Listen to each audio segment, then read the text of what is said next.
That's good. Ross, before we get into today's agenda, any admin items or anything? Maybe just one quick one. So tonight at the Rockefeller Center, they're going to be lighting the famous Christmas tree.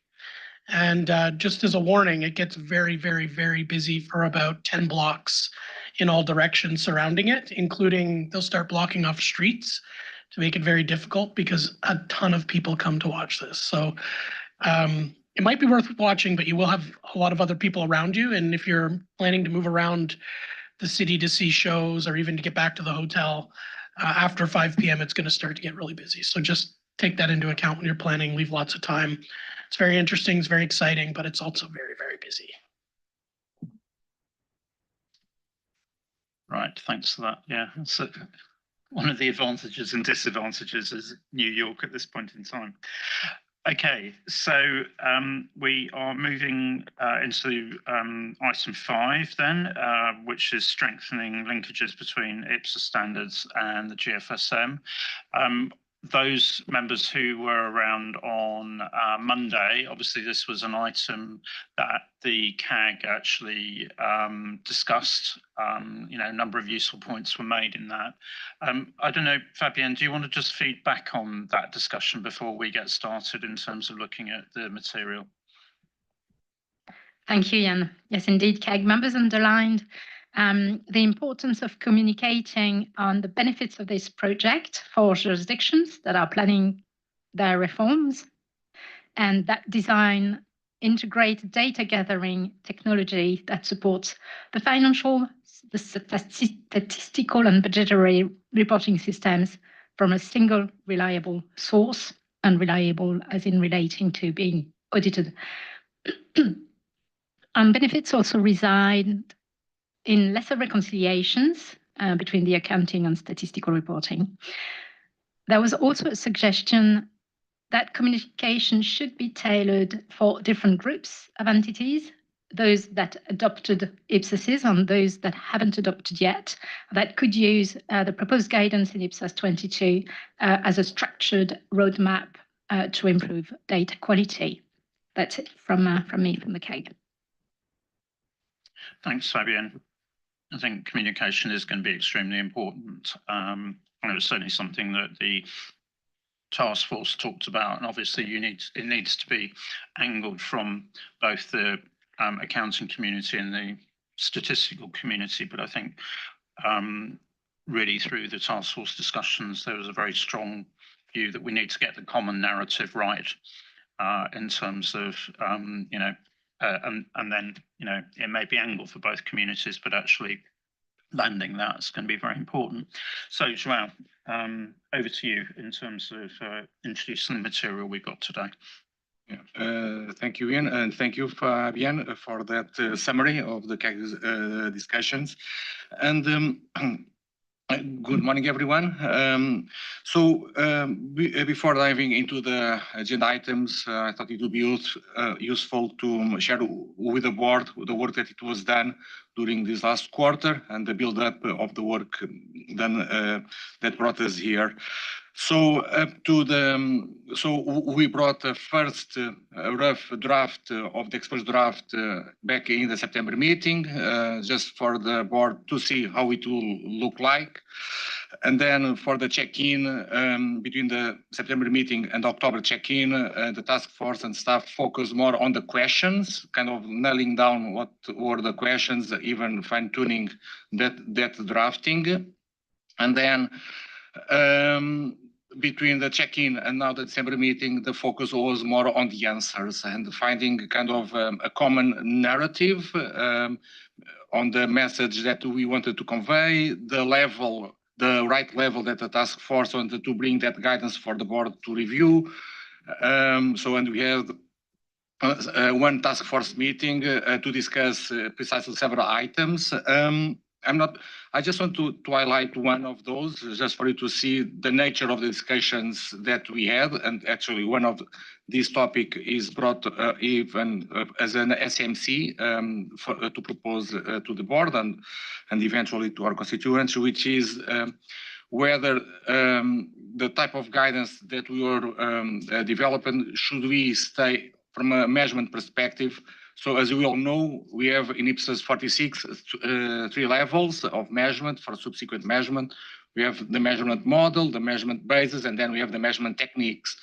So, and it was quite a useful debate, kind of advantages and disadvantages. And basically, the task force landed to stay at the mezzanine level at the measurement basis, especially because the statisticians that are part of the task force, they thought that it would be more useful for them to be at the measurement basis level, because it will give them then the flexibility to working with the accountants, what would be the best measurement then technique within that measurement basis that best suits the specific case that they are dealing with, whether it is the transactions, whether it is assets, liabilities, data availability, also the sources and methods that statisticians do have, and they also need to respect that.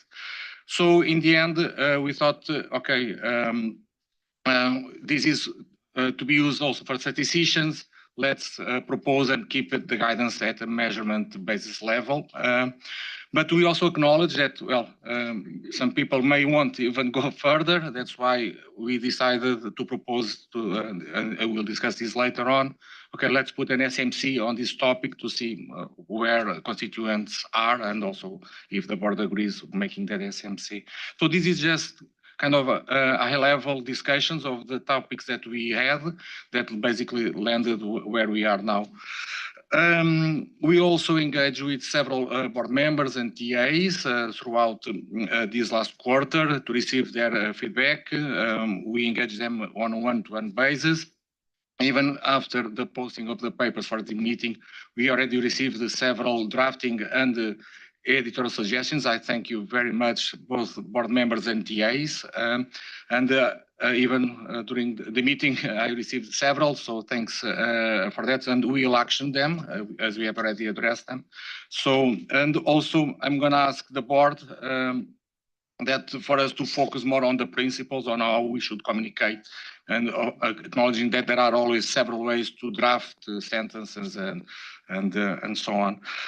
And with this, I don't know, Ian, if you want to say anything else, or shall I dive or receive any feedback from the board? No, I mean, unless any board members want to make any opening comments, I'd suggest we go into the first item, because that's very much about the communication aspect of this, which I think is going to be important. Okay, so lead us into the first item then. Yeah, thank you. So we are now in agenda item 5.2.1, and I'll ask all the board to go there. And why is that?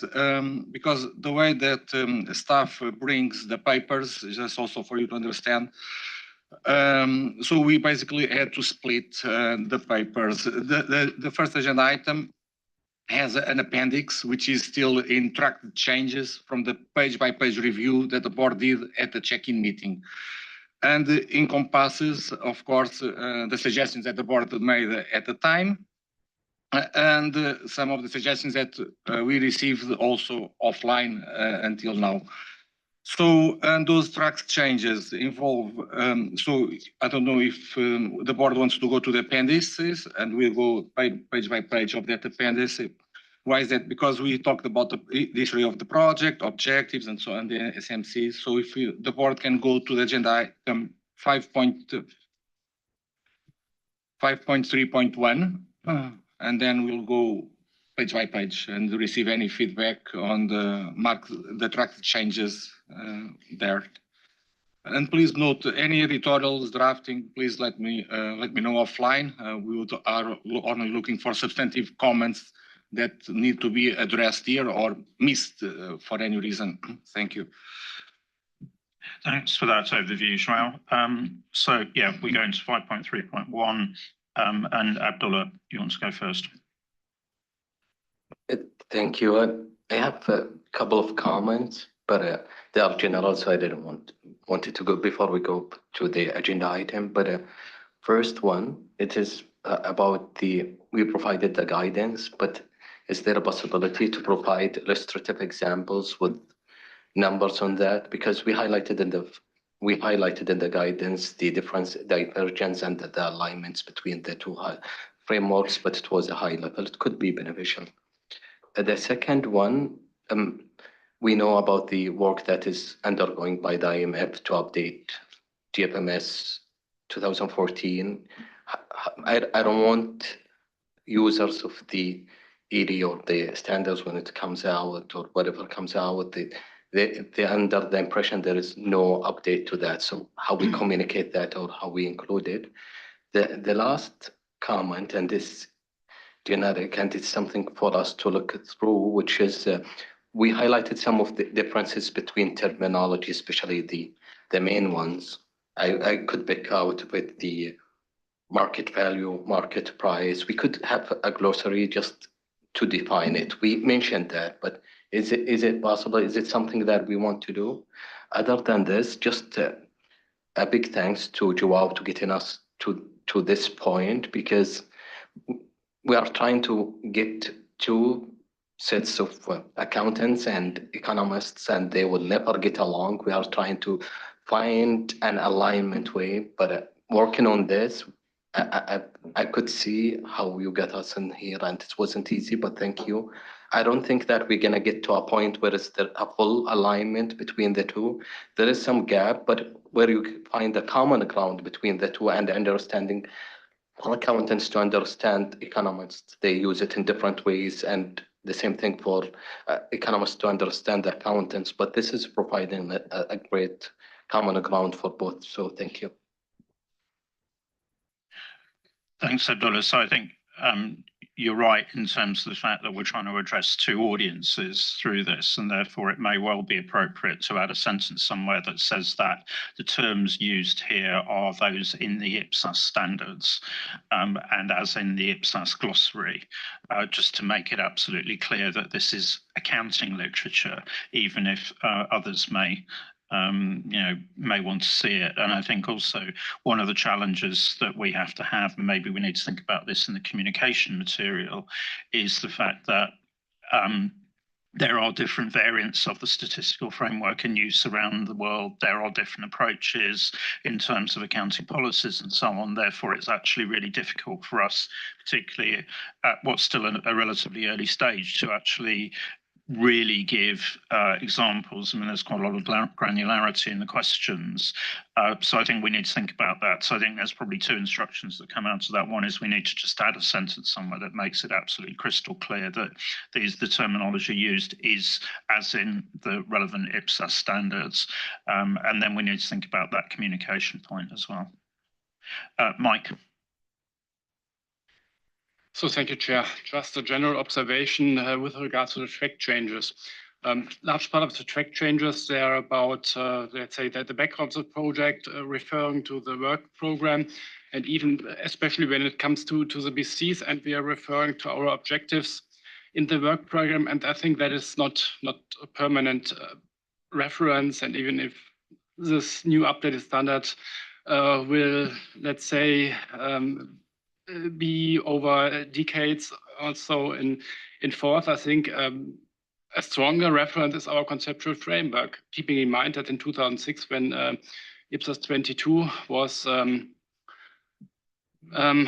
approved, the conceptual framework was not in place, and so the first BCs which we carry forward out of BC 22, they don't reference the conceptual framework, and therefore I highly recommend that we also, let's say, introduce the conceptual framework at the background, because in the conceptual framework, in para, I think it's 20 following, there's clearly that link given, and that's more permanent and more robust than just referring to a 4 or 5 years work plan. Thank you. So, Ross, I don't know. I mean, the challenge we have, and we had this when we updated the conceptual framework, is that the decisions that the board makes are based on a particular point in time. And so, for example, when we updated the conceptual framework, there we had a number of comments that said the board believes. Now, clearly, when the conceptual framework was developed and was finalised, that was the 2014 board, which is not the same as the board now. So I think there's certainly something that we can do in terms of just getting the syntax right that indicates it's at a particular point in time. But we do have a strategy at the moment, which is for a 5-year period. And I think we can be clear about that's at that point in time, and it is for the 5-year period. But Ross, I don't know whether you want to pick that one up. Yeah, maybe just, Mike, maybe we talk offline, you give me some idea of where you want to drop in the references, the framework, and how to work them in.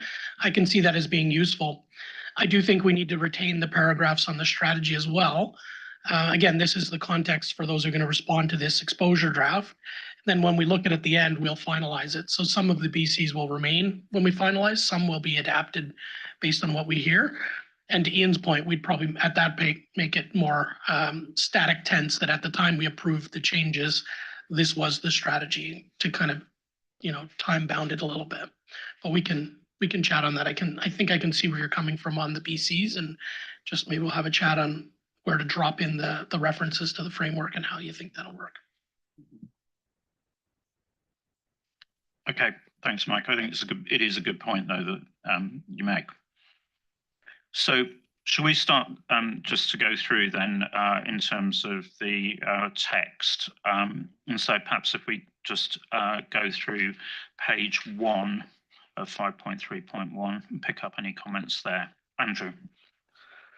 Thanks. It's perhaps a terminology difference, and I had this perhaps revelation talking to Zhao yesterday a little bit better, but we speak about the fact that it will allow the statisticians to use data that has been subject to independent audit. Now, as an accounting person, I read it and I go, but we don't audit the data, we audit the financial statements. And I guess there's a difference there. But I mean, I understand that the word data has been used because it's how a statistician would interpret the word data. And I think that flows through the rest of the information. We keep speaking about the data, the data, the data. So I think it's perhaps if we can just put a footnote to explain what do we mean by data and that it's from a statistician's perspective. I think that would just help me from an accounting perspective understand what we're trying to communicate here.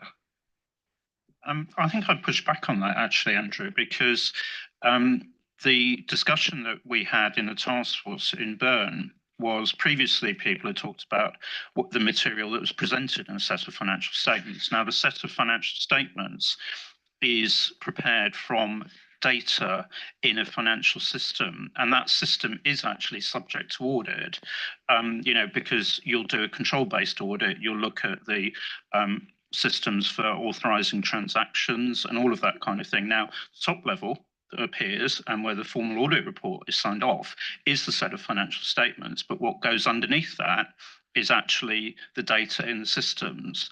And so where this is coming from is actually we want statistics to be prepared from data in systems, and they won't just prepare it at the end of the year, they will prepare it based on quarterly data and so on. So it's what's in the system all the way through the year. And we want them, and one of the common problems that's actually, criticisms is that financial statements actually take a long while to prepare and audit, which is not, it is an impediment to use.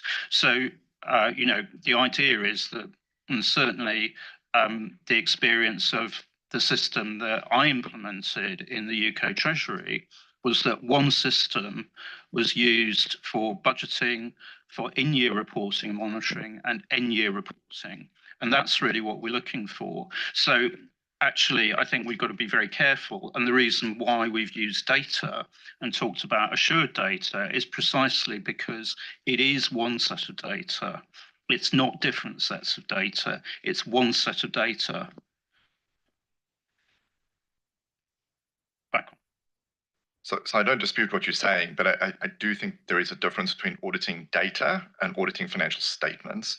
So if I'm auditing financial statements, I express an opinion on that summary at year end, and there's materiality level that's applied through to that. If I'm auditing data, the underlying transaction, there's a different level of assurance, a different scope that goes through, and potentially a different materiality level that goes through it as well. So I think when a statistician perhaps looks at this and they're saying, well, for this particular transaction, I'm going to use that piece of data, it's not to say that that's been subject to the same level of assurance as perhaps what your financial statements. I do think that there's a difference there. Scott, as an auditor, help us out on. I mean, I think we can look at the wording, but I think it's really important that the point is this is quality data, and the difference between what comes out of an accounting system and a lot of the estimation is the fact that the data within that system is subject to an assurance process. It's not the same as it's true and fair, but it's subject to audit of a system. Yeah, that's Scott. that's sort of where I was going to go. I was going to suggest, I see both your points. It's the data is subject to independent audit in context of the financial statement audit. So I think if you just add it in context of the financial statement audit, satisfies both of what you're saying. That would be my recommendation on that. Thanks, Scott. Ross. Yeah, this is a tricky one because, again, the auditors in the room will definitely go deeper and deeper on this, which is why traditionally we try to avoid getting into the audit territory. But I think what I heard is we're all confident there's high quality accounting data available. And maybe if we just slightly pivot the drafting and have a BC that kind of explained the richness of that discussion we just had around financial statement audits, the procedures around an audit that ensure high quality accounting data in the systems, as well as system controls, that you're probably getting the richness that we're not getting from the word audit in this paragraph at the moment. So I don't think we're going to solve this exact wording issue right now, but if the board agrees we can work on that offline, I think we can find a happy medium where we get everything we need here. But I'm looking to Ian to make sure he's comfortable with that. Well, I'm interested that it's been changed from assured to audited, because I think what we need to do is, yes, this needs to be technically correct, but I think we also need to look at it from the communication point of view. And the communication point of view is that there is a real step forward in terms of quality of source data by actually preparing from a set of data that is subject to an assurance process. So yes, I can understand that there may be some sensitivities around that, but I think we need to be very careful not in doing that. It's a case of don't throw the baby out with the bathwater, to use a colloquial expression, which is the real point is this is about quality data that is actually in a system that's used for managing and making decisions. It's not survey data. And, if you've ever worked with statistical information, the amount of survey data that goes in there, and there are very significant quality issues with that. Similarly with systems, and this is the Eurostat point, where it's a cash-based system, and then essentially estimates are being made, which actually then turn it into accrual-based data. So, in trying to be technically competent, technically correct, I think we need to think about what is the messaging here. So I think Ross will leave that one with staff to get that right. But it is really important that we don't lose the overall message in doing that. Okay. David. Thank you. I just thought you're talking about auditors. I think maybe when you're thinking about this, remember there's also usually internal audit. So there'll be a lot of assurance work that internal audit will do on the systems and processes underlying the financial data, which will also assist in the assured nature of the data. Okay, so I think staff understands the tensions here, but we need to make sure that it's something that actually communicates the right point here. Okay. So other comments on page 1?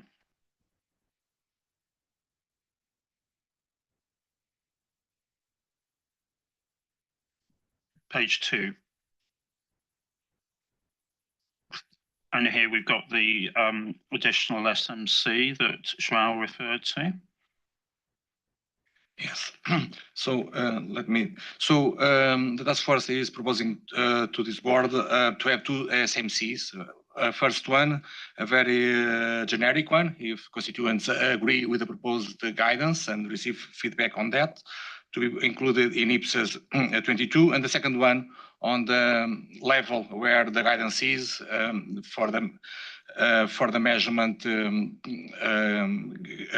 guidance that we are proposing to be at the measurement basis. So, and of course, we have the corresponding BCs that explain this rationale, and happy to receive the feedback from the board if it agrees with these SMCs or if it has any other suggestions. Thank you. Thanks, Rob. Claudia, you wanted to come in? Thank you. SMC2, I have a suggestion to make it a little bit more clear when we ask for that when we explain that we make a decision to make the guidance on the measurement at the measurement basis level. I would add something like rather than at the measurement technique level. Directly also in the SMC, we have a reference then to the BC, but it's more understandable maybe what we wanted to know at this SMC level if we give a flavor to what was the decision we made. Thanks, Claudia. I'll action that if the board agrees, of course. Thank you. So any objections to the proposal that Claudia's made? Okay, that's good. Thank you. So we move on then into the introduction section on page 3 and the non-authoritative guidance section.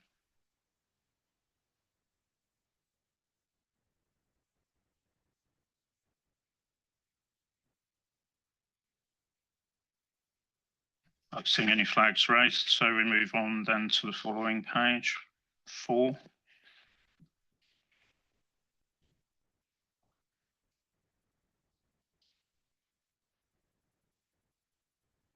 And then we move into basis for conclusions. And I think here, obviously, Mike's point comes into play.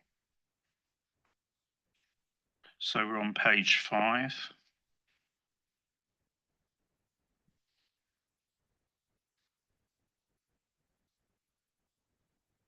Page 6.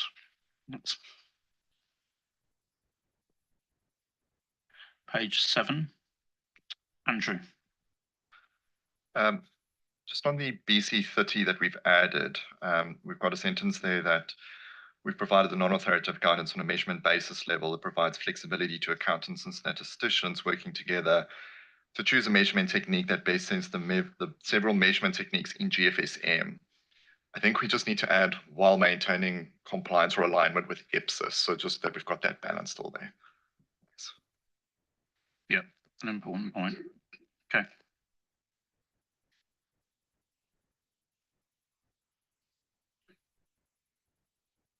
Not seeing any other flags raised, so we're then on page 8. Patricia. It's about the same BCs. My concern here is because measurement bases are used in the context of IPSAS 46, and in some way, more than one measurement basis are used to have the reliable measurement of some assets or liabilities.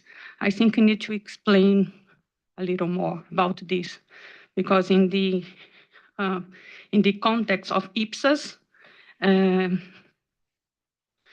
measurement bases are used together to confirm that I can have a faithful measurement. I think I want to add some words here. It's not only to decision to okay, I use a market approach or I use cost approach. Normally, you in some way you use the approach that you can use.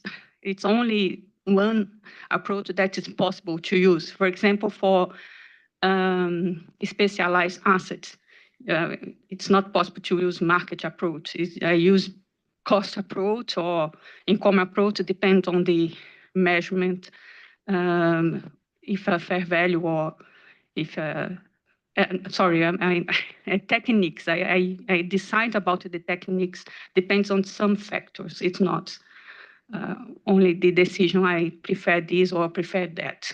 It's my question here. So are you looking to add some explanation then, Patricia? So I think probably the best thing to do is then say that if you can work with João then in terms of that additional context. Okay.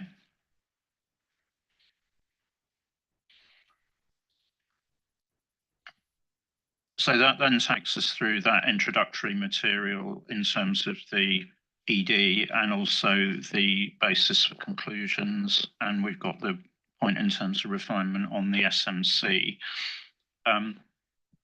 João, do we want to go into then the second part, the main document at that stage? Yes, thank you for the feedback. Yes, so now we'll go to the second bullet point of the slide, which is go to page by page review. So once again, given the amount of changes that it were, because the work was focused on the answers, we brought a clean version just to ease the reading and the page flip. But of course, the staff is always happy to receive any editorials, drafting suggestions offline. So just please raise some substantive points that may be missing or should be addressed in a substantive different way. Thank you. So please go to page 12 of agenda item 5.3.2. And that's where we'll start with the first IG of this. And Ian, page 12. Yeah. Dave will walk us through. Yeah. Thank you. So starting on page 12 of the document.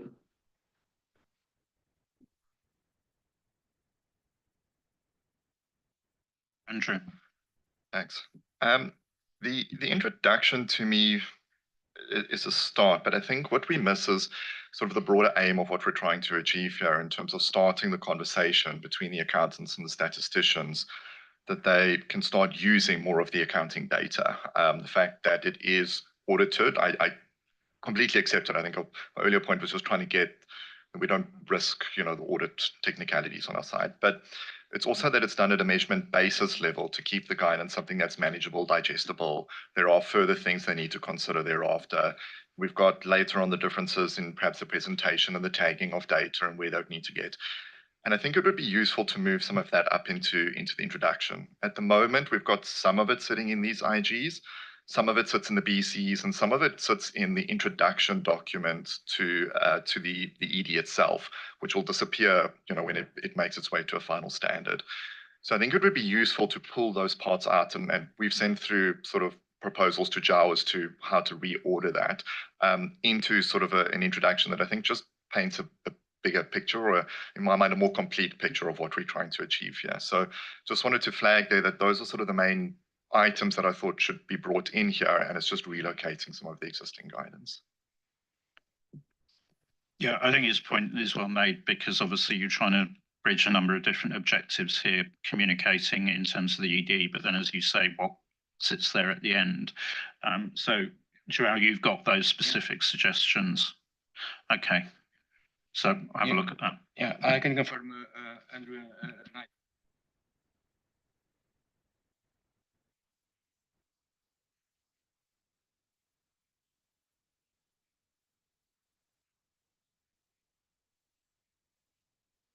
The battery's dead on the speaker's mic.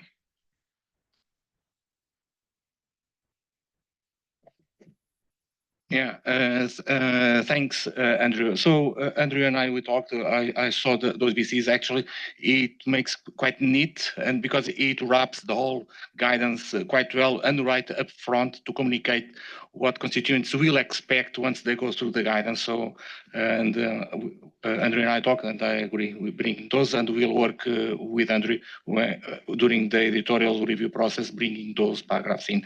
It's not new material, it's just bringing material that already exists in other parts of the ED, but put it there in order to be there already when the final pronouncement is approved.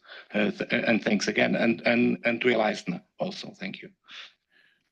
Thanks, Andrew. So I think what we will do is we will do what we did yesterday, and we will just draw together a slide in terms of the key changes that we're looking to see in the document. So that will be on the list. Okay, thanks. So that brings us to page 13.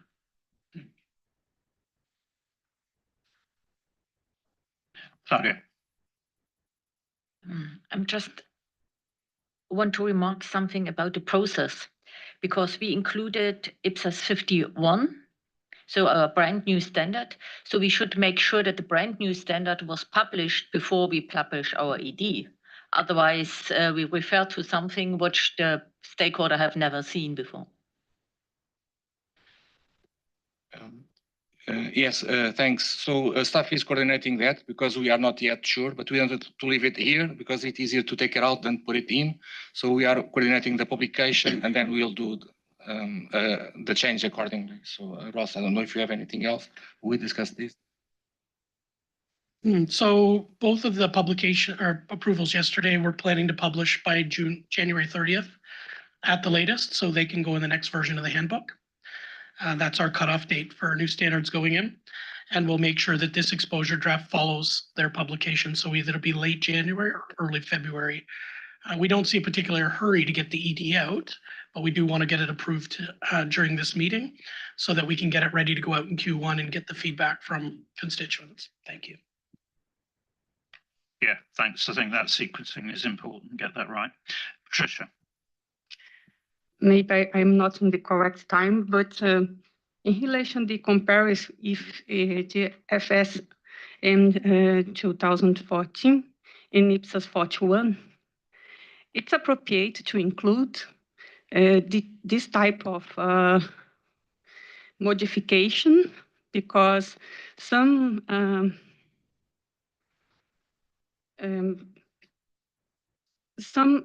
of this paragraph depends on the decision about this exposure draft, in my view. Because, for example, the last paragraph in IPSAS 51, you say about the whereas entity apply cost, deemed cost, or current operational value, there will be a need to collect additional, but this type of information depends on the decision about this project that we are discussing now. I think I am in the, maybe I need to do this comment yesterday, but I would like to share my concern today because you include some affirmation here that depends on the decision about this exposure draft, in my view.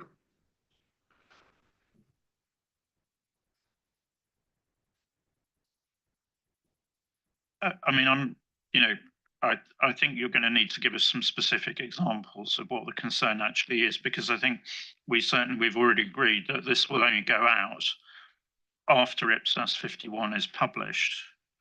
So I'm kind of struggling to see what the specific is that's going to give rise to a problem.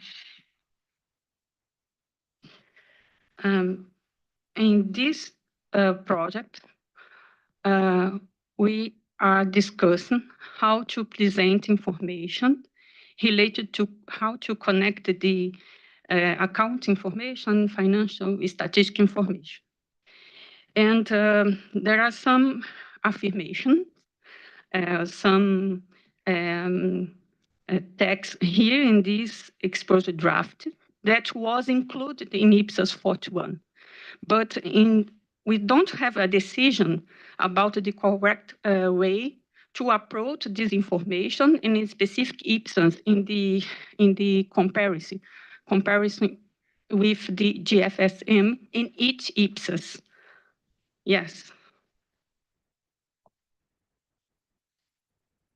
So, I mean, I think you're referencing then the fact that the idea was to put the box on the, so in the one that you have on IPSAS 51 actually was in the material that we approved yesterday, but the other boxes can only be finalized once we've actually, the consultation process has gone through on the ED. So I think the point is that probably they shouldn't be published until the comments have come through. Is that your point, Patricia? There is no decision that give me support to include some text in IPSAS 41 at that stage. This is my point. 51. Yes, it means 51. 51. Yes, 51. This is because there is about this project, and there is no decision about this point.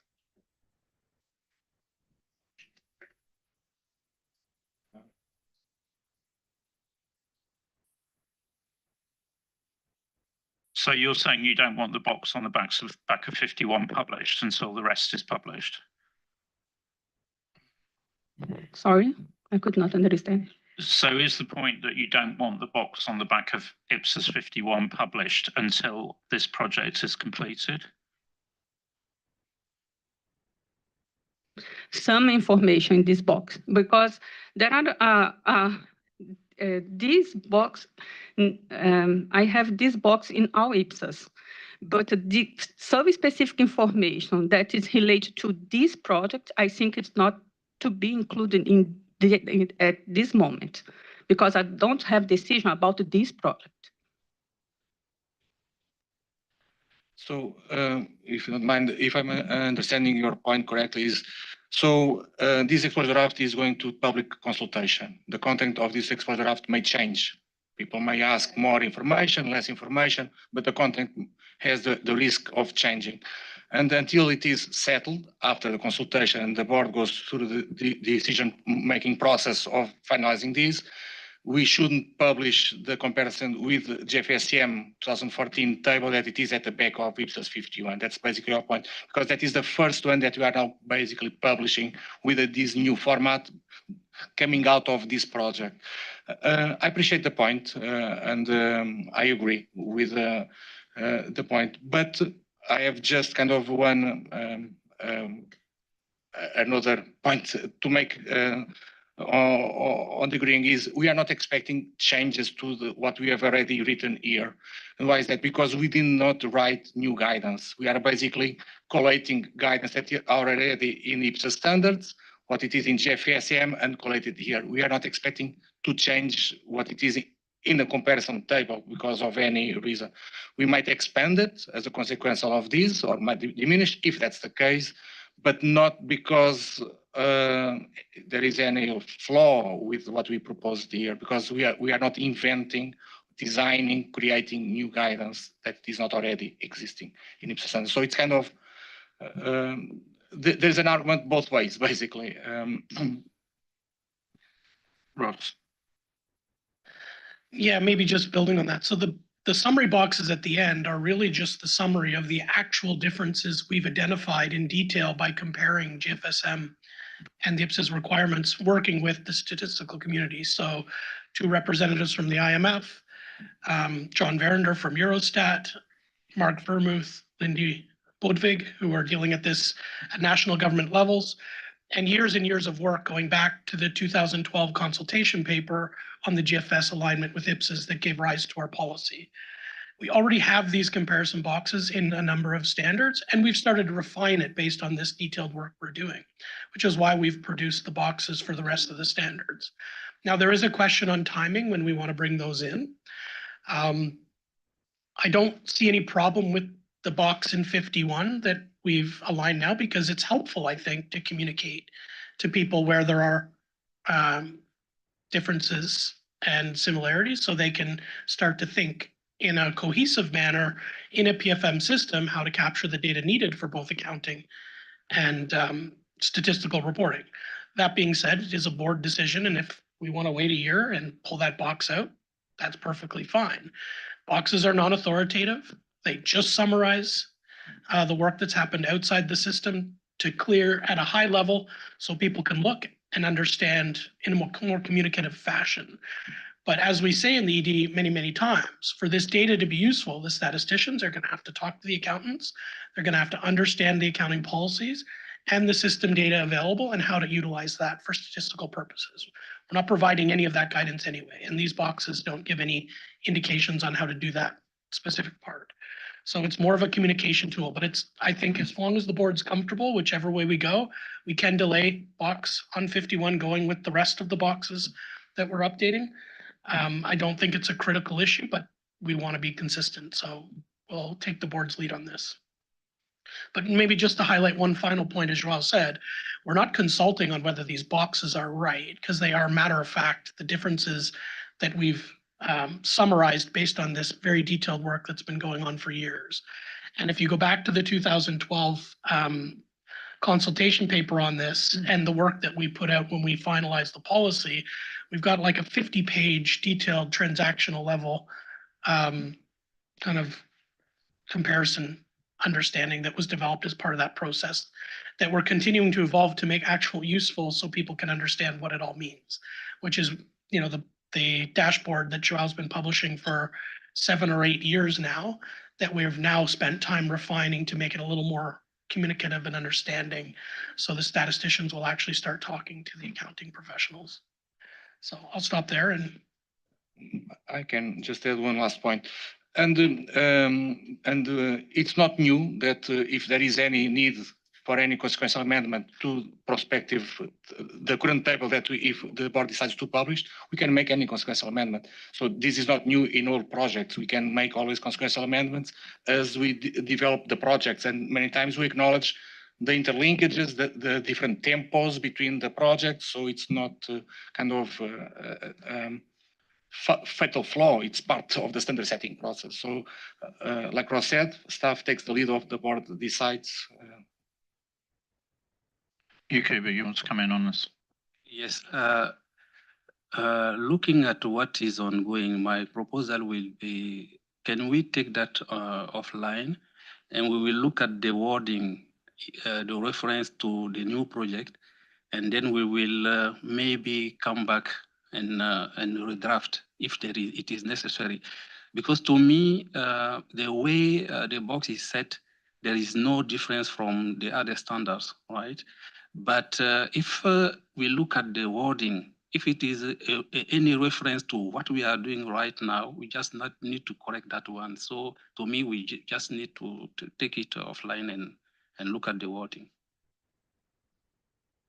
I mean, the point is it's a matter of preference, frankly. And, you know, so you could say, well, is the wording going to change through the ED?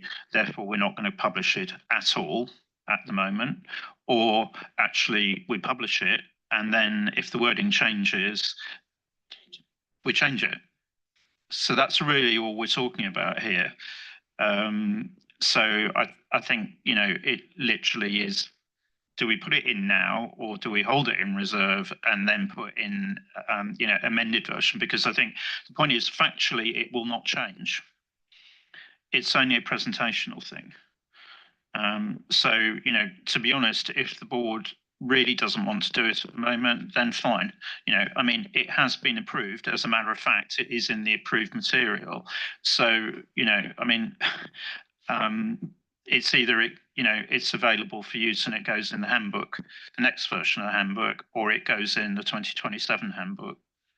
You know, and frankly, I don't think we should actually spend a lot more time debating it. Frankly, I think we'll just take a show of hands on those that want to put it in now versus those that want to delay it a year. I think that's Joshua, one more comment. I think you can retain the text in box, but to pay attention, the need to change in the future, and to, yes, because specifically the paragraph 2, because the paragraph 2 said about the measurement, and there is a specific question about the measurement basis. Then we can retain. I think the text is okay. I agree with the text at this time, but I think it's better not to reopen the IPSASB 51, but to pay attention in the next step that maybe need to change this box. Thank you. So is the compromise position that we just put in a footnote that says, you know, this has been included and it may be subject to change depending on the outcome of the, you know, that project, and then that would just come out then in the 2027 handbook? Ross? I don't think, I'm not speaking for Patricia, but I think what she was saying is just that we're aware that we might need to update it and that we put a, yeah, that we don't have to footnote it, just know that we might have to update it when we finalize. Yes. My suggestion is, okay, stay here, but pay attention in the next steps for this project that may to change this box, only this. So can I suggest an instruction to staff that when we finalize the ED, we go back and check the boxes? Okay, everyone happy with that? Good. Dave, move us on. So that brings us to page 14 of the document, IG 6 to IG 11. Page 15 of the document, IG 12 to IG 14. Page 16 of the document, IG 15 to IG 22. Page 17 of the document, IG 23 to IG 30. Page 18 of the document, IG 31 to IG 36. Page 19 of the document, IG 37 to IG 45. Page 20 of the document, IG 46 to IG 55. Page 21, IG 56 through IG 62. Page 22 of the document, IG 63 to IG 70. Page 23 of the document, IG 71 to IG 80. Page 24 of the document, IG 81 to IG 89. Page 25 of the document, IG 90 to IG 100. Page 26 of the document, IG 101 to IG 110. Page 27 of the document, IG 111 to IG 121. Page 28 of the document, IG 122 to IG 130. Page 29 of the document, IG 131 to IG 139. Page 30 of the document, IG 140 to IG 147. Page 31 of the document, IG 148 to IG 153. Page 32 of the document, IG 154 to IG 162. Page 33 of the document, IG 163 to IG 172. Page 34 of the document, IG 173 to IG 183. Page 35 of the document, IG 184 to IG 193. Page 36 of the document, IG 194 to IG 201. Page 37 of the document, IG 202 to the last paragraph, IG 203. Page 38 is the copyright, and page 39 is the final page of the document.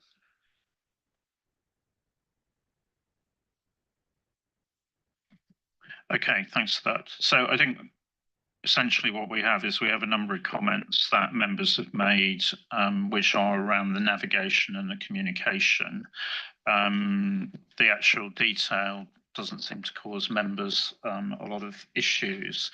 I think it would be helpful just to allow staff to just pull together a list of the sort of substantive changes, if you like. Ross. So I do have a list that I've been taking while we're going through this. I think the biggest issue that we heard that's a subject to, if we go to an approval, would be this point on audit and assurance and the communication point around that. There was a point from Mike around the BCs and adding a point on the conceptual framework to balance the strategic point. There's Patricia's point on BC 30 about measurement basis and making sure we've got appropriate grayness there, I think was the main point. And we've got Andrew's point on the introduction on page 12 and getting the context right at the very start of the IEs. And I think other than the audit and assurance point going first, I think those points can be dealt with through editorial. I do think we should bring back the drafting on Friday as a subject to on that audit and assurance point, because I think it's important that that's right. And I think the board can help us on that. So if we could work with the members, I had Scott, Andrew, David, and Ian involved in the point on audit and assurance, and Yakuba. If staff work that up and bring that back as a subject too, I think the other points I listed, we can deal through editorial process. And I think on some of them, we already have the edit. So we'll work with members throughout the week, but I wouldn't propose we table that for discussion at the end of the week. We just work with the interested members one-to-one. And from that perspective, I think there's nothing substantive that would prevent an approval from my perspective as program and technical director, assuming the board's comfortable with that. Again, we'll have the one subject to on Friday. Okay, so based on the summary that Ross has just done, does the board feel comfortable to vote subject to that point on the assurance audit description?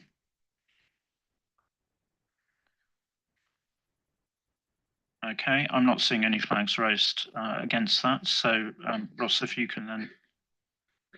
So my favorite part, we're going to vote. Subject to the item I'll bring back on Friday that Joao will work with the members on, and I'll be joining that as well. So for those of you who vote for approval of the exposure draft, if you're in the room, please lift your flag. If you're online, please raise your hand. And just to note, Karen is not with us today. She is absent. So we have 17 members joining us today. So I'm counting 2 online.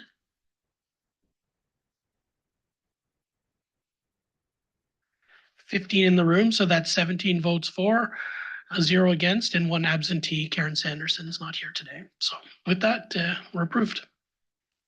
Thank you very much, everyone. I think that it is a tremendously important piece of work strategically. So I think that's much appreciated in terms of the work that's gone in, because there has been a lot of work that's gone in, not just in this ED, but also over the years. So thank you. Ross. Yeah, just wanted to provide a few thanks, because again, this work wouldn't have been possible without a substantial amount of volunteer experience and input from a lot of people who aren't around the board on a regular basis, but have been in the past. So I want to thank the Swiss Federal Finance Administration that very kindly hosted us in their offices in Bern in the summer to do a lot of this work. Florian, who's sitting at the table right behind Claudia, and his team, Mark Vermouth in particular, supported a very intensive 3 days of work in their offices to kind of work through all this detail. At that meeting, we had the IMF and Eurostat. So we had Sahe de Klerk from IMF, who many of you know for many years, and maybe a point of thanks to Sahe in particular, who's just retired from the IMF, and made a point to continue to be involved right up until the end of her time at the IMF on this particular project because she felt so strongly about it. And Sahe has been involved since the consultation paper in 2012. John Verinder, who's actually since 2004, even longer, yeah. John Verinder, who many know as an observer from Eurostat, who's been running the IPSASB project and involved from a statistics perspective with the IPSASB's work for a very, very long time, and was instrumental. Mariana Sabates, who joined us online, who's the IMF observer for statistics for the board and has been involved in the work for many years now. And then we had Lindy Bodvig, who you many remember from being around this board for many years, from the South African Treasury, who joined us online for the entirety of the meeting to share her perspective as a financial reporter, also working with the statistic community, and Mark Vermuth, who's doing the same in the Swiss Federal Finance Administration. So I think it really is important to let everyone know that the experience and the depth that's gone into this, and many around the table who have links to the board but might not be around now, have really contributed to make this possible. And a genuine thanks to all of them, and a special thanks to Sahe, and well wishes on her retirement. And I hope we continue to see her pop up in our circles, but understand that she's now moving on to future endeavors of relaxation and retirement.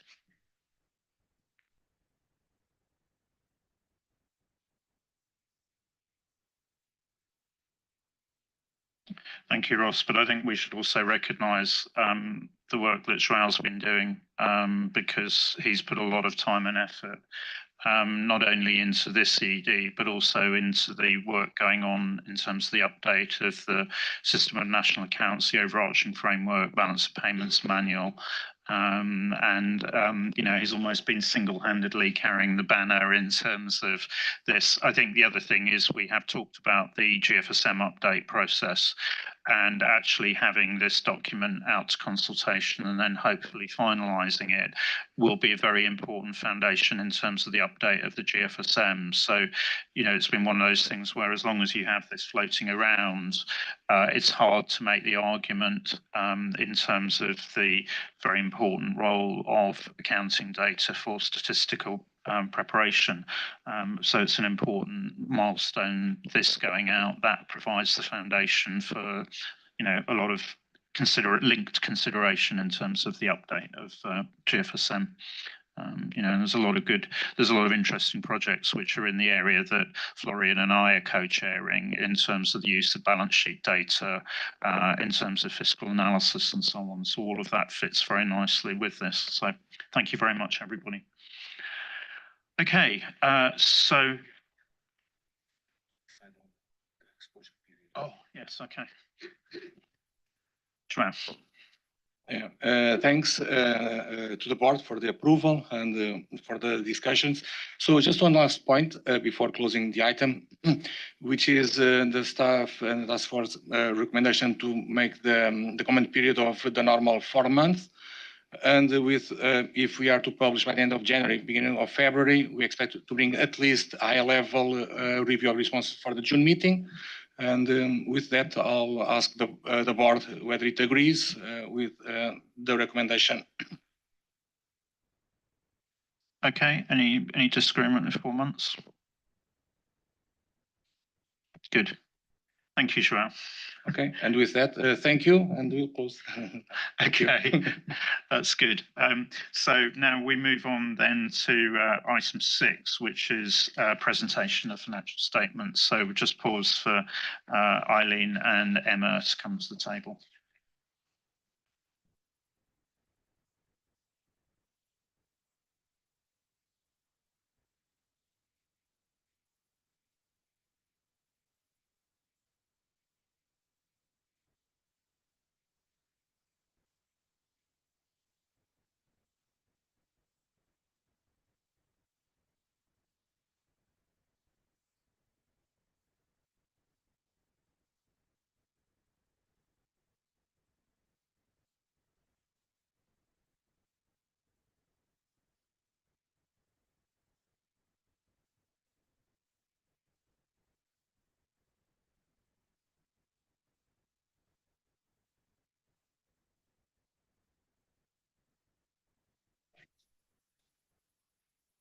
Checking. Perfect. Okay. Had a battery issue this morning with my mouse, so I'm not having the best technology luck today. Okay, great. Well, good morning, everyone. Good afternoon, good evening to those members, TAs, observers that are joining us virtually today. A quite big pivot, I think, from agenda items 3, 4, and 5 to what we're discussing on agenda item 6 for presentation of financial statements, where we're definitely in a very different stage in such a major financial reporting project.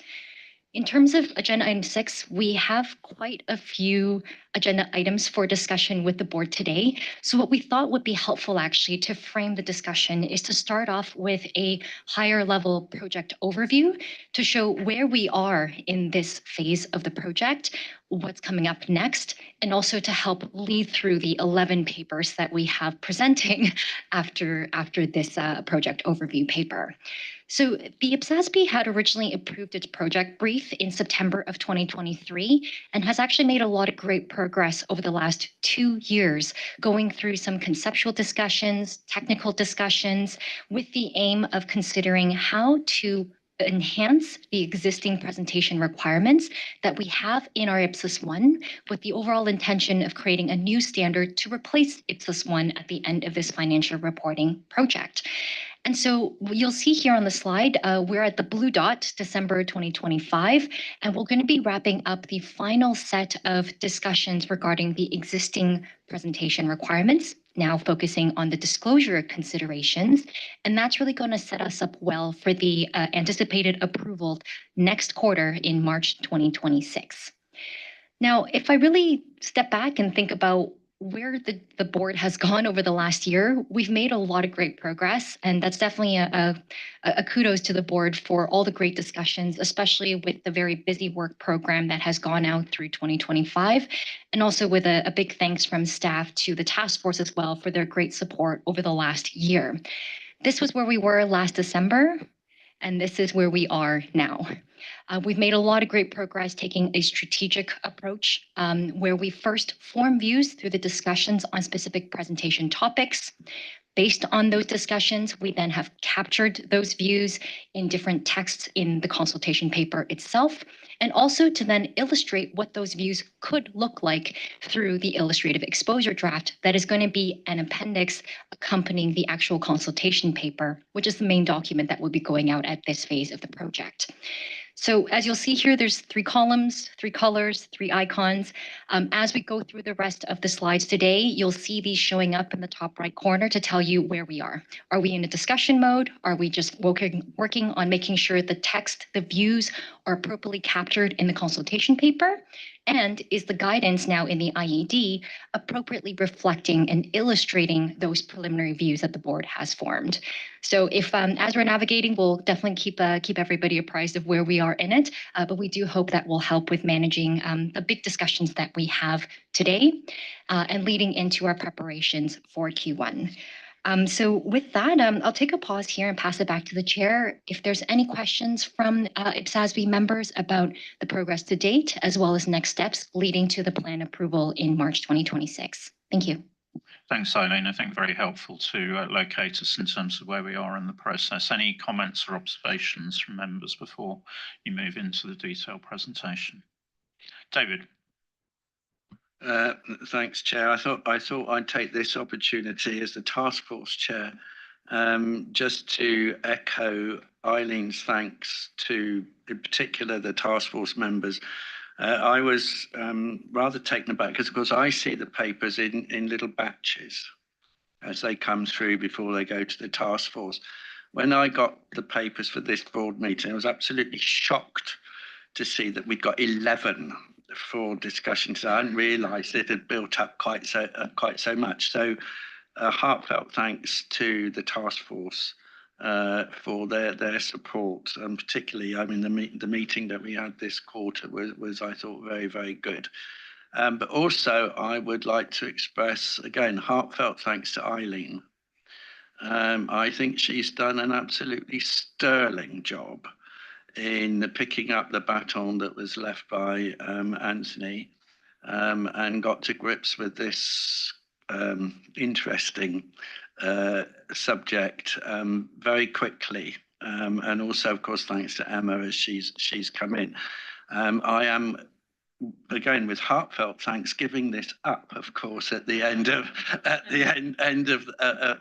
the year. So I wish my successor as task force chair every success, whoever that might be, and that's up to Thomas to decide, of course. Thanks very much.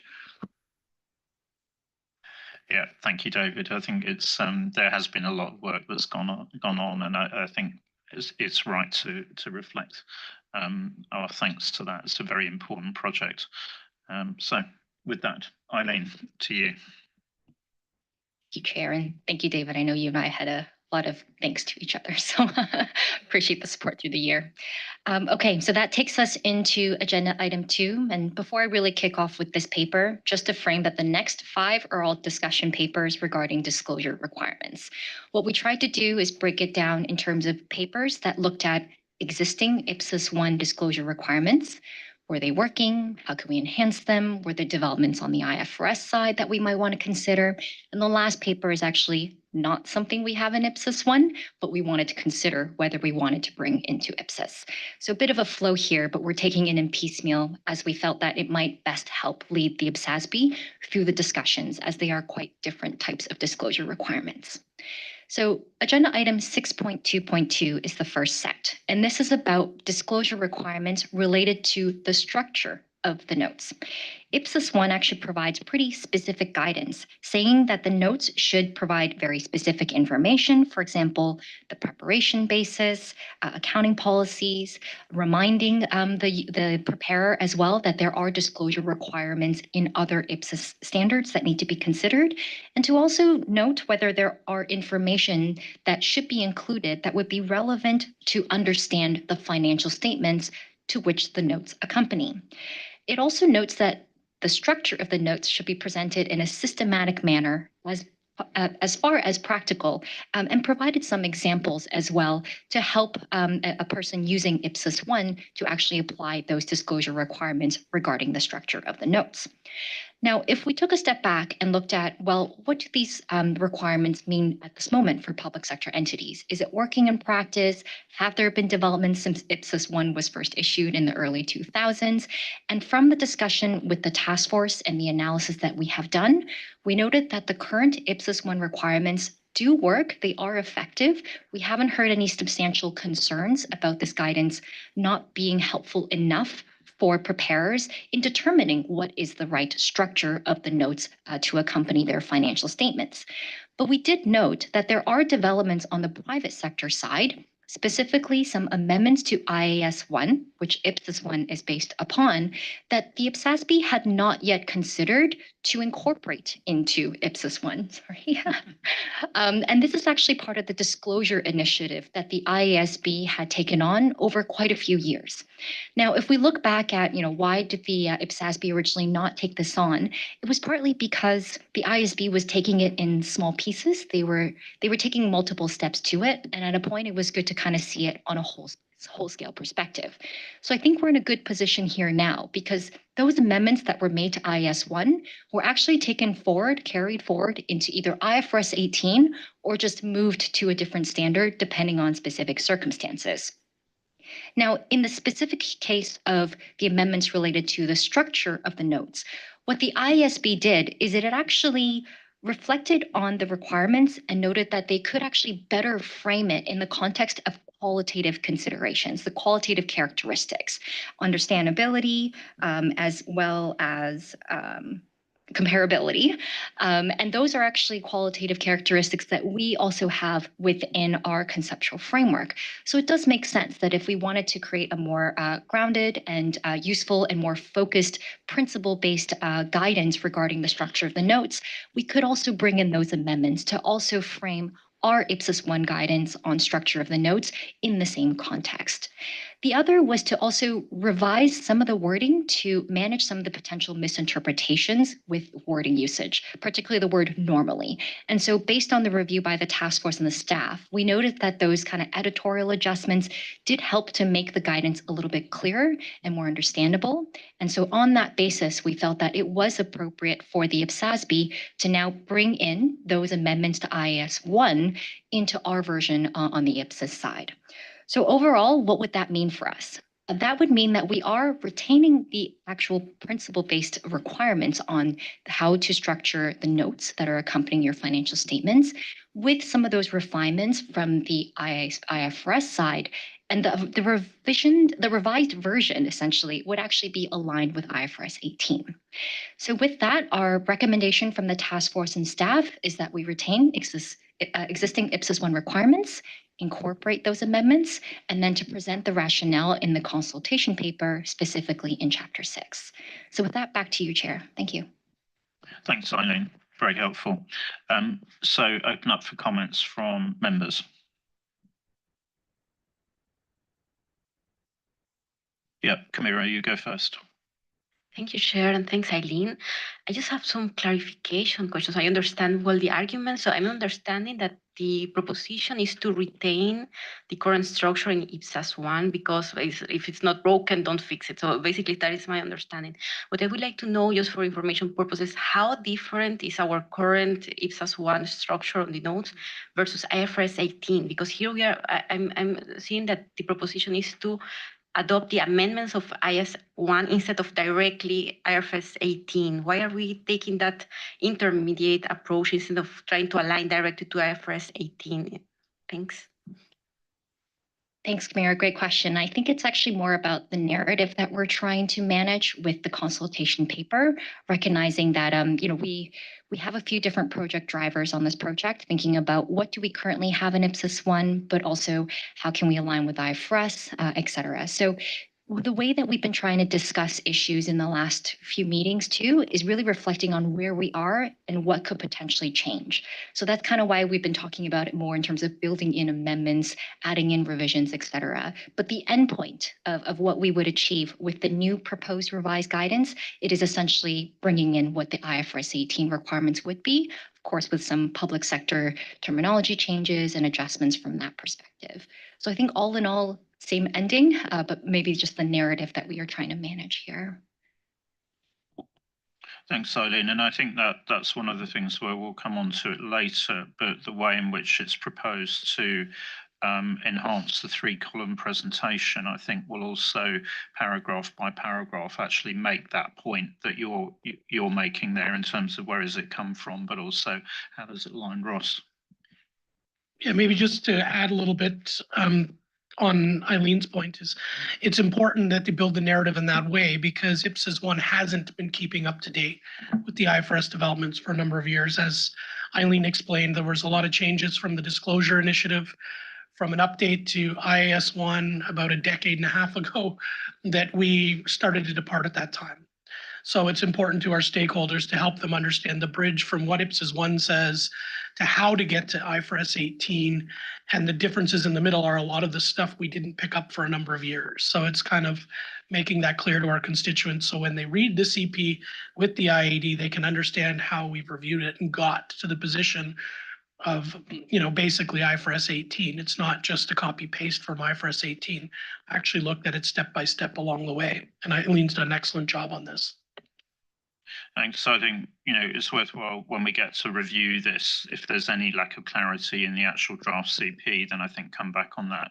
But to Ross's point, I think we haven't explicitly focused on it as a board before, but I think if you look at the IPSAS IFRS dashboard, you can see that there are going to be an extensive series of consequential amendments because pretty much if you look at the dashboard and you look at the changes, the relevant changes that we haven't picked up, most IPSAS have some form of consequential amendment that's potentially relevant, obviously depending on what constituents say in terms of the proposals in the CP. But I think as a board, we have to recognise that this is going to be a major piece of project management moving from the CP to the exposure draft stage, because all of those are going to come through.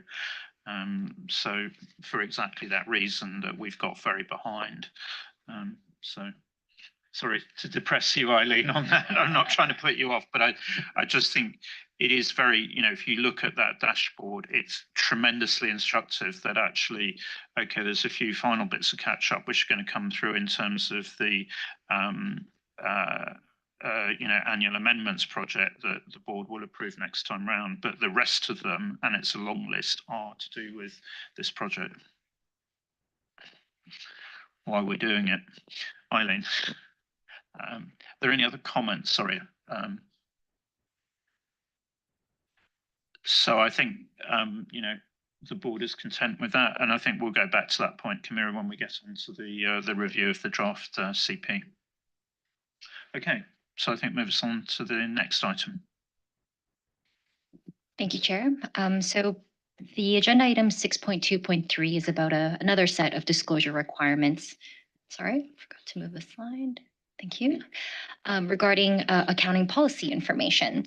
So IPSAS 1 currently provides guidance that has specific requirements to help an entity disclose information about its significant accounting policies, and to also help entities decide whether or not to disclose a particular accounting policy, for example, when they are selecting one out of many possible accounting policies for a specific transaction, event, condition, etc. This is all really in the realm of what information would be useful for the users of the financial statements. Now, similar to the last agenda item that we were referring to, there have also been some evolutions within the reporting space on the private sector that we have not yet considered for to be incorporated into the IPSAS. And so that also came into part of the analysis and discussions that we had with the task force during this quarter. Now, during these discussions, we noted that the current IPSAS 1 requirements do seem to be working effectively. We haven't heard a lot of noise or received questions from constituents about it. And there is definitely a level of judgment that is being applied by entities as they are using these disclosure requirements. Now, when we then looked at the changes that have been happening on the private sector, and specifically the amendments to IAS 1 that happened in 2021, that was also part of the IASB's disclosure initiative, as we noted, a few different tranches of work that the IASB was doing there. So we took a similar approach. We said, okay, what is an IPSAS 1 at the moment? What is an IFRS at the moment?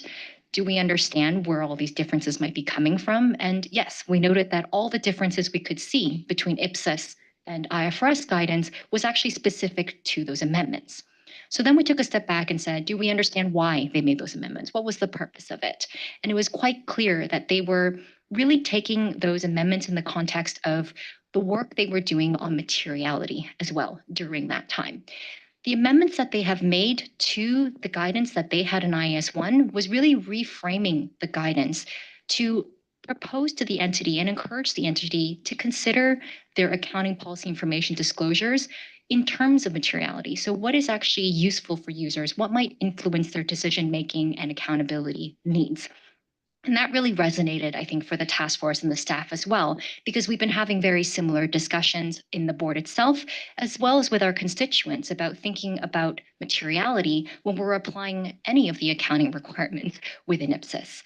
So when we looked at how the guidance was being changed in the IFRS space and looking at what that could do for us, we noted that the benefits would be equally there for us.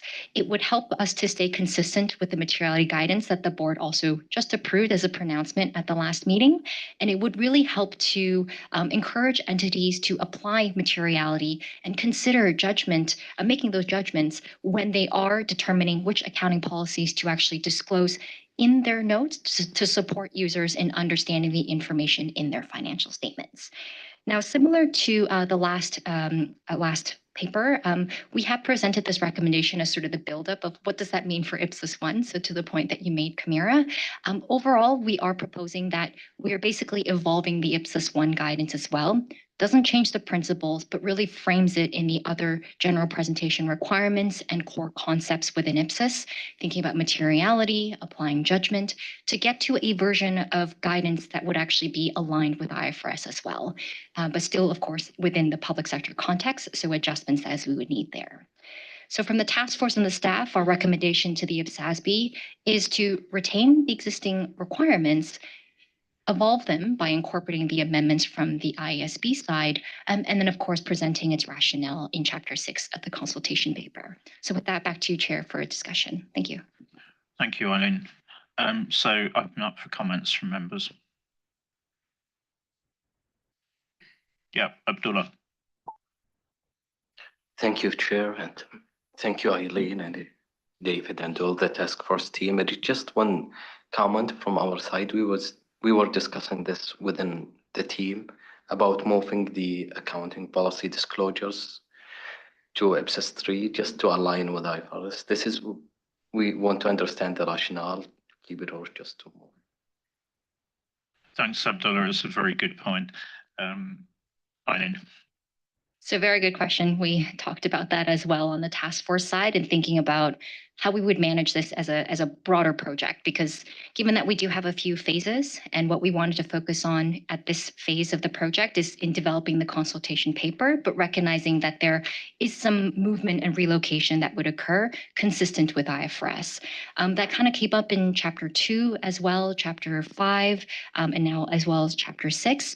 So what we've done at the moment is we've included footnotes within the consultation paper to indicate situations where there might be guidance that we're talking about from a very conceptual and technical basis, but that in the next phase of the project, we may actually be moving to a different IPSAS standard at that point when we are going to be working on consequential amendments. And as Ian noted, lots of consequential amendment work we will have in the next phase of this project. So we have definitely been keeping track. But when we stepped back and thought, well, if we have a CP and we have an IED to help understand the CP, what is going to best support a constituent in reading the consultation paper and answering the questions we've posed in there? We felt that having everything in the IED still, one-stop shop, would be the easiest for them to really understand and therefore respond to the CP. That's why they're there at the moment, but we absolutely have the intention of going through that discussion with the board in the next phase to make sure we move guidance as we need to with aligned alignments as necessary. So there may be something we need to think about in terms of communication. That, as you say, there are footnotes, but perhaps it's one of these things where there actually is an overall comment that's actually required. And I know I should have, for example, read what's in the illustrative exposure draft, but it might be that there's actually a comment right up front that actually says that, something like that, just so that people can then make sense of it. But we'll hold that thought for now. So, Adrian, you wanted to come in, and then Scott. I just wanted to make a short comment and express my satisfaction that we put an emphasis on materiality and judgment, because basically and substantially, notes as being a substantial part and making part of the financial statements are a matter of judgment, whether they are material or not, to inform the readers. And I can say that as an auditor, I have struggled with the preparers to make them understand that the notes are as important as the face of the financial statements, and that they should not be under-informative or too informative. They should not obscure. This relates to materiality. It should not obscure or weaken the understanding of the readers. So this is very important, and we probably should. I don't know. We come back in the CP page turning. We should really emphasize the wording of that importance in the introduction and presentation of the CP. Thanks. I must say that I have very often issued a qualified opinion based on the insufficient informative quality of the notes, really. And I can tell you that the preparers were very surprised. But for me, it was a very important issue with regards to qualitative materiality. So I think that, I mean, it's very important that, and I think that shows, you know, the range of work that we've got on at the moment, how it should tie together, and we do need to look at it in that holistic way. Ross, you wanted to come in, and then I'll go to Scott. Just a quick point, building on Hervé Jaren's point. I know when we get approached on the staff about challenges between preparers and auditors, it's a two-way street as well. So sometimes we've heard the preparer community coming to us and saying our auditors don't understand the notion of materiality. So I think emphasizing that helps bridge the gap between those parties. So just say it's, I think it's helpful all around. Scott, to you. Yeah, I'm going to pull those two comments together. I just, when I read this, I think this may be the more significant edit we're making. I'm going to take the flip side of what you said. Everybody uses these items as a checklist. And I think what this gets us away is a checklist mentality, both from an auditor's perspective as well as preparer, because the worst side of under-disclosure is over-disclosure, because people get tired of reading 100 pages of footnotes. And so I think this may be a very significant change. It may not look that way, but I think from the preparer community, it may be a very significant change to go forward. To actually, let's focus on what's important. So thank you. Thanks. And all of those actually resonate with the way we changed the conceptual framework as well, in terms of not obscuring. So I think this does tie together with everything. Any other comments at all? Okay, so I think we're content with the proposals, and we note the importance of the work. What I'd suggest is that we actually take a break at that point in time, and we come back at 11 o'clock by US time.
Okay, so welcome back, everyone. So we go into item 6.2.4. Apologies, are we able to move the slide forward? Because it seems like the clicker has stopped working. It's probably my bad luck with IT today. Is it me? Thank you so much. Okay, great. So I think we actually ended on a really good note on paper 623 because the discussion on disclosure, the balance between having too much, too little, having the right amount of information is definitely a theme for this paper as well regarding disclosure requirements for the sources of estimation uncertainty. So really bridging that between the discussion before the break and this one here. Now, IPSAS 1 provides requirements for entities to disclose information about key assumptions that it has made concerning the future and other key sources of estimation uncertainty at the reporting date that have a significant risk of a material adjustment at the next financial year. It also explains that the disclosure is not required in certain circumstances and lists those circumstances. So, for example, when a quoted price in the active market is being used, or in situations for, say, budget information or forecasts. It also provides some additional guidance and examples and reminds a user of IPSAS that the other standards within the IPSAS handbook may also have specific disclosure requirements for key assumptions and sources of estimation uncertainty. So when the task force and the staff considered these existing requirements and also looked towards the IFRS developments that may have occurred, they noted two things. So the first is that the IPSAS 1 requirements as is have been very effective in helping users determine what sort of disclosures they need to make when there is estimation uncertainty. And also noting that in the private sector, there weren't any major developments in terms of the guidance that was presented by the ISB.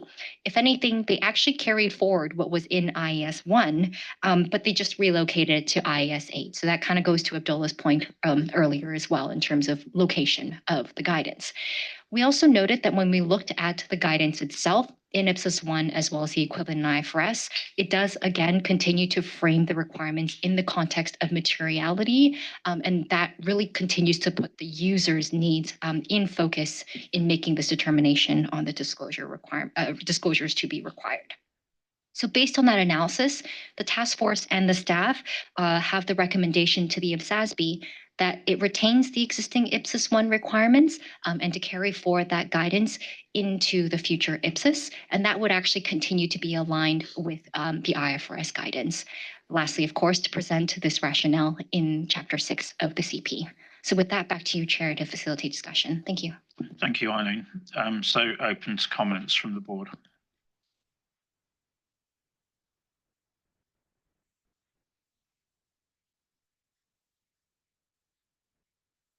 Not seeing any flags raised, so I think we're content with the proposals then.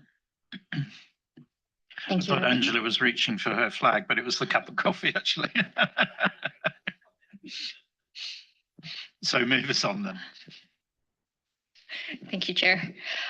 So paper 625 is the last of this set in looking at existing IPSAS 1 requirements and what we want to do with them. And it's a bit of a catch-all paper because essentially within IPSAS 1, there's still a chunk of paragraphs that relate to disclosure requirements specific to components of net asset equity, and as well as 2 or 3 paragraphs regarding general information. Oh, sorry. Thank you, David. Keeping me on track. So 2 different sets that we're trying to cover in this paper. Now, in terms of disclosures regarding the components of net asset equity, during the analysis and discussions between the task force and the staff, we did note that those disclosures are specifically on information to help users evaluate the entity's objectives, policies, and processes for managing capital. They might be specific to puttable financial instruments that are classified as net asset equity, or in situations where an entity may actually be providing dividends or similar distributions, et cetera.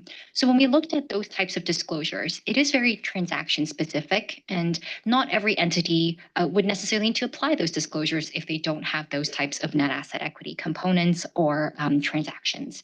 Now, the other disclosures are on general information about the entity itself. So what's its legal form, nature of its operations, any legislation that is relevant to the entity. And this disclosure is more to make sure that if it's not already presented elsewhere, the entity does ensure to provide this information in the notes to support the users of their financial statements in understanding the entity itself. So when we look at those disclosures, the task force and the staff noted that the requirements are effective and are relevant so long as the entity either has those types of components of net asset equity, or if they need that reminder to provide the information, general information about the entity itself. And we also noted when we looked at the IFRS version that they actually carried this guidance forward without substantial changes. The only minor change is, again, a location element where the disclosure requirements for the puttable financial instruments classified as net asset equity, which is a mouthful, they actually have moved that to the specific IFRS related to disclosures of financial instruments. So similar to the point earlier, this is something that we will be flagging to consider in the next phase of this project on relocating it to our equivalent, which would be IPSAS 30. But at this stage, we are proposing in the CP that we are carrying forward this guidance, retaining it in the IPSAS standards. With that, the task force and staff recommendation to the IPSASB is to carry forward the existing IPSAS 1 guidance as it continues to be relevant and would be aligned with the IFRS guidance that is equivalent, and to present its rationale in Chapter 6 of the CP. Thank you. Back to you, Chair. Thank you, Eileen. So open for comments from board members on the proposed approach.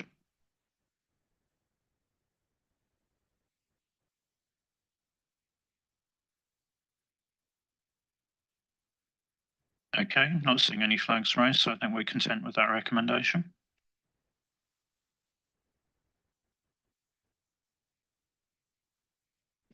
Okay, thank you, Chair.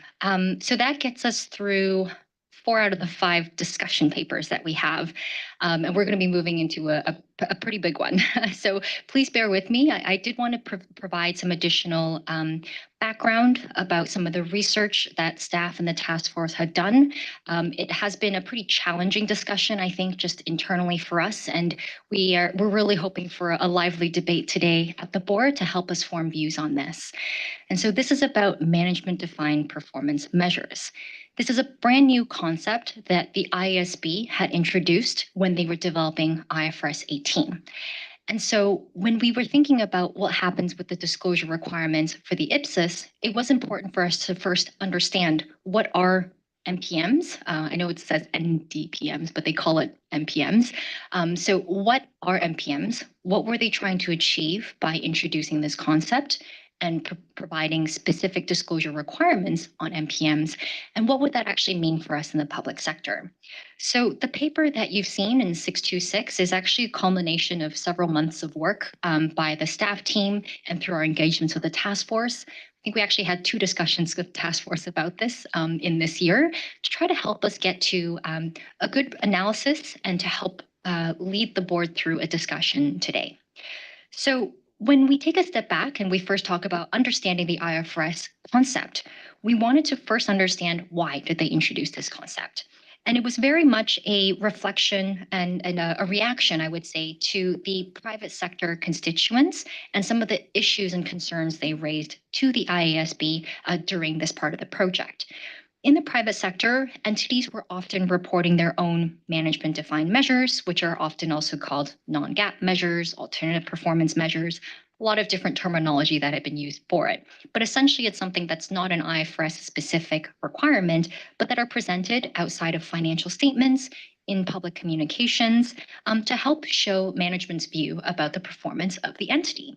But what the feedback was coming through to the IASB from private sector constituents is that, while these measures are useful to support the analysis of the performance, help them make assessments, do their analysis, et cetera, but there's a lack of clarity and transparency and potential quality concerns about these measures because they are typically they are outside the financial statements. Therefore, they are not subject to the same kind of quality measures that audit and assurance typically provide.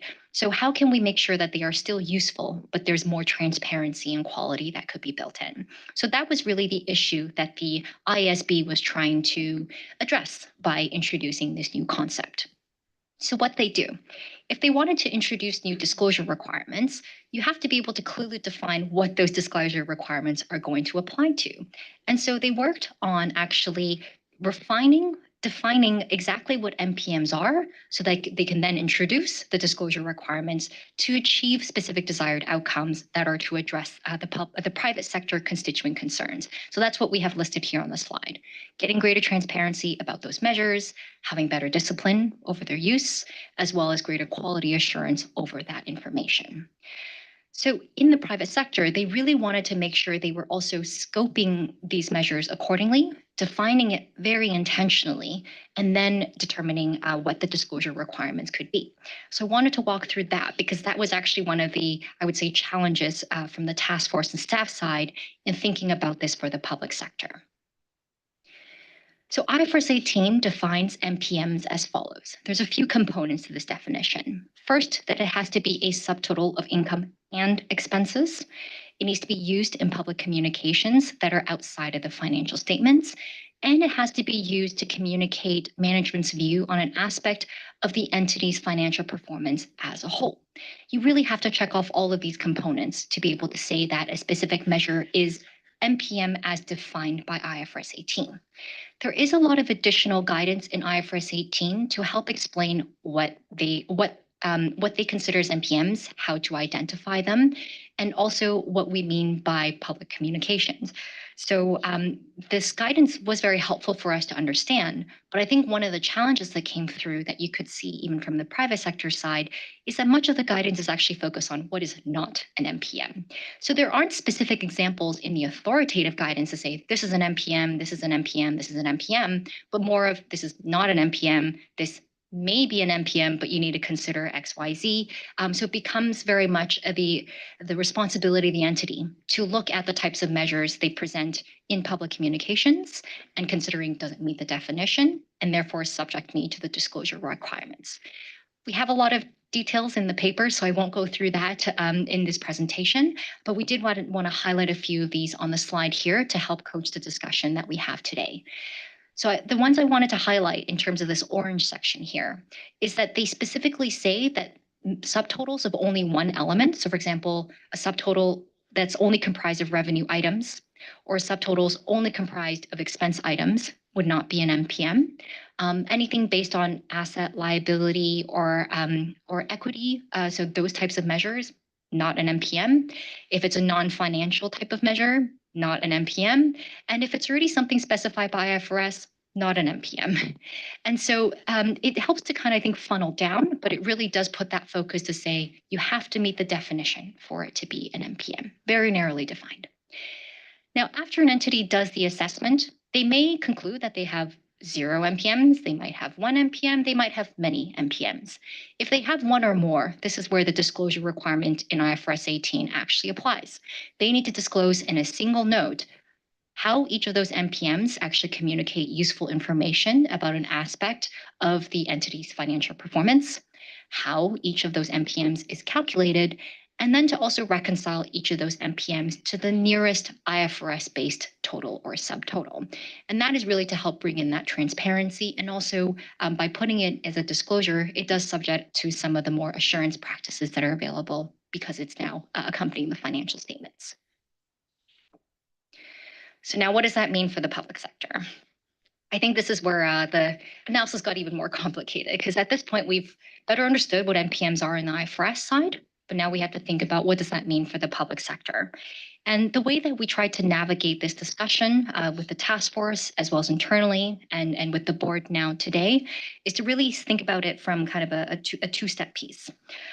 So the first is thinking about whether or not we have measures that would meet the definition of MPM per IFRS 18 within the public sector.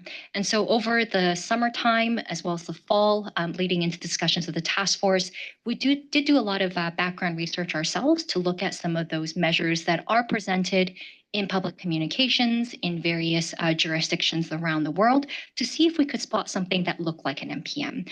And it was actually very hard to find it. And I think it really did take us back to say, well, that actually does make quite a bit of sense if we think about the public sector objectives compared to the private sector objectives.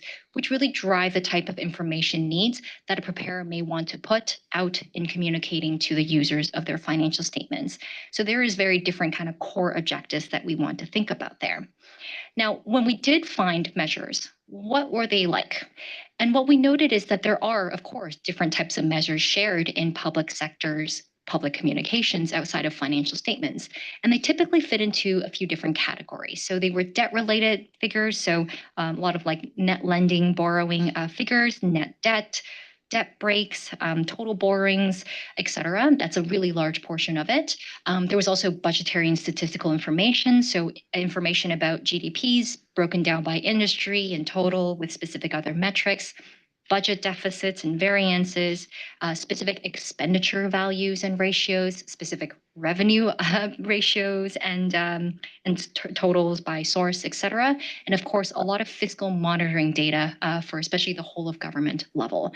So definitely a lot of information out there, but not necessarily in the financial reporting space. We also had a lot of non-financial data, and that's where we could see, for example, satisfaction rates or collection rates, and those are all kind of percentages and very qualitative in nature rather than on the non-financial side. And when we did see measures that were purely financial, they were typically not subtotals of revenue and expenses. So if you think about that and trying to do the checkbox exercise here of the IFRS 18 definitions, and as you can see on the slide here, we're not meeting every single criteria on here. Now, that's not to say that there isn't something out there. I think there's always more research that can be done, but I think that's where we're in a unique position today in having this discussion with the board, but also through the consultation process where we can gather more information about this to help the board in considering the next phase of the project. So that was kind of the first question that the task force and the staff discussed is, are there actually NPMs as defined in IFRS 18 in the public sector? We didn't really find any. But then the question becomes, well, we might not be able to incorporate IFRS 18 guidance exactly as is, because it might not be useful for the public sector. But what if we adapted it? So whether we revised a bit of the definition or provide some other sort of guidance, what could be the possibilities for us there? So that was kind of the next question that we want to tackle, both in the papers as well as with the discussion today, and thinking about what this means for us. Now, as members may recall from some of our past discussions, we wanted to always come back to whether or not public sector entities are raising and facing specific concerns. And that's really the root of what even happened on the private sector side. The introduction of this concept, defining NPMs, introducing the disclosure requirements are to answer a specific issue that private sector constituents were raising. If we looked at it from the public sector perspective, we were not hearing the same concerns that there's a lot of diversity and uncertainty about how these measures were being used, being calculated, and being presented in the public communications. So in terms of is there the same problem to address, it didn't seem to be prevalent in the same way as it did for the private sector. And again, the CP is a good opportunity for us to gather some more feedback on that. We also noted as a task force and a staff team that if you just look at the disclosure requirements, they absolutely are helpful. Having more information about how such measures are calculated, why they are provided, that reconciliation back to the closest IPSAS-based measure in this situation would definitely be helpful. It can provide very useful information for users of financial statements. But if we look at the measures that we have found so far in the last few months in the research and the work we've done, we noted that many of the measures that we've seen are actually very well understood, and they are commonly used already. So there isn't that same sort of uncertainty in terms of diversity and understanding of these measures. And when we're learning about the IFRS 18's thinking and reading their basis for conclusions, they actually had purposely scoped out any sort of measures that were well understood and commonly used, because that wasn't the area of concern or confusion by users of private sector financial statements. So that really kind of took us further in the assessment to say, well, can we adapt it? Is there a need to adapt it in the public sector? The other element that the task force and the staff considered was about what other reporting requirements actually already exist in the public sector, noting that in the public sector reporting landscape, there are many different types of reporting frameworks that exist. It's not just IPSAS, we also have budgetary, we have statistical, we have a lot of different frameworks. including at the local and jurisdictional levels, for which we are not necessarily trying to set standards when those specific practices and requirements already exist. The task force also noted that we have our RPGs, which actually provide additional guidance and support for public sector entities in preparing their GPFRs. Notably, we wanted to bring to the board's attention RPG 2, which is for financial statement discussion and analysis. That actually provides very useful guidance as well for users that are providing financial statement discussion and analysis, and especially when they are subject to certain legislative and regulatory requirements in those jurisdictions. When we looked at the guidance within RPG 2, we noted that some of the requirements in there actually do in substance achieve the same things that the MPMs were trying to do in the private sector. So for example, RPG 2 notes that information provided in a public sector FSDA should enable users to gain insights into the operations of an entity from the perspective of an entity itself. So very similar to that part of the IFRS 18 definition for MPMs. In addition, RPG 2 also notes that public sector entities should present any adjusted information that's in their FSDA and disclose the fact, explain the nature, the reasons for the adjustments, and reconcile it to any IPSAS-based measures as required by IPSAS. So again, very similar to the disclosure requirements that we're seeing in the IFRS and MPM space. So when we kind of looked at all of those considerations, that's what led the task force to say, well, at this stage, with the information available to us, with the research that's done, and looking at the broader public sector reporting landscape, we do feel at this stage, it does seem that we have reason to not bring in and incorporate MPMs into the public sector in the way that the private sector had through IFRS 18. That being said, I think this is a very complex area. We're looking forward to discussion with the board today. We have presented a preliminary view because we think that would be the best way to spur good discussion, not only around the board, but also when we issue this consultation paper to spur discussions from constituents and their feedback, which will really help us to better understand that broader reporting landscape. And if there is really similar concerns, uncertainty, diversity around the use of these measures, how they're calculated, and therefore puts great benefits onto having disclosure information about them. So with that, a big discussion. I don't know, Dave, if you wanted to add anything to it. I know we've had quite a few discussions on MPMs. Yeah, thanks, Eileen. I mean, I think I just sort of draw attention to Eileen's last point, and that is that the purpose of the PV is to focus the board's discussion on whether or not they agree with the preliminary view that we should not incorporate MPMs for all the reasons that Eileen has outlined. So with that, I'll hand it back to the chair.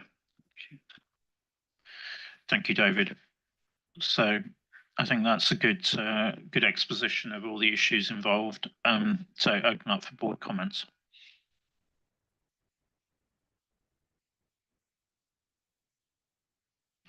Yeah, Angela, start us off.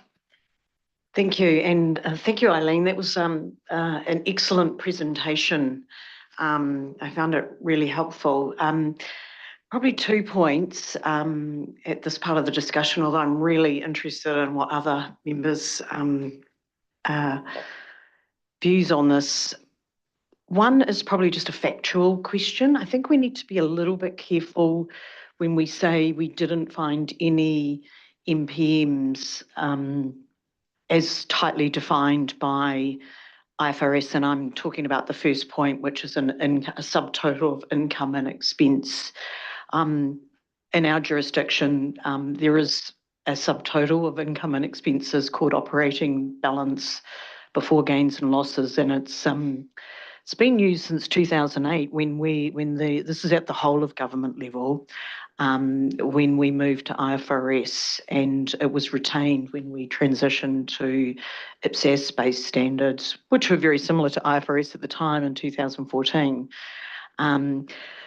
The operating balance before gains and losses is the key fiscal performance measure in an operating sense for the New Zealand government.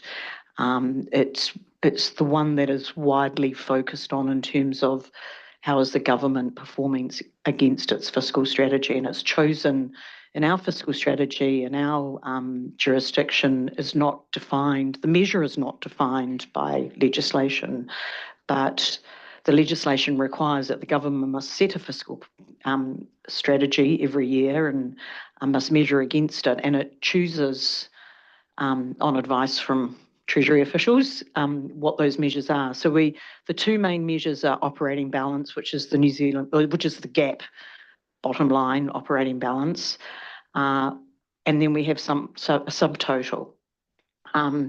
Perhaps in the research in 2019, the subtotal was actually shown in the financial statements that are audited and communicated significantly all around the financial statements and the commentary and statistical analysis of our country's performance.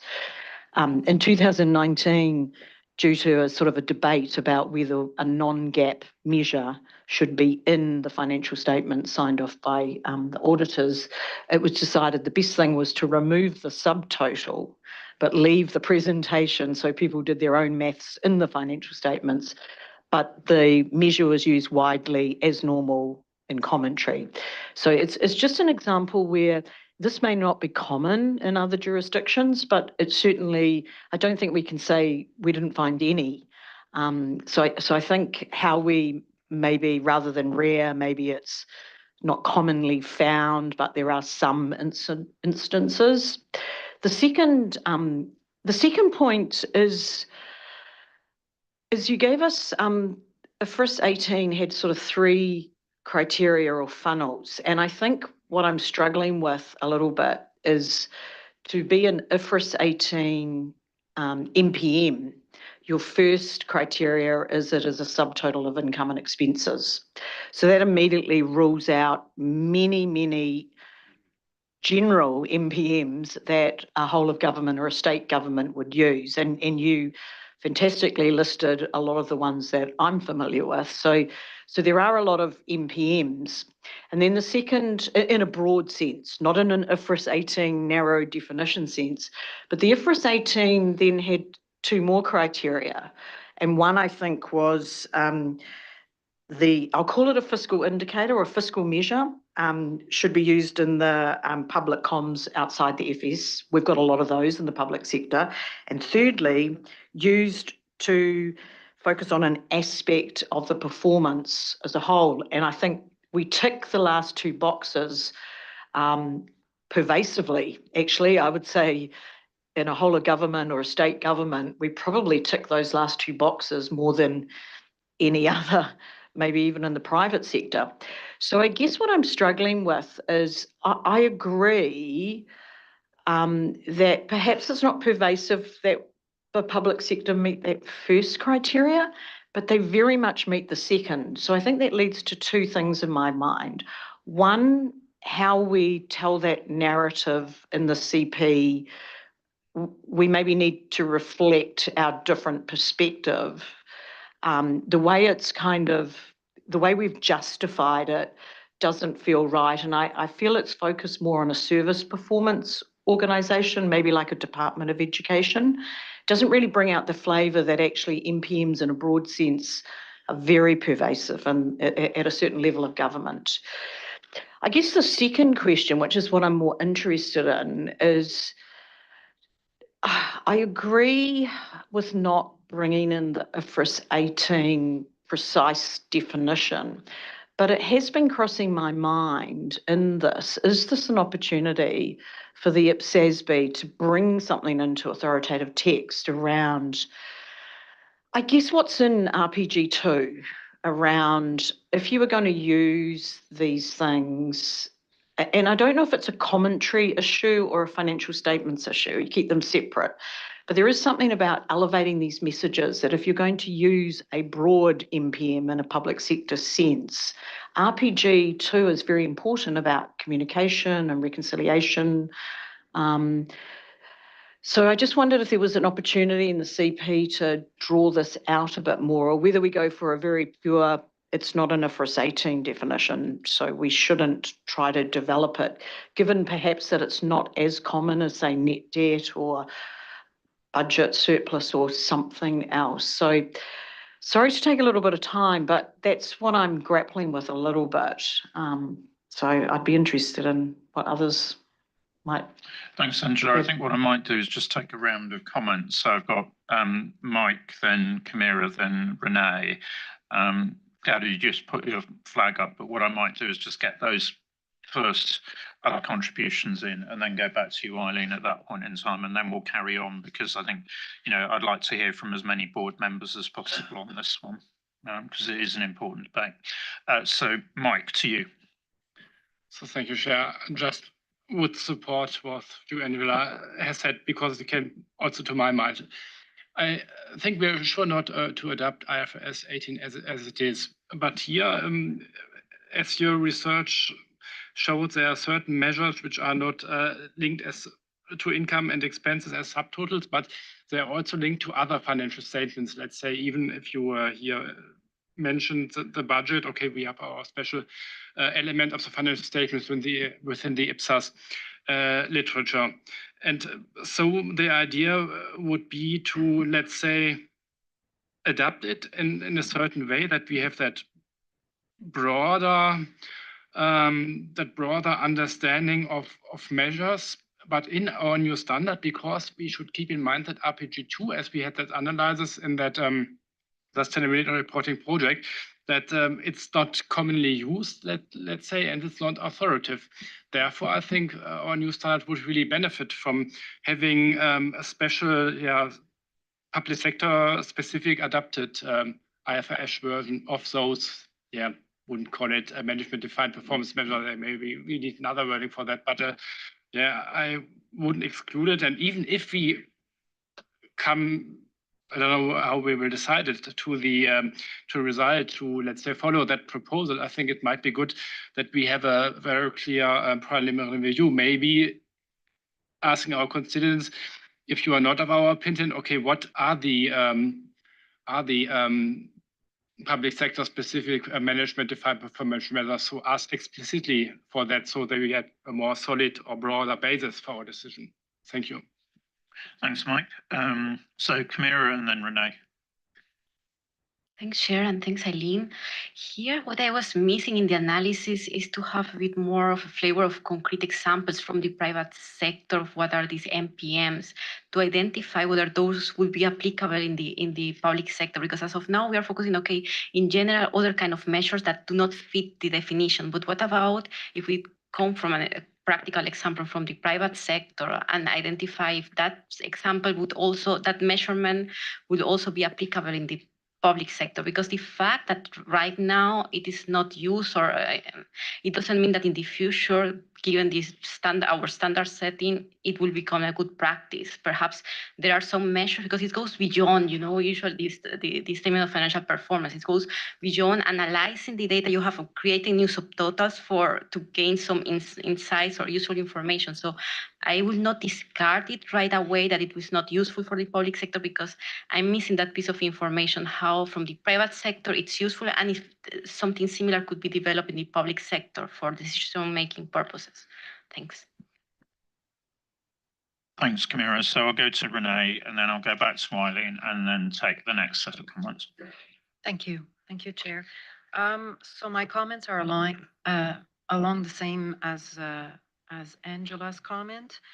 So in my jurisdiction, there is clearly a senior government, actually the Government of Canada, that discloses a subtotal similar to in Australia, which is the annual surplus deficit before actuarial gains and losses. So very, very similar concept. In the case of our jurisdiction, the subtotal is still there. It's been there for a few years, not as long as Australia, but I remember at the time, or New Zealand, I'm sorry. But I remember at the time there was a lot of discussions back and forth in how this would be presented, how this would be handled, and it was done in a very responsible way, in the sense that they made sure that they followed some of those basic principles that that we were not in IFRS 18 at the time, but those principles of transparency, clearly defining what the measure is and isn't, also making sure it would not obscure a gap measure, right? So how it was presented on the face of the statement of operations. So there were a number of factors at the time that were considered so that this decision was made very responsibly. And there were no really standards calling for that, but just good practices and wanting to be responsible about introducing this new measure. So I think in the public sector, I believe that there is this similar concern. First, there is this similar objective that a public sector entity or a government may want to highlight something different.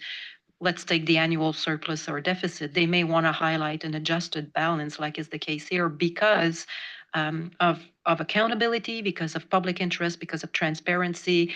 The entity wants to tell the story, right? That number as a meaning, it's part of their performance story for the year. And therefore, constituents are also concerned about what that number is and will be relying on that number. That number is replicated in the FSDNA part of the financial report. And again, a lot of care was put into making sure that it was not obscuring the discussions on the actual true annual surplus deficit. So I do think there are examples. We just noted two here. There could be others, so I think it's relevant in the public sector.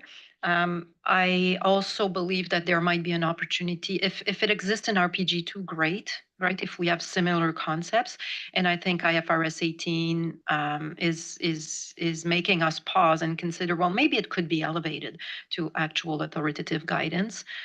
So I think that, and I would probably lean towards an SMC rather than a preliminary view.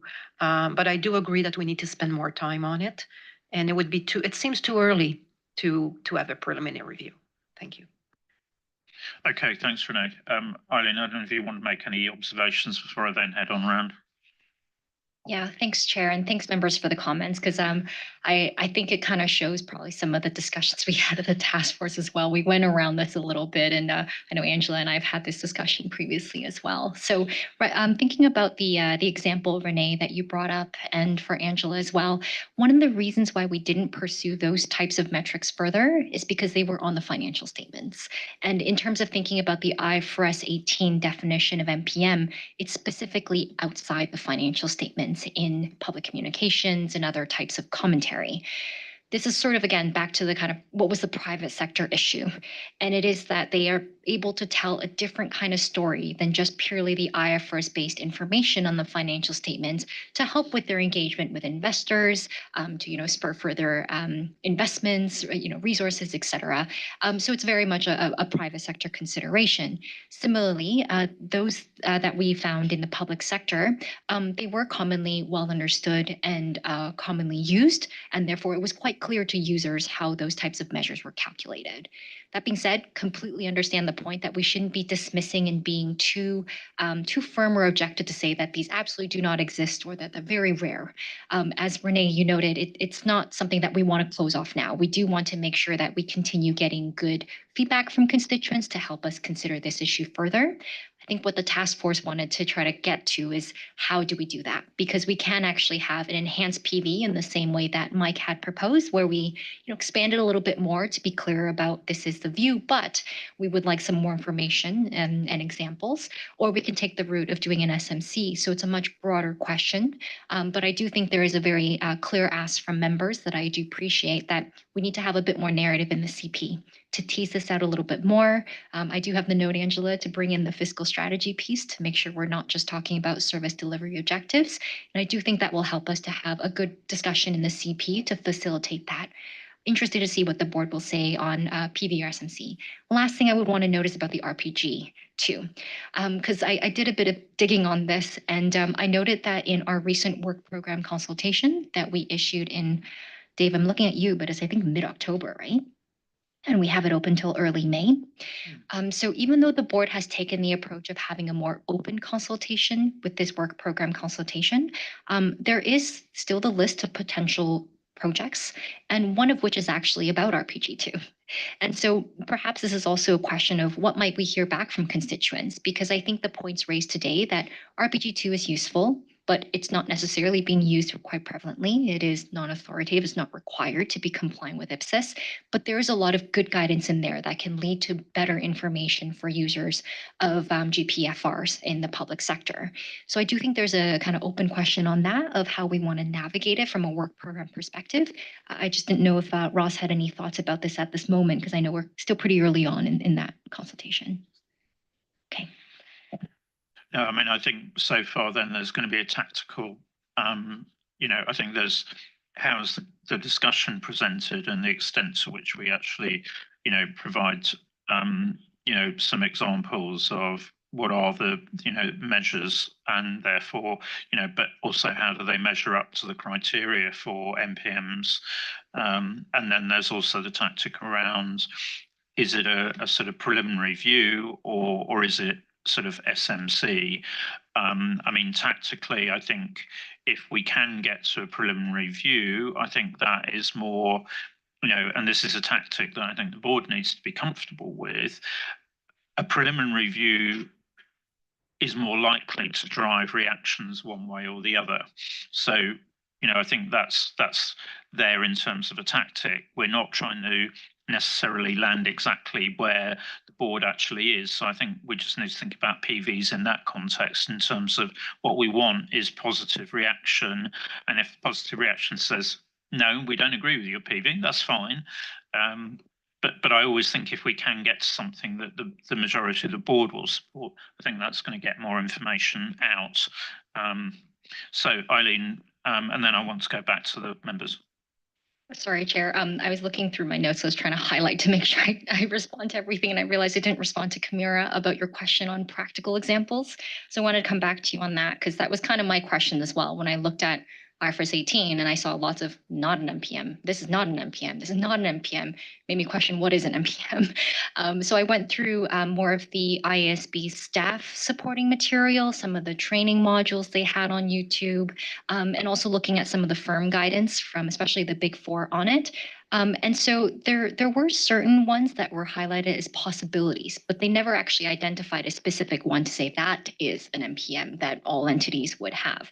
So for example, EBITDA was considered one of those very common metrics that are presented outside of financial statements that obviously are non-GAAP measure, but there wasn't even consensus across the industries and across the world on how EBITDA would actually be calculated. So they're really leaving it up to the entity to say, consider your EBITDA, consider the definition we have, and then determine whether or not you would provide disclosures for it according to IFRS 18.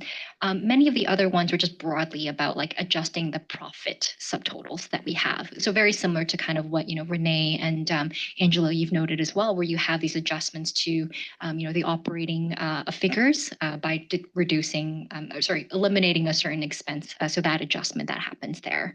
So not a lot of good examples to say these are MPMs for sure.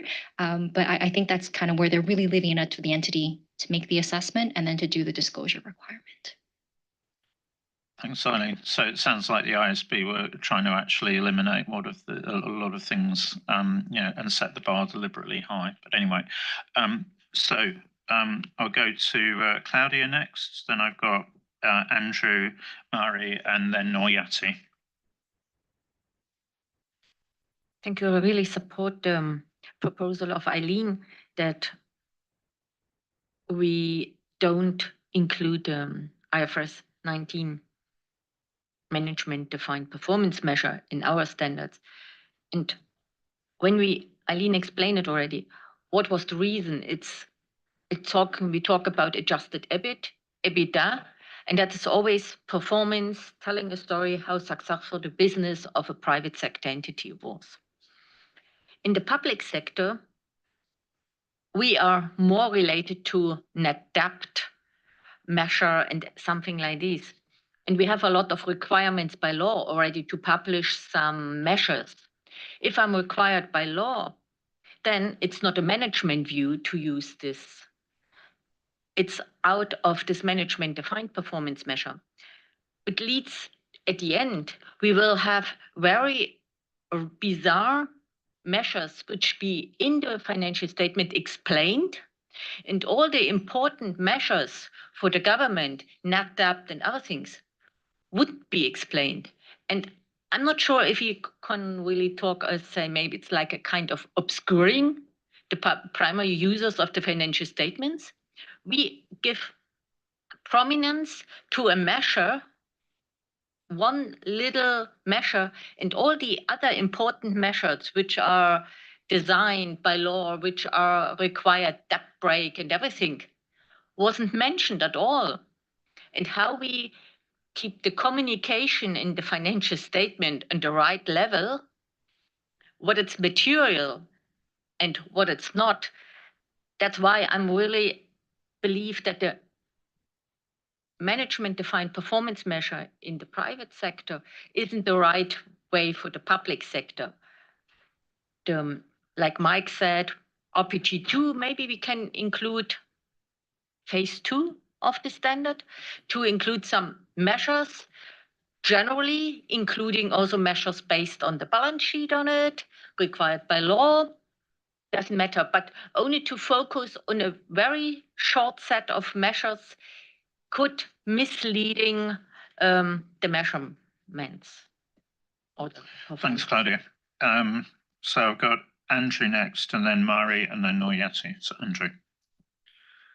Thanks. So being part of the task force, happy to hear all the conversations, and I think we had a lot of these debates. I think one thing that sort of struck me when going through some of the examples and looking at it is going back to why the ISB introduced this guidance. And there's a greater distance between your primary users of financial statements within the private sector compared to the entity that's preparing them, where you would have entities presenting these numbers, perhaps changing them year after year, and there wasn't a consistency and a transparency necessarily there. And I think your investors weren't always in a position of power to delve in there and change or get additional or deeper information. And I think within the private sector, that is slightly different. If you look at your users of the financial statements, they may often be in a position where if there is a management performance metric, they've prescribed it, or they have the ability themselves to actually go and ask information and dig deeper, which is lacking in a private sector type environment. So I think just that different user base between the private and the public sector is something that just for me was quite relevant when thinking about MPMs. Thanks, Andrew. Mari. Yes, thank you. I completely support the Irene's. So, however, the main point is MPM relates closely to specific private sector performance measure, and so we have to make clear the public specific features of the public sector, and so it is in the similar in the financial performance definition, and it is quite different, and so we have to return back to the conceptual framework's definition of financial performance. It is quite different from the private sector, and so from that point, based on that, we have to delineate the CP, and so maybe September meetings, Karen mentioned about the financial performance wording, and so I'm so same thought with her, and the financial performance is quite different. Public sector is quite different from the private sector, and so the financial performance and maybe the tax and so many maybe the chapter 4 includes so many specific public sector features, and so we have to start with based on that feature and how to align with IFRS 18 to be considered? Thank you. Thank you, Mary. I've got Noyati next, and then Sunjin, and then Scott. Thank you, Chair. Thank you, Aileen. And actually, I support Aileen proposal. And then another thing is what been mentioned, that the definition of MDM in private sector is is, I think it's not suitable for the public sector, and we might have to have our own definition of MDM, which is, I know that even other jurisdictions have their own, significant or other perspective in the how to measures the performance. Just like what Renee said, that and Claudia said that for the government, it is more on the debt to GDP or surplus deficit to GDP. And in my jurisdiction, actually, when we submit our financial statement, they're always asking, and then we put into the notes or something about the explanation about the surplus deficit to GDP or debt to the GDP, because it is our jurisdiction is actually look into it as a vital performance of the country. So I think maybe moving forward, I think because of the jurisdiction have their own, kind of measures, maybe in moving forward, maybe we could, as what Elaine said, that maybe we put it into a preliminary to get the opinion, or SMC as well, to get whether and revise the definition of the public sector, which is not the same as the IFRS definition, of course. Thank you. Thank you, Noyati. So Sunjin next, and then Scott, and then you, Kuba. Thank you, Chair. And well, I'm trying to echo many of our board members' opinion of Claudia, Mary, and Noriato, and many others already mentioned about this. Public sector is different from private sector. So in that sense, simply just transplanting the IFRS 18 NPM to public sector context may not be suitable. I want to second on that. And my view, why it is different, because in private sector entities, when we talk about private sector, those are for-profit business entities. So in that sense, bottom line numbers matter. That's performance of the business. So once the bottom line number becomes the indicator of performance, then it is an important task of disaggregating that number to find out what is the source of the success. I think the IFRS 18 is all about, not all about, mainly about aggregation and disaggregation of those accounting information.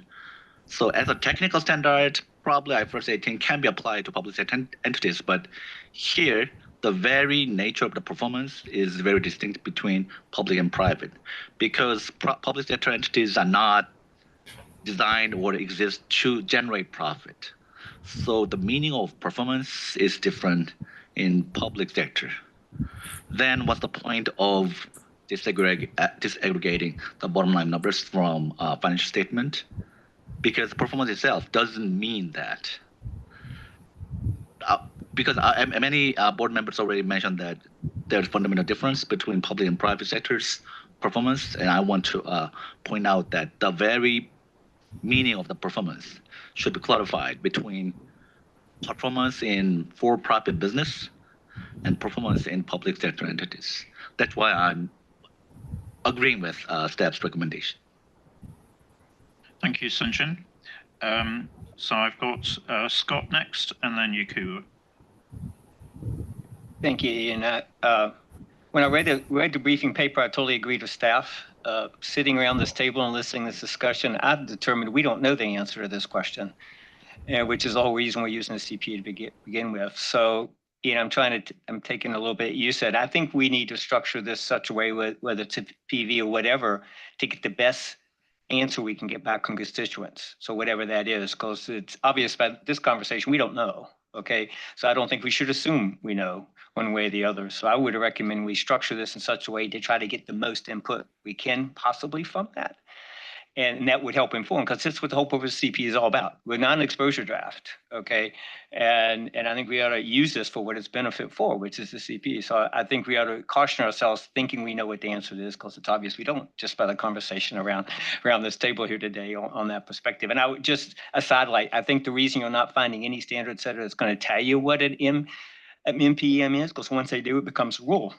And everybody does it. So I think that's why you're finding no standards that are going to put their toe in the water on that one. But that's just my 2 cents. Thank you. Thank you, Scott. Yakubu. Thank you, Chair. I'm in agreement also with the proposal coming from the staff. And when I went deeply in the papers, I'm seeing I tend to be sure that it will be difficult to find MPM within the public sector.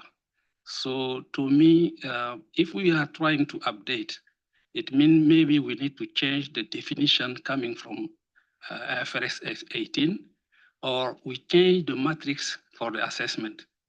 So I'm not sure that is in alignment with our policy. So to me, I am in favor to keep it out of the scope. Thank you. Okay, thank you. Ross, you want to come in and I'll go back to Eileen.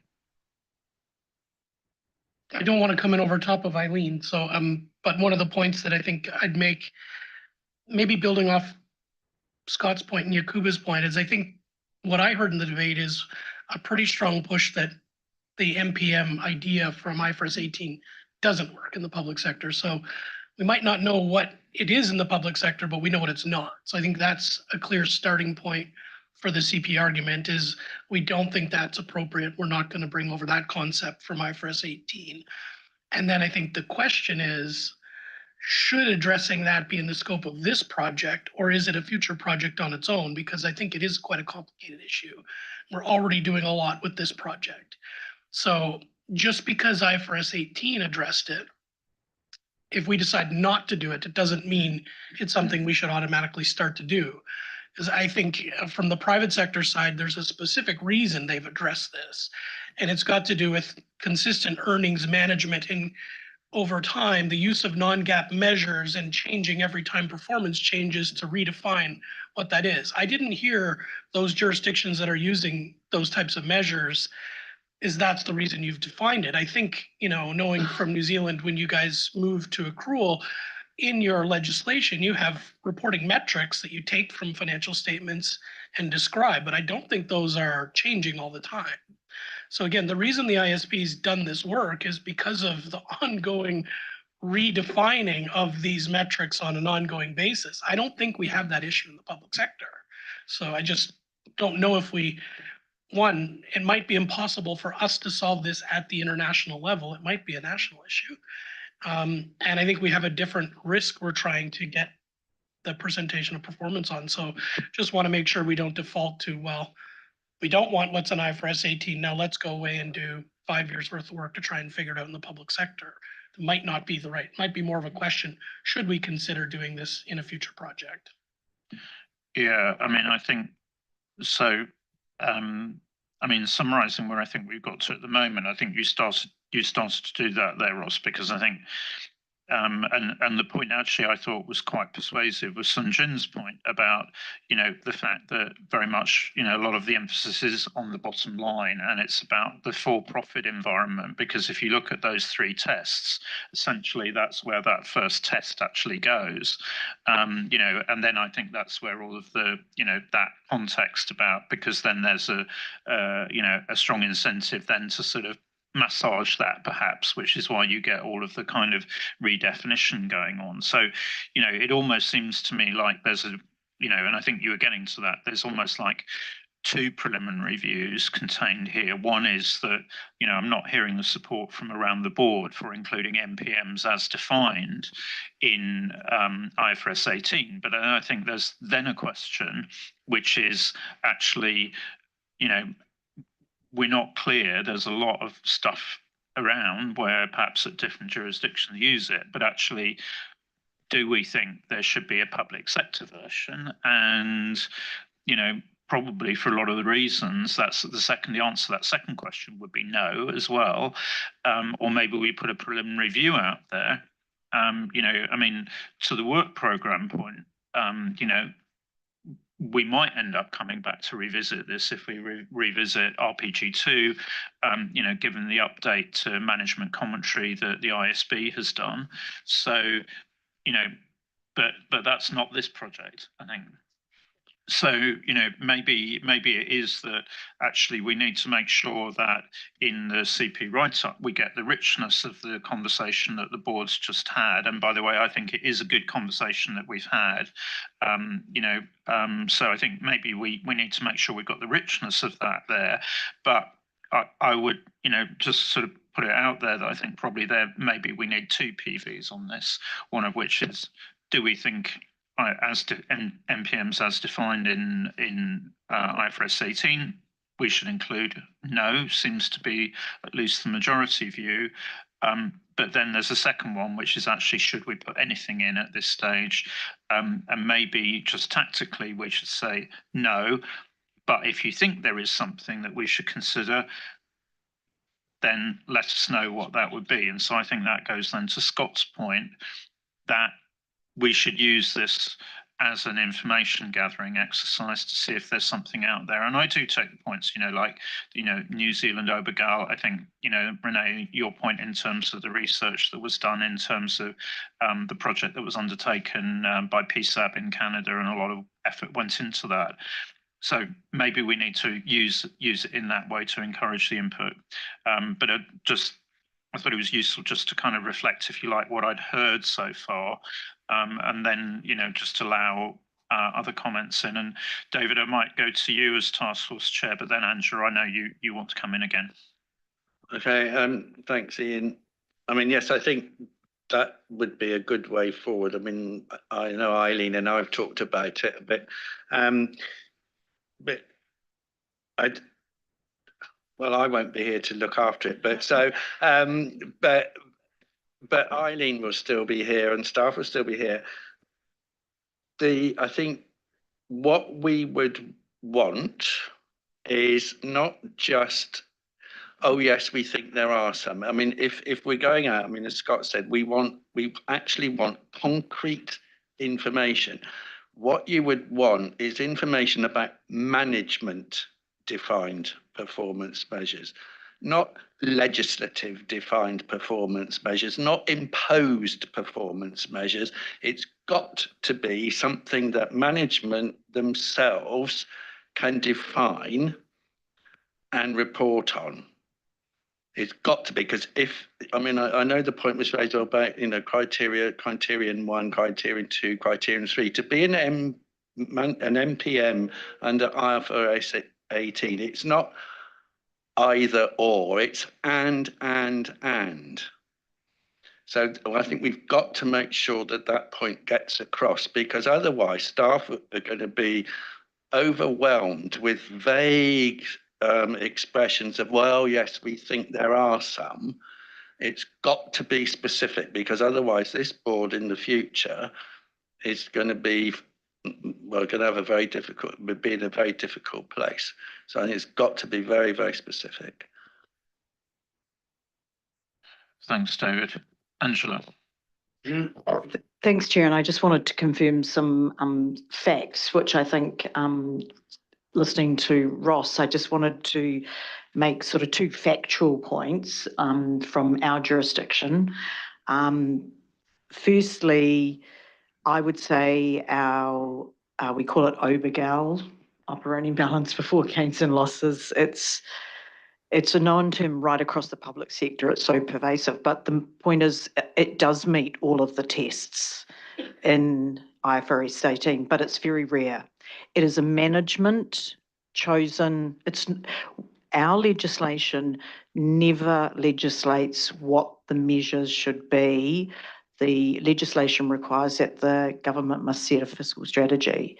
And part of the fiscal strategy is to return to surplus over time. The measure they use for a surplus is government as management. So the government decide of the day what measure to use. So it is a management. I think it's quite rare in other jurisdictions because I think a lot of them are legislatively defined measures. I can only speak for ours. But secondly, I just wanted to pick up on Ross's point from a factual perspective, which may be the difference to the private sector. We've had the same measure since 2008, and from time to time, the government, the management, want to amend the measure. And one of the things in the public sector, we've always said that the consistency of the measure over time, whether it's good news or bad news, is the credibility of the measure. And I think that's kind of the responsibility idea that maybe Canada also have, is that once this measure is set, the threshold to change the measure over time is really high. And in fact, it's never been changed. They actually have created a new measure in the last year because, so I guess what I'm saying is, I think that is a public sector difference. We haven't changed our performance measure every year, but that does not mean governments are not under pressure to do that. And it's our jurisdiction and our views on responsibility and advice and the importance of constituent consistency over time and credibility of the measure, that we kind of try to safeguard any new government coming in wanting to cherry pick. So that works in our jurisdiction, but over time, it may be that if governments don't have a legislative measure and have a management measure on their surplus, they could over time come under the same pressure as the private sector, but it's not that prevalent, I accept, and it's certainly not prevalent in our environment. So it's really just factual information to help the debate. But look, I take your point, David. We might be relatively in a smaller group compared to the rest of the jurisdictions. Thanks, Angela. I think the challenge we've got is setting an international standard versus a national requirement. Maybe there is a slight refinement, which is actually, because I take your point in terms of you could regard, the civil services management, but I think de facto actually many ministries of finance effectively mandate, even if it's not specifically written into primary or secondary legislation. David, and then I think maybe I'll sum up where I think we should go. Thanks for that. I take Angela's point about at a whole of government level.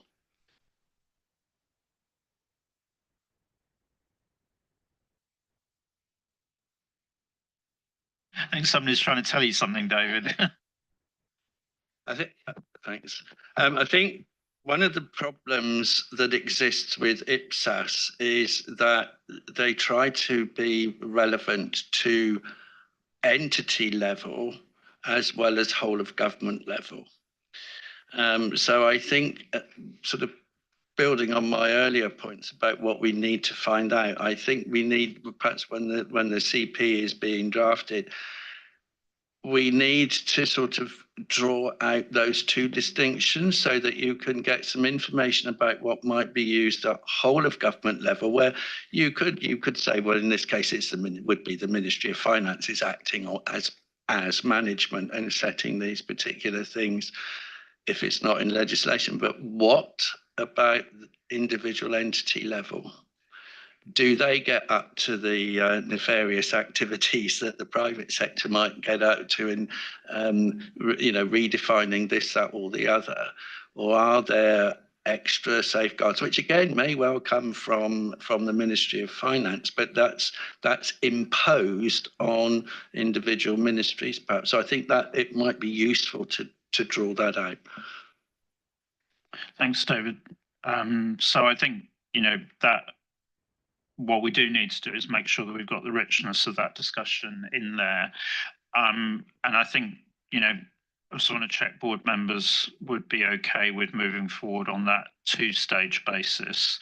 So I don't think I really heard anybody arguing that we should put in the IFRS 18 NPM definition. I think then there's that sort of discussion that we've just had around the role of, kind of national regulation, legislation, and so on. And, again, I think perhaps tactically as a board, we should say, well, actually, we recognise the diversity out there at the moment, but we don't actually see the need for a public sector version of that. But if you do, then give us concrete examples from your jurisdiction or elsewhere where you think there would be a need for it. So we set the thesis up as no, we don't think we should do this either in terms of, firstly in terms of IFRS 18, but then again, we don't think we need a public sector version. And then, see what we get back from that, because I think to Scott's point, we don't know what's out there, but equally, unless we're perhaps slightly provocative about it, we're not going to get that positive feedback and those definite examples. So is the board content if we go that approach? Obviously, we'd need to see the drafting back, and obviously we will have a look at the draft of this chapter anyway, but I think, there's some further development that's going to be needed to reflect that discussion that we've had today. Is that okay? Okay, good discussion, everyone. I think, we were hoping that we'd get a lot of good input, and I think, Task Force set this up well, but I think, we've drawn a number of things out. So thank you very much, and thank you to staff. So I think we then move on to the next item. I know, if that's you.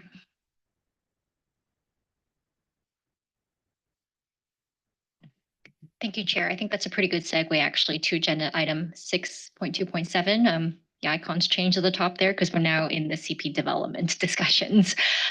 So this paper is actually related to the brand new draft of Chapter 6, which is trying to summarize the board's preliminary views on the last 5 papers that we discussed. And as the chair has noted quite rightly, there is obviously a bit more work that we'll be doing on the section regarding consideration of NPMs, drawing out that discussion more, bringing in that kind of nuance and different context from the individual versus the whole of government levels. So there's definitely work that we will be doing on that based on the very helpful discussion we have just had. This paper is trying to lead us through page by page of this brand new Chapter 6, noting, of course, that the additional discussions we've had today will be reflected in it after this meeting in the next version that the board will see in Q1. But happy to hear if there's any further comments on specific paragraphs that you would like to discuss in the session today and for us to kind of take away to work through. And on my end, thank you to the various members and technical advisors that have already sent through editorials. There's definitely still some refinement there, and we appreciate the keen eye that many have offered. Thank you very much. With that, back to you, Chair, to facilitate the discussion and page list. So, Eileen, I think I'm right. So we're on item 6.3.2. And we would be starting on page 58. Yeah, so, but that's right. I've located this right. Good. Okay. So, Dave, if you want to just lead us through sort of page by page, and as Eileen has said, obviously drafting comments, please send them through to staff. But if there are issues of principle that we haven't aired in the discussion today, then please put those forward. So agenda item 6.3.2, chapter 6, disclosure of information in the notes, page 58. So paragraphs 6.1 to 6.7.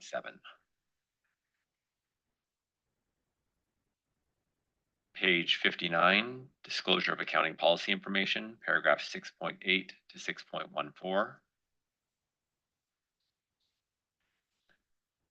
Page 60, paragraph 6.15 to 6.19.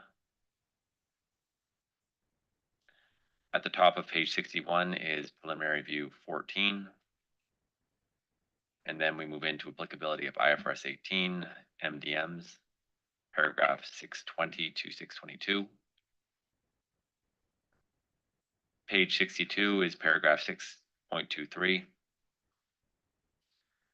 And then the last page of this chapter is page 63, paragraph 6.24, and the preliminary view 15.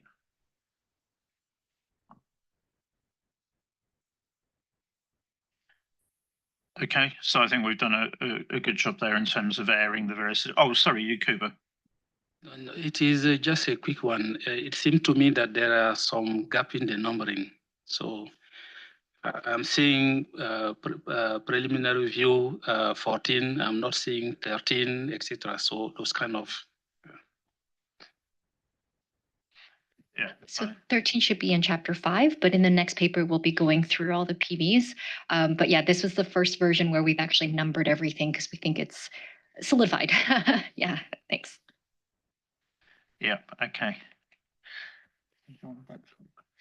So the suggestion is actually before we go into that, because I think that might take some time, that we break for lunch at this point in time. So I think if we take an hour's lunch break and come back at 1:15 US time, and then we'll start to have a look at that.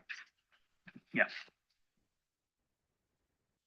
Okay, so have a good break, everyone, and then come back refreshed, and we'll start walking through the next paper.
Theirs, so I'll just bring them up.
We have like disconnected.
Okay, welcome back, everybody.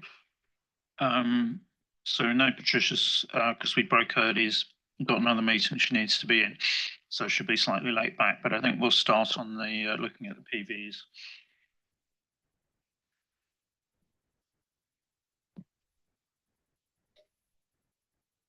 Thank you, Chair. So a very quick presentation from staff side, just to lead into the discussion on agenda item 6.2.8. So based on the discussions we've had over the last few meetings, as well as the great work that the IPSASB has done today in talking about disclosure requirements and going through the draft Chapter 6, we are essentially at a point now where we have a completed draft consultation paper, except for Appendix D, which is about the illustrative exposure draft.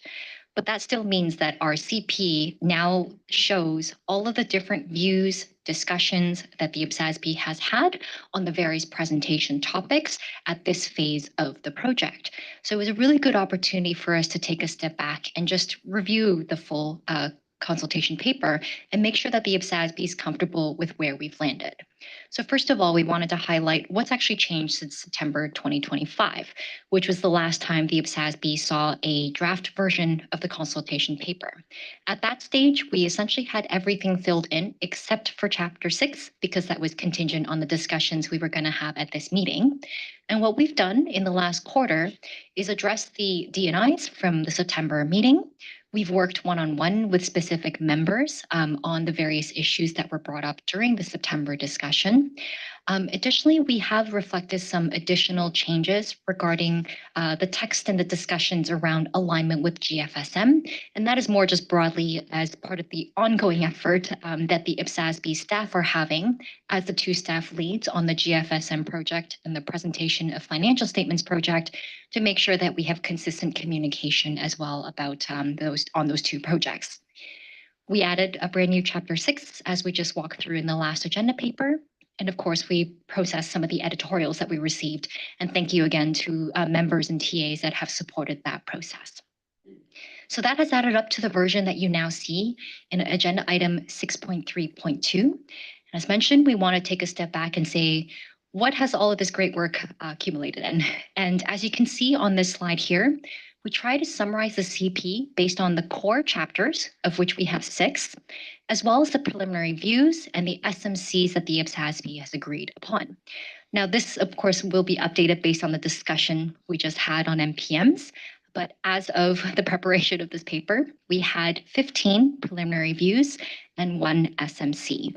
As you can see from this chart, it's about 3 each for the chapters, especially for each of the statements, as well as the general presentation requirements. And on my end, I did take a step back and look at our recent consultation papers in financial reporting projects. So specifically natural resources, measurement, and revenue and transfer expenses. This, I guess, level that we've gotten to with 15 PVs, 1 SMC, and I think based on this discussion today, we'll get to 16 PVs and 1 SMC. It's actually around the same level of questions that we've had in past consultations. Those all look to be about 14 to 16, but of course, a slightly different balance in PVs and SMCs. There were a few more SMCs in those consultation in the past. So what we wanted to do today for this paper, and appreciate the chair in facilitating this, is to basically have that kind of step back exercise as a board and make sure we are comfortable that, first of all, this completed consultation paper does appropriately reflect all of the great discussions and views that the IPSASB has reached in the last 2 years developing this CP, and to also confirm that the board is comfortable with where we've landed in having 16 PVs and 1 SMC, of course, based on the instructions that we will have from that MPM discussion earlier today. So with that, back to you, Chair, to facilitate the discussion. Thank you. Okay, so obviously we are going to have a look at each of the sections and just check whether there are any final comments. But has anybody got any comments on the overview that Eileen's just presented? I think it is helpful to have that benchmark, Eileen, there, because obviously, you know, the CP does cover a lot of ground, actually, but it's interesting just to benchmark it against ones that we've done recently. Okay, so should we just walk through what's best? You've got a summary, obviously, in the appendix, but do you want to use that, or do you want to use the CP itself?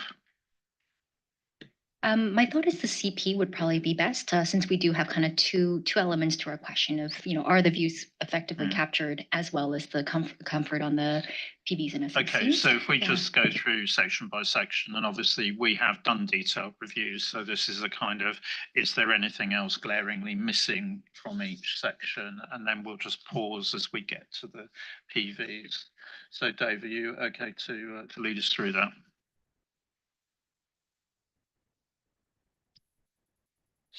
So sorry, section by section. Okay, so the first section I'll start with is the request for comment section, page 3 to page 6. I guess those are the PVs. We'll hit those as we go through one by one.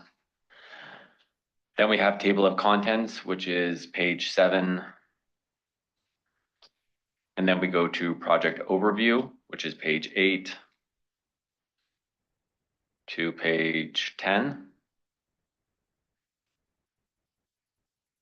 Chapter 1 starts on page 11.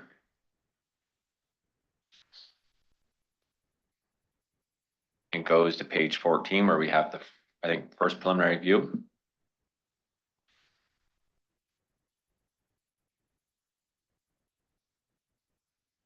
So just pause then on that and check that everybody's happy with that initial PV in chapter 1.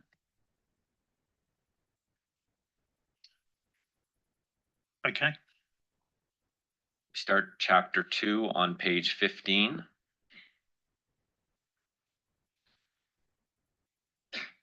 And chapter 2 ends on, well, the first preliminary view of chapter 2 is on page 20. Yeah, Mari. I'm sorry, I can catch up. So maybe page 16, 2.11, and Do you mind pulling the mic a bit closer, Mari, so that we can hear you? Yes. You can move the unit forward on the desk if you Page want. 16, page 16, I'm sorry, 2.11, the fourth line, when the entity makes publicly available its approved budget. From my point of view, it should be deleted because the conceptual framework, paragraph 8, most government and other public sector entities prepare budgets. So it's not necessary from my point of view. Thank you.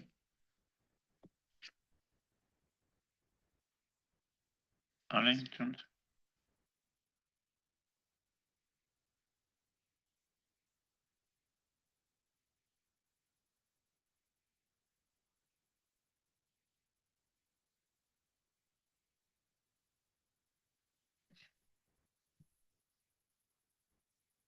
Thank you, Mari. So that was part of the updates that came through from the GFSM discussions that we had on that side, just to kind of line the discussions. But I can appreciate that it might not be as relevant here. So we can definitely consider deleting it. And I can check with Joao on that to make sure that we're aligned. Thank you. Okay, thanks. I'm going to switch to page by page just so no one gets lost and we're not all over the place, but I'll move pretty quickly. So I'm now on preliminary view 2 on chapter 2, which was page 20. So page 20 is paragraph 2.33 to 2.38. Page 21 is paragraph 2.39 to 2.42. Page 22 is 2.43 to 2.44, and I'll stop on preliminary view 4 for a minute. Should we just pause on PV3 on page 21?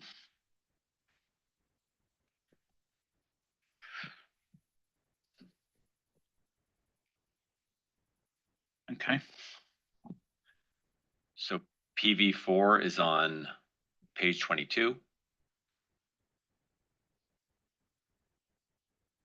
Chapter 3 starts on page 23. Page 24 starts with paragraph 3.6. Page 25 starts with paragraph 3.12. Page 26 starts with 3.18. Page 27 starts with 3.21. Page 28 starts with 3.30 and has preliminary view 5. Just checking everybody is okay with PV5. Obviously, there's a little bit of editorial on there.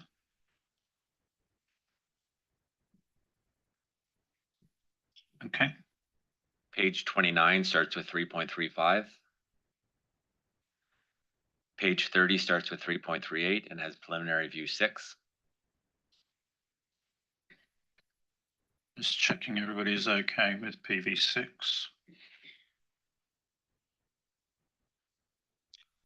Okay. Page 31 starts with paragraph 344. Page 32 starts with paragraph 3.52 and has preliminary view 7. Just pausing on PV7. Okay. Chapter 4 begins on page 33, paragraph 4.1. Page 34 begins with paragraph 4.5. Page 35 begins with paragraph 4.11. Page 36 begins with paragraph 417. Page 37 has table 1 and begins with paragraph 419. Page 38 begins with paragraph 420. Page 39 begins with paragraph 4.24. Paragraph 40 begins with paragraph 4.25. Page 41 begins with paragraph 4.29. Scott. Thank you. My comment is, I'd be interested in other people's views. It's paragraph 4.30C. It's the point that was added on taxes. I understand the revenue side, but it also says in related expenses to deliver core services. And the way it works is I don't think Indies manage it this way. Okay, I think that you definitely have expenses to match up the special uses and those type of things, but basically the taxes is what funds everything else that's left. And I think the way this is presented misrepresents what's going on. I think it'd be very difficult for actually from a practical perspective for organizations to be able to do this. So I don't think requiring the matching of expenses against taxes, that isn't even the way they were thought about when they were created, makes sense here. So I'm challenging that edit. I don't mind the revenue side. I just have an issue on the expense side. You're on the same thing.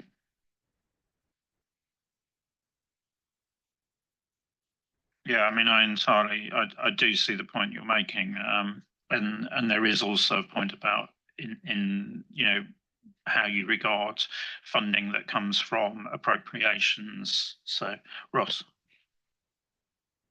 Yeah, it is kind of a unique take on this and not really consistent with our conceptual framework in terms of qualitative characteristics, because it does kind of imply a kind of a revenue matching to the expenses type approach that not sure would be the right approach. And this was specifically asked for in part of the follow-up on this. So we've put it in here to be discussed. And I believe this is a point that Karen's raised before, and I don't think she's with us today. So I think good to have the feedback we've had on this. But I see David also has. Thanks, Ross. Well, I think, I mean, there's two members that have said, this needs looking at in terms of the reference to expenditure. So I think that's clearly not supported. David. Well, I must admit, I've never quite understood why this point has been raised to come in. I mean, if an entity, and Ross, you mentioned appropriations.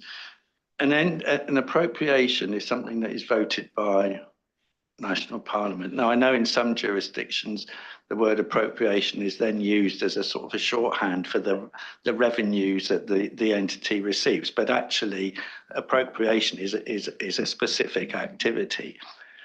The monies that an entity receives as a result of that appropriation can come from a number of sources. They could be from general taxation. They could be from hypothecated taxes, or they could come from borrowings. So I think it would be extremely onerous, if not impossible, for an individual entity to identify where its revenues had actually come from in terms of the source. And as Scott says, I mean, actually on the expenses side, there's no hypothecation unless it's for a specific purpose. But if it's a capital grant, then you're looking at that in a different area anyway. So I don't think this section is needed at all, is my personal view.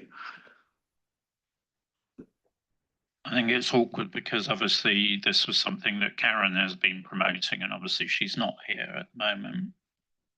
So I think, you know, it's going to be one thing where I think the comments are going to have to go back that this is not supported. Certainly the expenditure side of this is not supported by other board members, and it's causing problems.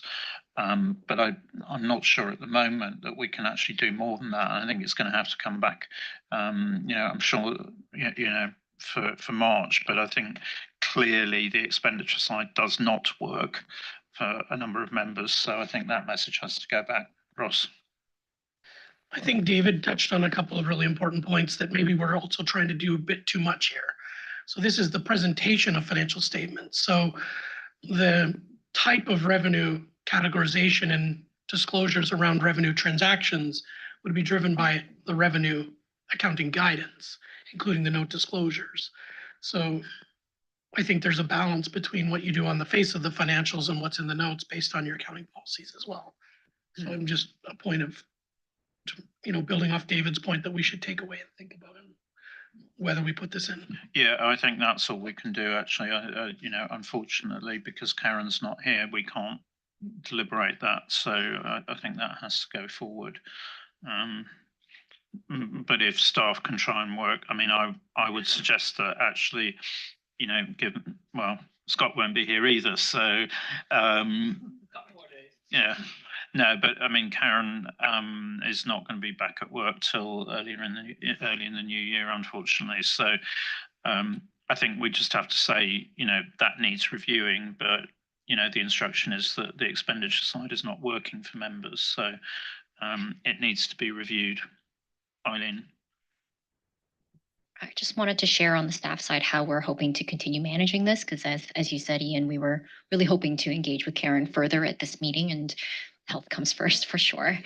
So our intention is that we're going to take the various feedback that members have provided today, both in session as well as offline. I foresee some comments on this item, and it's going to actually be part of our further discussion with Karen.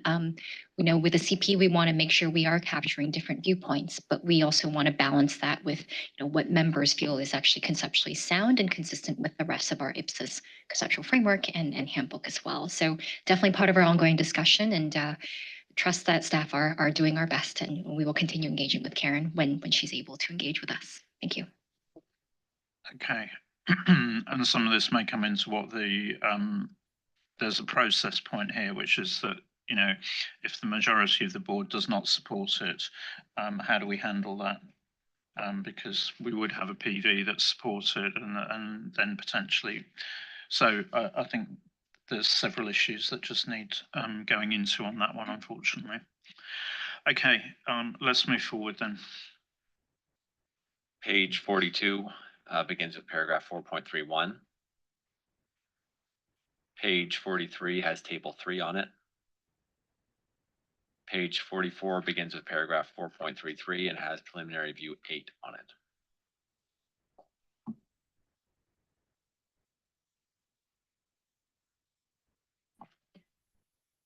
Carrying on with page 44, we start presentation of totals and subtotals, paragraph 4.34. Page 45 begins with paragraph 4.36 and has preliminary view 9 on it. Okay, so we'll just pause on preliminary view 9, check everybody's okay.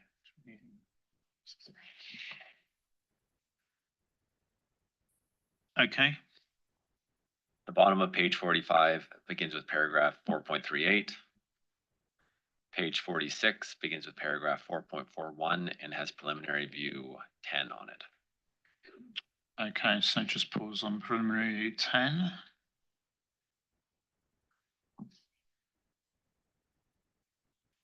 Okay, Page 46 carries on with paragraph 4.43. Page 47 begins with paragraph 4.46. And then SMC 1 is on page 48.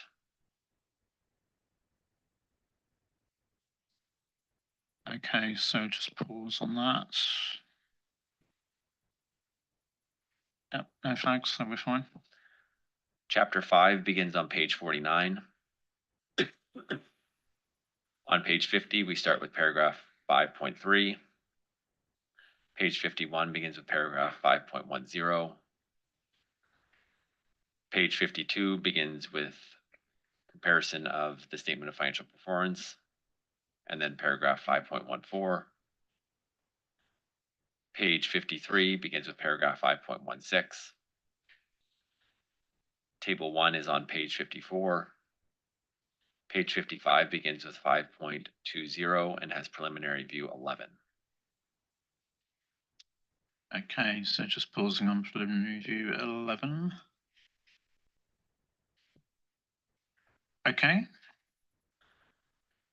Page 56 begins with paragraph 5.25 and has preliminary view 12.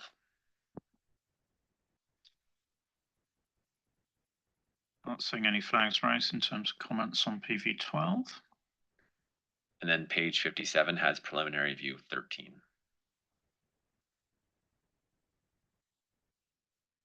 Yep, I think we're fine with that.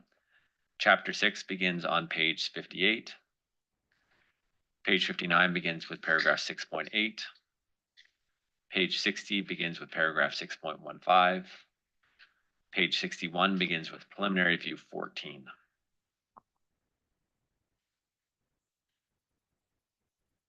Everyone okay with PV 14?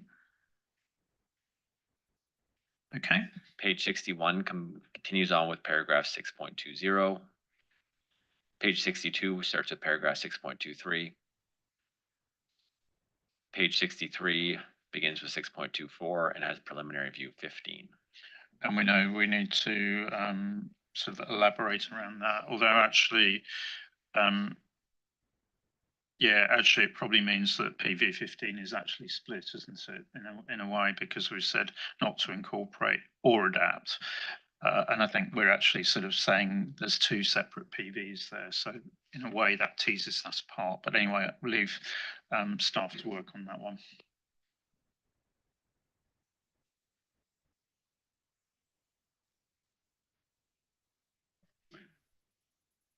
Do we want to do the appendices? Any comments on appendices that board members want to raise? Okay, that's good. I mean, we have been through all of this before, so it was really just so we have that one issue that we need to resolve in terms of the approach on taxation. That may well be a less is more. Okay, so I think with that, we're in good shape on that. So thank you very much to staff and the task force. I think that's shaped up incredibly well. And going back to your opening comments there, Eileen, I think, you know, it shows we've covered a lot of ground in recent meetings. So I think, you know, good job, everybody. So with that, we move back into the, start to have a look at the ID.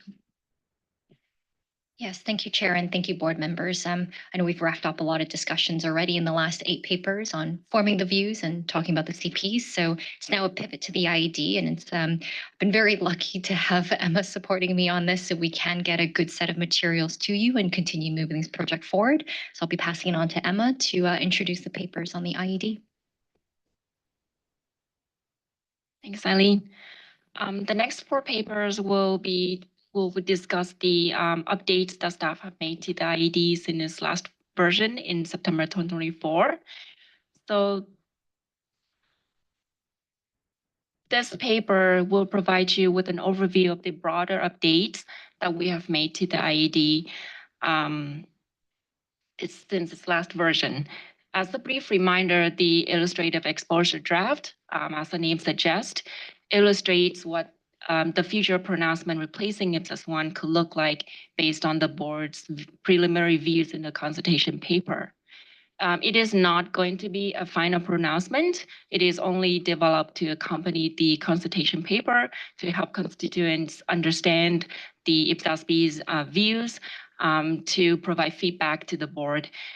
With this feedback, the board will develop the formal exposure draft in its next stage of the project, which will include the non-authoritative guidance.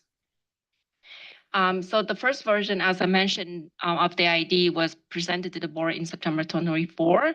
Since then, the board has completed discussion and formed views on the remaining general presentation requirements and on the statement of financial performance and statement of changes in net assets and equity. Therefore, we updated the IED to reflect the board discussions on the two remaining general presentation requirements, which are going concern and materiality. And the IED section on the two financial statements will be discussed in agenda item 11 and 12. We also updated the IED to reflect the amendments to IPSAS 1 made by an updated version of the handbook and other subsequent pronouncements, such as the definition of material that was approved in September. And lastly, we also updated the formatting of the IED. So as you may recall, the first version of the IED was presented in a 3-column tabular format. So the task force and staff agreed that this format continues to be appropriate and should be used for the final IED. However, we propose some refinements to column 1 and 3 of this table to reduce the duplication and increase consistency and clarity of the information presented. So as you can see on the slide here, column 1 would now present only the sources of the ID paragraphs in 3 different ways. The primary source by itself, the primary source followed by the comparable guidance. So for example, ID paragraph 102 was drafted based on IFRS 18 paragraph 75, but is consistent with IPSAS 1 paragraph 102. So in this case, column 1 will present the IFRS 18 paragraph 75 as the primary source, followed by IPSAS 1 102 with a note consistent in brackets. And lastly, some ID paragraphs could have multiple primary sources because they were drafted by combining wording from multiple sources. So column 2 will continue to present the ID paragraphs, and column 3 would now only present the basis for modifications to the source paragraphs and the references to the relevant CP paragraphs. It will no longer repeat information from column 1, which is sources of the paragraphs, and information in the CP. And this agenda paper doesn't require any decision, but if you have any editorial comments, please send us to the comments to us offline. Back to you, Chair. Thank you. Okay, thanks, Amit. So any comments on how that's been taken forward? Obviously, it's refined the thinking on that, which is all to help communication and understanding.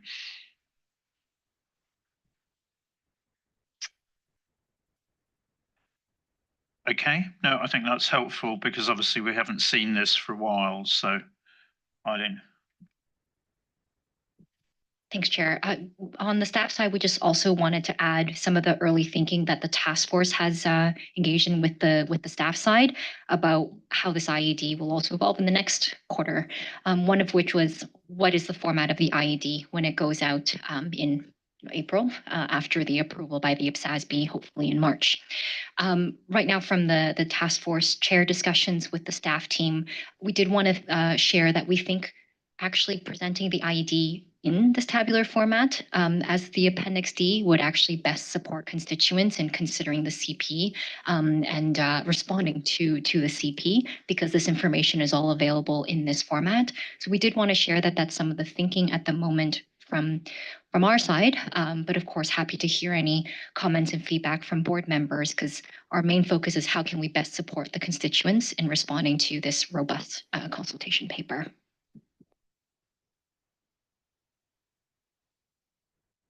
Okay, I think members are happy with that. I think probably also the 3-column format does actually underline the fact that it's different. It's not a straight exposure draft. One thing that, one observation generally is, I think, whilst presumably we've got, and haven't gone back and looked at it, we've got the comment about, the setup in the consultation paper. It may well be that we need to make sure that we've got the appropriate navigation in terms of underlining that it's there for illustration and to support understanding of the consultation paper. It's not an exposure draft of itself, and there will be an exposure draft. So I think it's one of those things where, we've obviously got to think how many times do we say it, but I think right up front at the start of the illustrative exposure draft, again, it would be worthwhile just underlining that point. Okay, so Emma, I think back to you.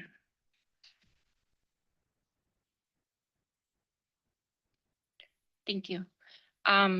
Moving on to the next agenda item. To refresh your memories, the board discussed most of the definitions in March and June 2024. The definition to be included in the new IPSAS, replacing IPSAS 1. However, some definitions were not discussed at the time because they were contingent on further discussions on some remaining general presentation requirements, and also the statement of financial performance and statement of changes in assets equity and disclosure requirements. So we just did a page flip of the consultation paper, which means that we completed discussions on the general presentation requirements and also the 2 financial statements. And we have now finished discussion on disclosure requirements. Therefore, staff updated the remaining definitions to be included in the new IPSAS standard. So the definitions are material surplus or deficit for the period, operating surplus or deficit, reclassification adjustments, and net assets and equity. If the board agrees with these proposed definitions, we will incorporate them into the final pronouncement.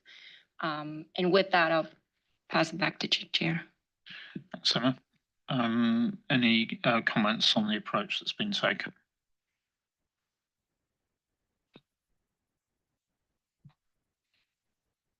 No, I think the board's comfortable with that. Very logical. So, Emma, back to you, or is it back to? Yeah. Thank you. So in September 2025, the board completed its review of Chapter 4 of the consultation paper, which relates to the statement of financial performance. So we have drafted the IED paragraphs for this section based on the IPSASB views in Chapter 4 of the CP. So we used IFRS 18 guidance as the basis for drafting of this section because all of the preliminary views and the SMC also proposed alignment with IFRS 18 for this section. So these are the paragraphs noted in blue in the core text in the application guidance of the draft IED in agenda item 6.3.3. So it's just note that the track changes in these paragraphs reflect the modifications to the source paragraphs, as also noted in the first 2 pages of the IED. So staff have received comments from members and TAs prior to the meetings on this section, and we have addressed the comments. The task force also reviewed this section in our meeting in November, and we received very helpful comments, and we addressed them as well. So as usual, please send us any editorial comments offline and raise any substantive points in this meeting. Thank you. Okay, so we are going to just do a page by page on the illustrative exposure draft shortly, but are there any sort of, significant comments of principle that anybody wants to bring up at this stage?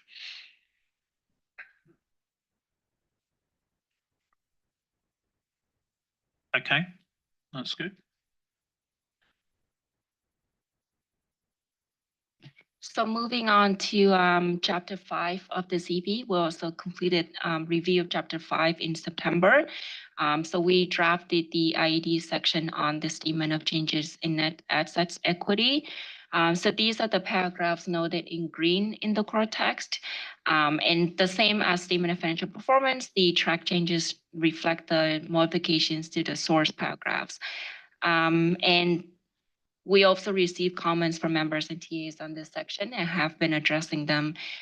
So again, any substantive comments can be raised at this meeting, but any editorial comments, just send us offline. Thank you. Thank you. So any substantive comments anybody wants to bring up at this stage?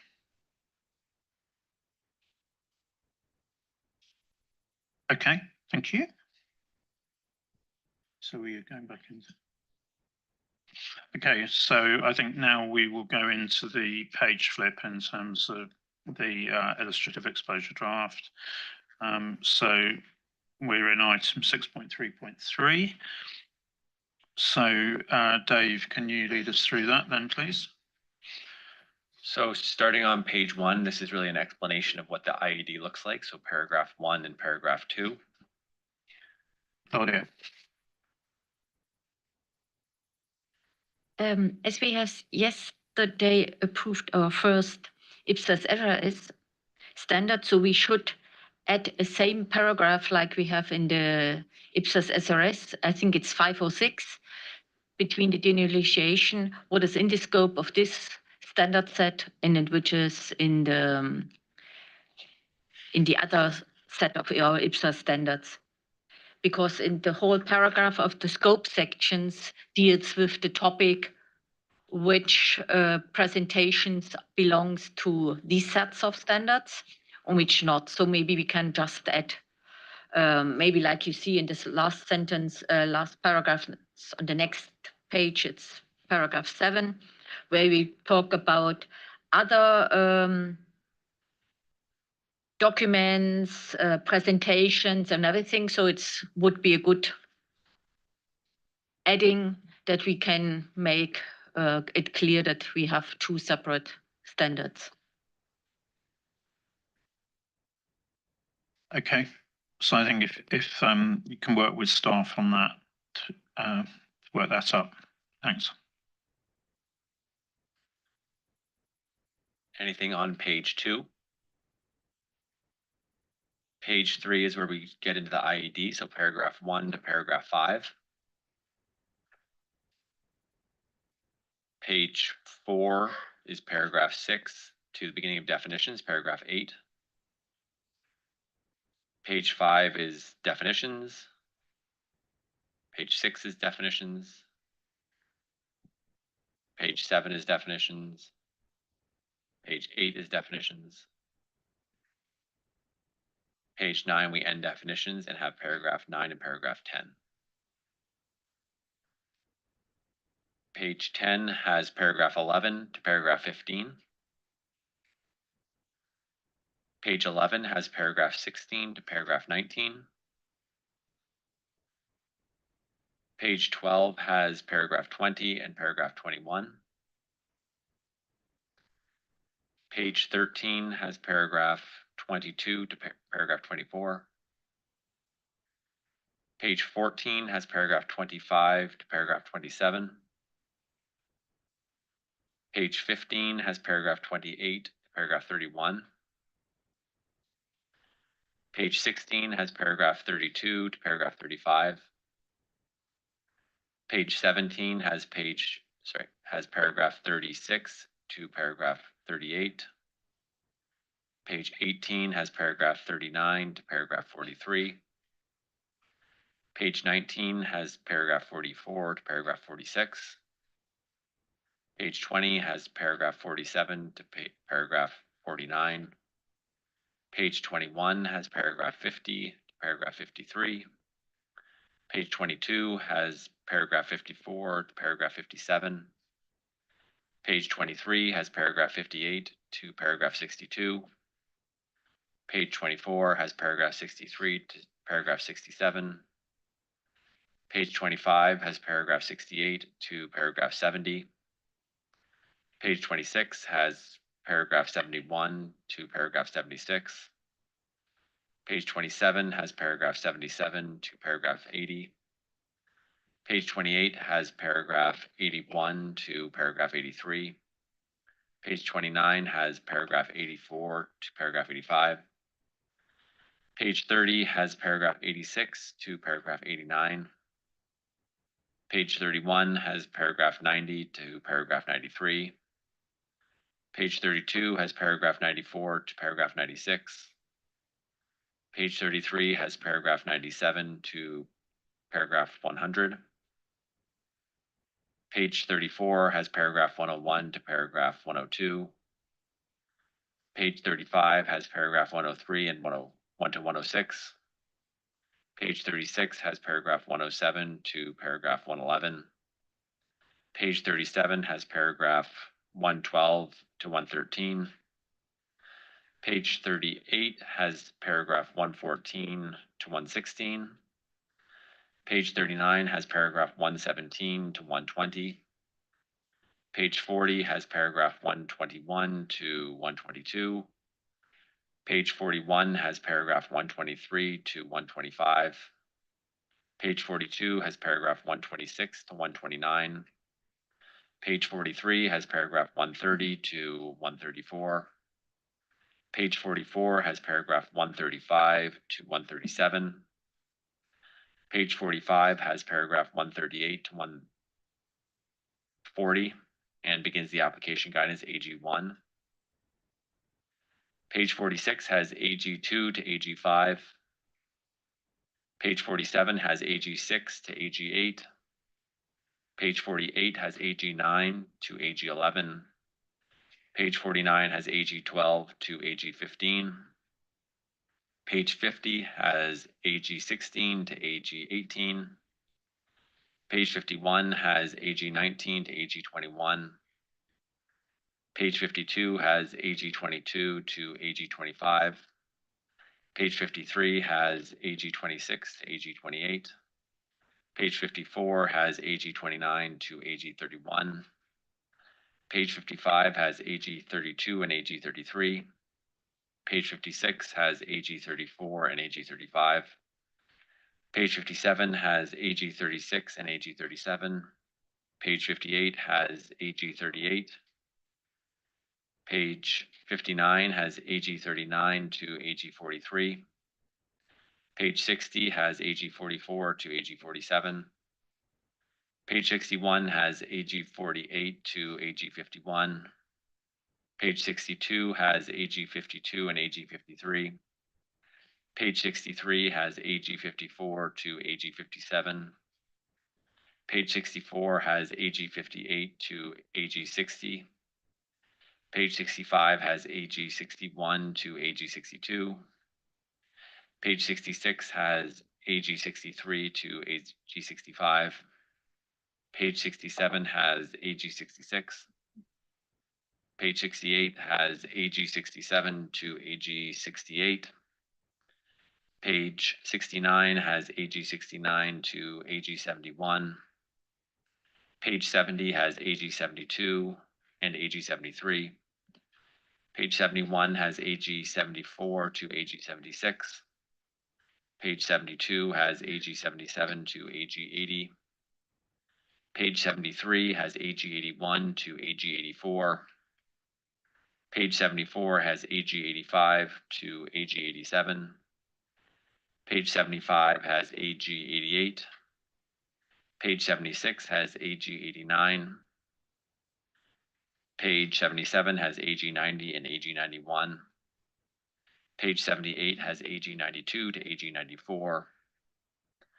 Page 79 has AG95 to AG97. Page 80 has AG98 to AG101. Page 81 has AG102 to AG105. Page 82 has AG106 to AG109. Page 83 has AG110 to AG112. Page 84 has AG113 to AG115. Page 85 has AG116 to AG117. Page 86 is the last page of the document. Claudia. I'm sorry. It was so fast that Missed. So just when Good you thought it question. was safe. Go for Let's it. go back to page 40. Where we have the display of financial position, it's 122. I think we should reflect if we have to add something, because we have now a new standard, IPSAS 51. And I'm not sure if we have to add something about assets held for conservation in this paragraph. So maybe we just, Eileen, it would be great if you could check that we add something on these or not. Okay, so we instruct staff just to go away and have a look at that. Good. Okay, well, I think that was a useful exercise anyway, because it sets the board up in very good shape for approval then in March. So obviously, if there are editorials and you haven't already passed those to staff, please do that. Eileen, I think probably back to you just on the project management aspects then. Well, thank you, Chair, and thank you, everyone. I was actually going to try to cut Dave off to ask if he needs help, because that was a lot of pages for both the CP and the IED. So I think on our end, just a big thanks from staff to the board and the task force. And I'm sure I don't think I'll be speaking out of turn if I say it's also probably a thanks from the task force to the board as well, because it really helps us to move things forward. It's been a very busy year, but I think we've definitely made great progress. So thank you so much for the ongoing engagement.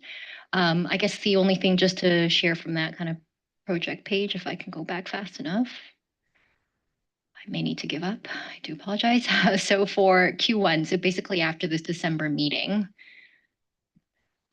we will be, of course, actioning the decisions and instructions coming out of this meeting, which includes, of course, some of the changes to the MPMs component in Chapter 6. I think that's probably the biggest section of changes that's coming out of this meeting today. But it's really helpful. I think it's going to get us to a very robust discussion on the MPM considerations and, of course, building in a new preliminary review as suggested by the chair.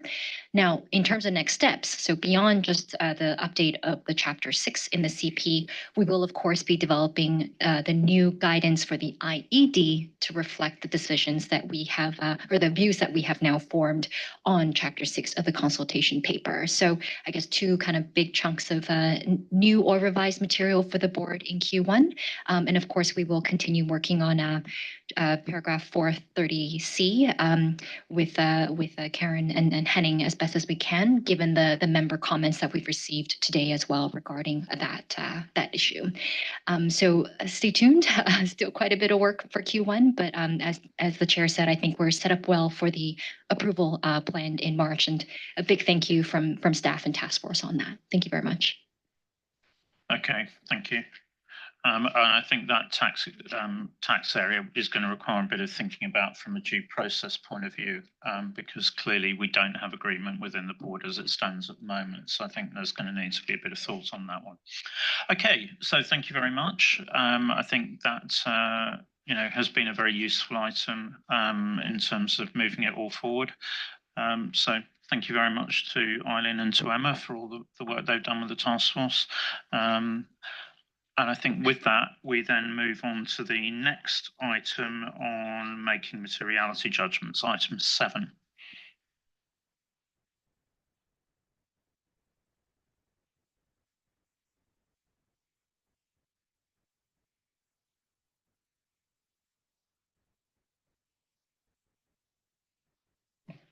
Good afternoon, everyone, and we'll be discussing agenda item 7. Just one moment, I think the slides will come. Okay. So for making materiality judgments, we're now moving into phase 2 of the project. And I just wanted to quickly just discuss agenda item 7.2.1 that gives a project overview of where we're standing today and where we're going to be looking forward, and what the project scope for the Making Materiality project approved back in March 2025 was. Having completed phase 1 has allowed us to have clarity over the definition of material being the focus, the information needs of primary users, as well as having that definition between the conceptual framework and IPSAS 1 to be aligned, as to then start at the second phase of developing non-authoritative materiality guidance on its application, which will be aligned as per the narrow scope approach on IFRS practice statement 2, making materiality judgments. This is the first time that we'll be discussing the approach from staff.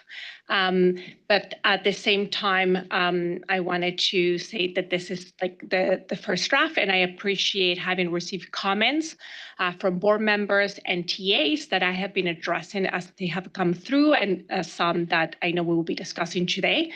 At the same time, we got great engagements from the KEG, who has the different KEG members provided us inputs, and I will let Fabienne come with that as we discuss the agenda items. What I wanted to highlight that during this meeting, we will have a brief overview of what the practice statement 2 is, just kind of to refresh our memories, because we had that discussion in June, and just to share a little bit as to what staff did when considering the adaptations that are included in agenda item 7.3.3. And then we will also have a discussion where Karen is going to lead as to an education session on the IPSASB educational material. And that will kind of like cover all of the phases and what can you expect to see. On the timeline, what you see is that today we're like this in December and in March, we're developing the ED, and then we're targeting to approve the ED for phase 2 in March. With having a comment period and then targeting its approval at the end of the next year. With that, I don't know if I want to just to simply highlight and just to speak of it right now. Staff determine what were the items to be discussed at this meeting. It's the outline majority of adaptations to make the practice statement 2 guidance more public sectorized on the content.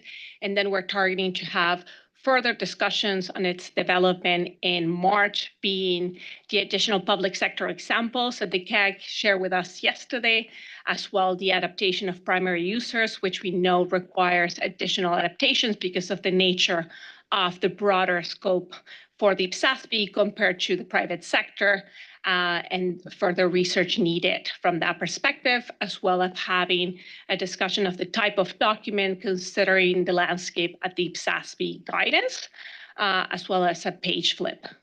With that, ahead of moving to the next agenda item, I don't know if the chair would like to see if there are other comments from members. Thank you.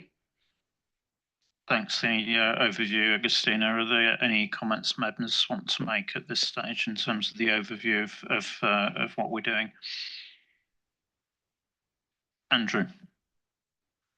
Thanks. I guess I just wanted a bit of clarity and just some thoughts around the practicality and the usefulness of the guidance that we've got. So I mean, we've taken practice statement 2 as the current step and public sectorized that using the normal process, so terminology changes, for example.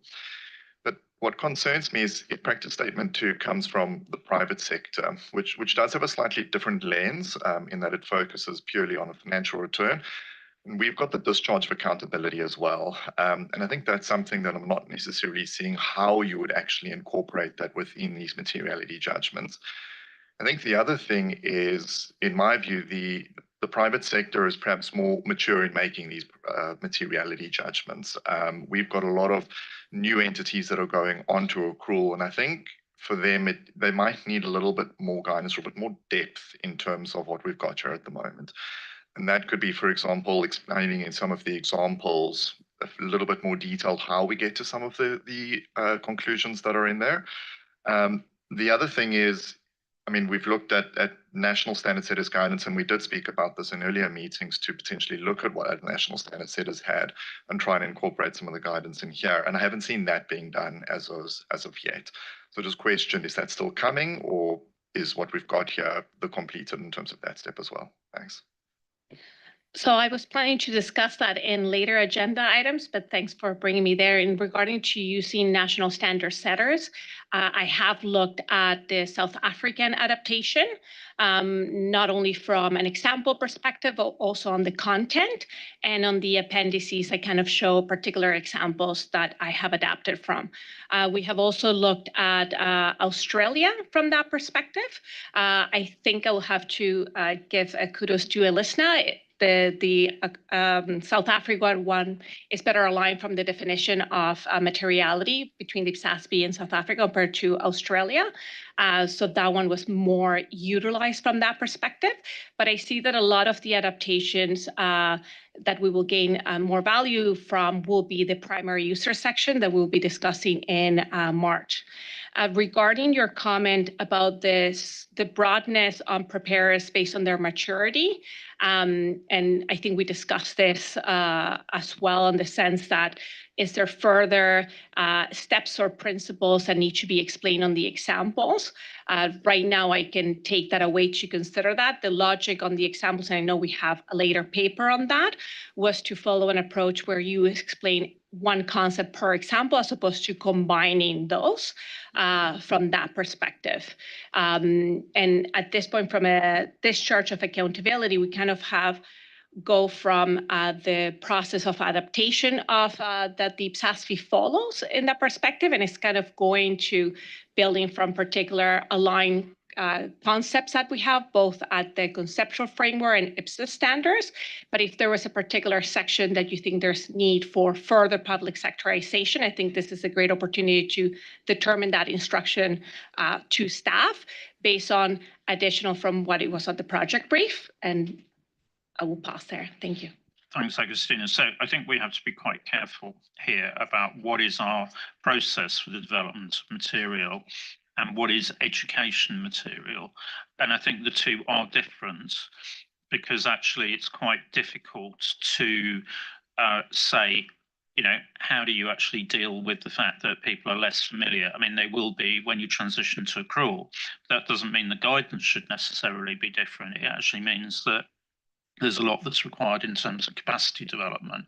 So, you know, unless there's something that's specifically public sector different, you know, different for the public sector and therefore under our process would cause us to adapt, I think we have to, you know, then say, well, if people want more material, that's either in the qualification, it's in implementation material or whatever. It's not in the actual guidance because it's also going to depend on the jurisdiction, frankly. So, you know, I think that's where we can't just suddenly start going, well, we in the board think actually you're going to have a problem with that. It's actually about what's our process. So I think that, you know, we have to be very careful on that. You know, I think maybe you're trying to get this to do too much, to be honest.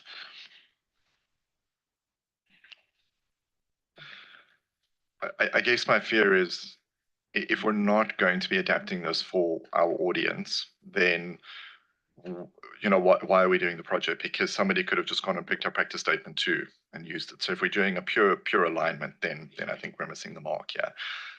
So I mean, I have noted down some comments. I've had quite extensive discussions this week with Dave and Agustina here.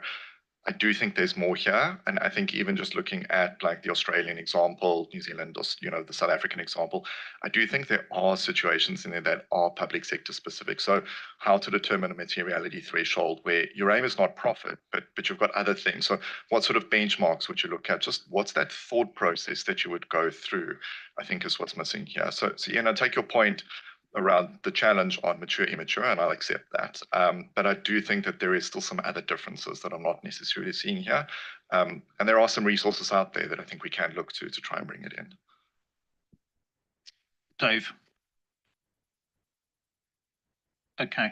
All right. Well, I know, Scott, you were waiting to come in. David, you were waiting to come in. Thank you. And it kind of gets a little bit what Andrew was saying.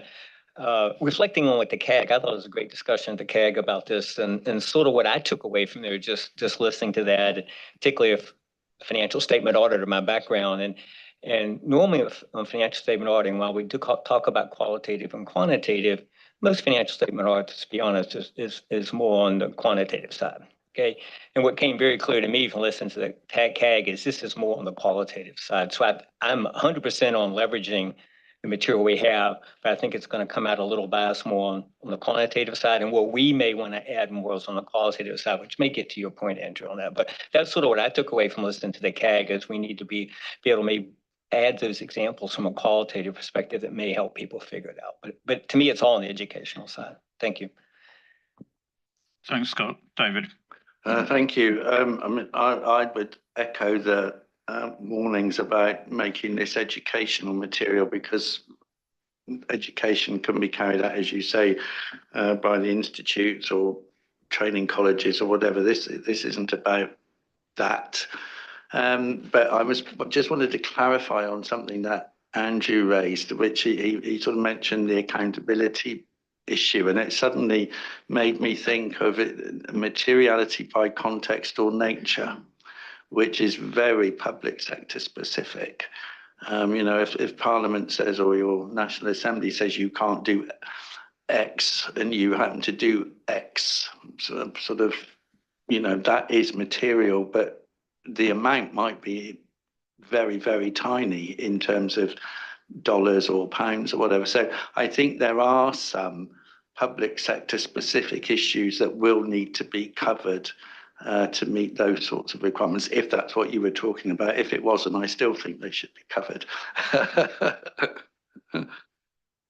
Agustina. Yes, just coming on that, I know that Scott provided me one of those examples, and I know during the CAG I got some others. So I think that is to come, and I will ensure to engage with Andrew early on. So if there was additional, we could discuss it ahead of March as to ensure that it is captured there. Okay, Dave, you want to come in before I go to Angela? I would just say, and Scott, I would just say, and Scott, you helped me out a little on one of the points I wanted to make. And Andrew, I think it's really important that we're very specific in what we want to add. And Ian, this goes to your point on specificity. I don't think the board was aware of this, but when we went to the CAG this time, we wrote the paper, but Eileen and Augustina went to the CAG members early and really highlighted the question we were asking the CAG members and asked them to reach out to their stakeholders to identify challenges within that jurisdiction. So we were getting more than just 25 people sitting around the table. So I take the point. I think we can add more examples. I think we got 6 or 7 from the CAG that were very clearly highlighted. The difference for me, and this is where I'm not completely clear on, I think it makes a lot of sense to bring in more examples that are public sector specific. I am concerned a little at changing the ISB guidance too much. I don't want to step on the feet of the ISB. It is their material. I don't want to interpret anything differently than what they've done. So I'd want to be very clear and understand very specifically from the board what they would like change to specific examples. I understand very clearly on where we should add examples. I just want to make sure if we're making changes to the material, we understand very clearly what's missing from those specific points.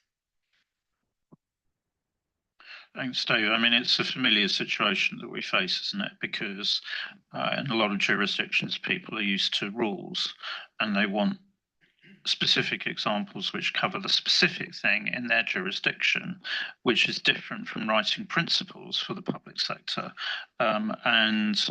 I think that's where we always do have a debate, because the rules of the road is a quasi-objective process, but really what it does is it concentrates the debate in a particular area about what is public sector specific and what is actually somebody else's view. You just apply the IFRS approach. We do have a very clear process that we've been using for a long while.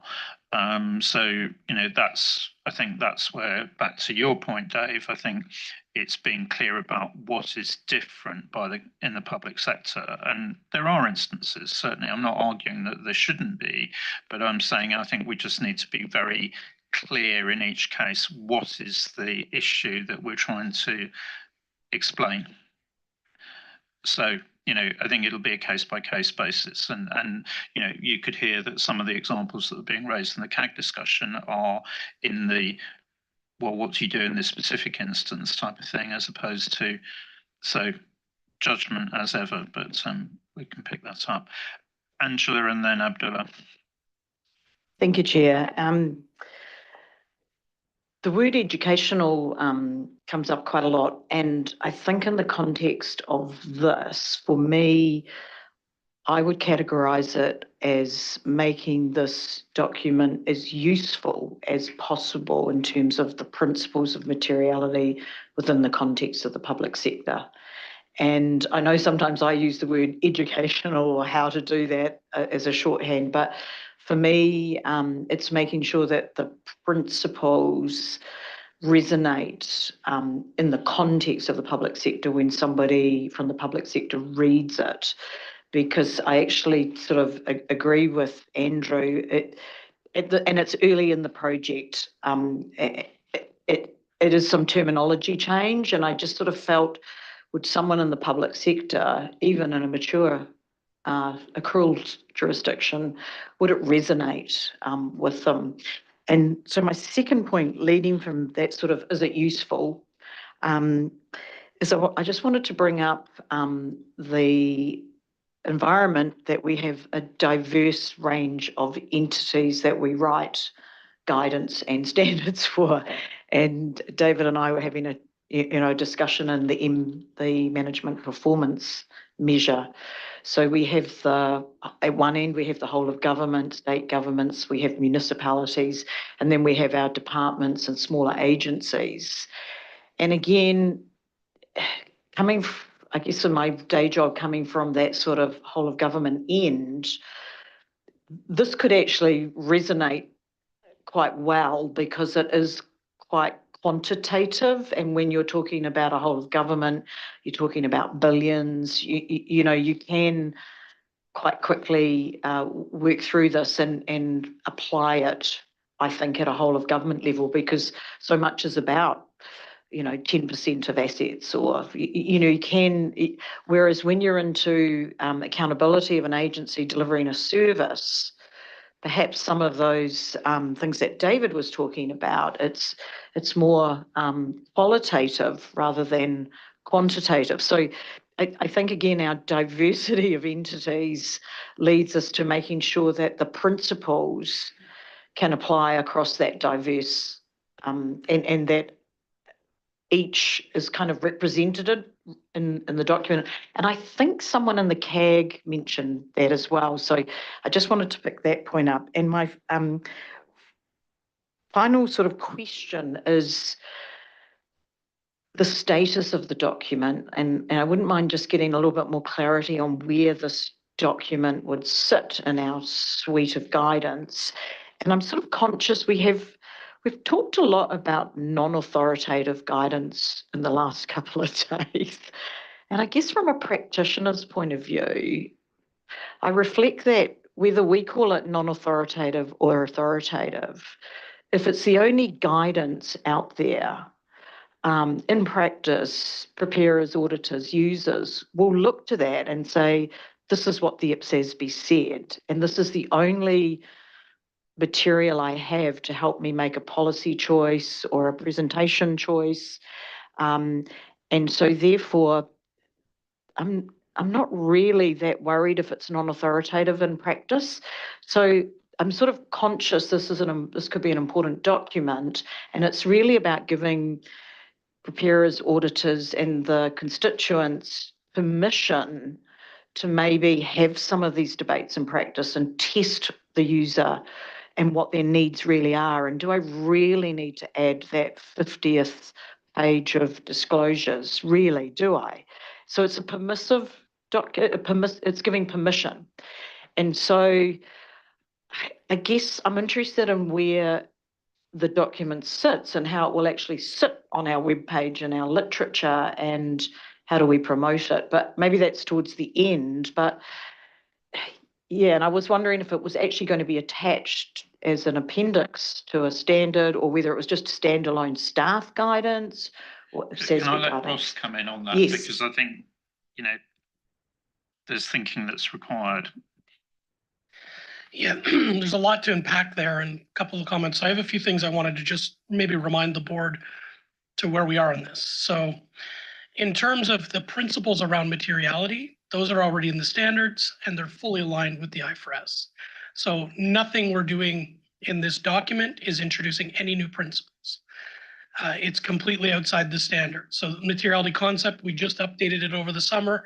We fully aligned it now with the ISB in terms of both financial reporting and sustainability reporting. And now we're just taking, and what the board agreed in the project brief was to take the practice statement that had been developed as part of the disclosure initiative in the ISB a few years ago, and is helping with the application of those principles in our standards and public sectorizing those examples to help ensure you can apply materiality. So it's guidance to help with the application of materiality in a, again, still in a high level principled manner. So it's very difficult at the international level for us to give very specific ways to apply materiality because of all the points we've actually heard today and even some of the discussions in the CAG. That being said, we're going to public sectorize it as much as we can. But there is, there is a bit of tension there between being helpful and then this becoming what people look to on materiality and overriding the actual principles in the standard because they've got examples they draw to. And this is, we have this all the time when we write a new standard. If you remember financial instruments, this was a major discussion we had where people were asking for more and more very, very specific examples on financial instruments so that they didn't actually have to read the principles and make their own judgments. So this is a document to aid in judgment making on applying the principles. So we need to keep that in mind as we make it useful. Broader education, things like that, that would be helpful. I think that's come up a couple of times. There's many people who can do that work. We're trying to help with the application of our standards. Your question on where it's going to sit is $1 million question at this point. So if you look at the slide on the screen, that's coming in March. That's not by accident. So we have the RPGs at the moment. If you look to the ISB's literature, this is one of their practice statements. We've never brought a practice statement over directly, and we haven't considered where that's going to sit. We also now have sustainability reporting standards. So we've got a new group of standards there that's causing us to rethink what sits in RPGs. So there's a few moving parts here. So I think it's better if we don't get too focused at this point on where it's going to sit and focus on what the document's going to look like, what it needs to have to help with the application of materiality. And in the meantime, we'll continue to work on that issue of, what's the right status of this document, which is further complicated by the fact that we're doing the implementation of materiality guidance as education material that has a different status in the IFRS Foundation for their sustainability standards because of how quickly they've developed it and how we're basically going to develop that on the run too. So there's a lot of moving parts here. It's really complicated. So it's not the right time to talk about status today. I think we need to focus on what are the public sector adaptations that we want to make to help with the application of the principles and add that guidance as sufficiently as possible. But I think we also need to draw a bit of a line in the sand where we're not going to go because this could become a long-running project. And again, this isn't meant to be authoritative. We are sure on that because the authoritative principles are in IPSAS today. They have been for a long time. We're just trying to help people work through that process of deciding how to apply their judgment in determining materiality without telling them what materiality is, because we can't do that for all jurisdictions. Thanks, Russ. Abdullah. Thank you, Chair. I'm now evaluating my comments because my first comment was related to Angela's first comment because materiality for public sector when I was looking into the papers, I thought we would be assessing or addressing issues related to the public sector exactly to what Angela was saying. Public sector, they have different segments, different sizes. Then when you are applying materiality to them, it's going to be different from whole government to an entity specific to municipality situation to another service-oriented entity. And those are the issues that I thought that we would bring in other than the ones in the practice statement. Do we need to have something like that to help our applications? Yes, because whenever we introduce anything, constituents will keep asking us, especially those ones who are into the the journey to convert to accrual or at the early stages, because one of the most prevailing issues is about applying materialities. But if we have something in there, that would help us. But from a practical point of view, we might want to add something where accountant or preparers as well as the auditors will have a common underground or common understanding for materiality, because those are the issues that for jurisdictions that in the convergence cycle, they would want something in there. They would want to have an understanding, because I will bring this from our experience, because we had small municipalities and they were looking into the materiality level that they wanted to apply.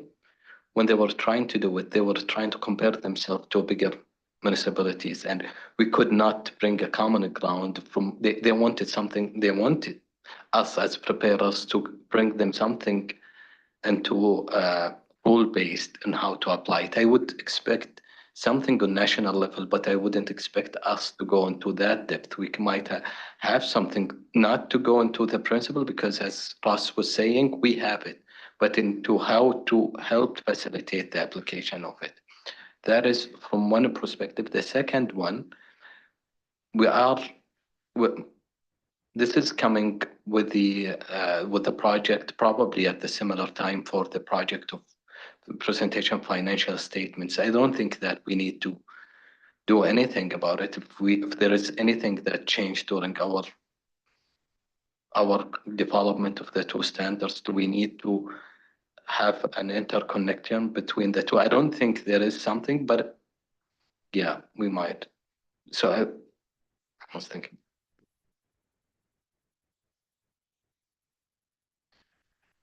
I mean, I think the point here is that materiality is already in our literature, and we've just, consolidated that guidance. It'll come over into the new presentation of financial statements in terms of that. So this is actually about, it's helping people apply it, but it's not part of that guidance. So I think, again, to Ross's point, I think we've got to be very careful in developing this about what are the boundaries here.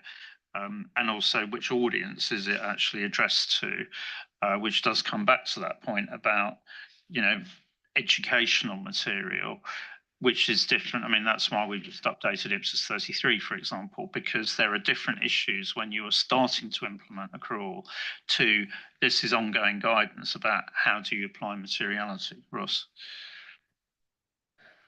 Yeah, this is a tricky topic, and I think Abdullah just touched on one of the things that makes it even a little more tricky is materiality as a concept isn't owned just by the accounting standard setters. It's also one where there's guidance that exists for auditors that they look to.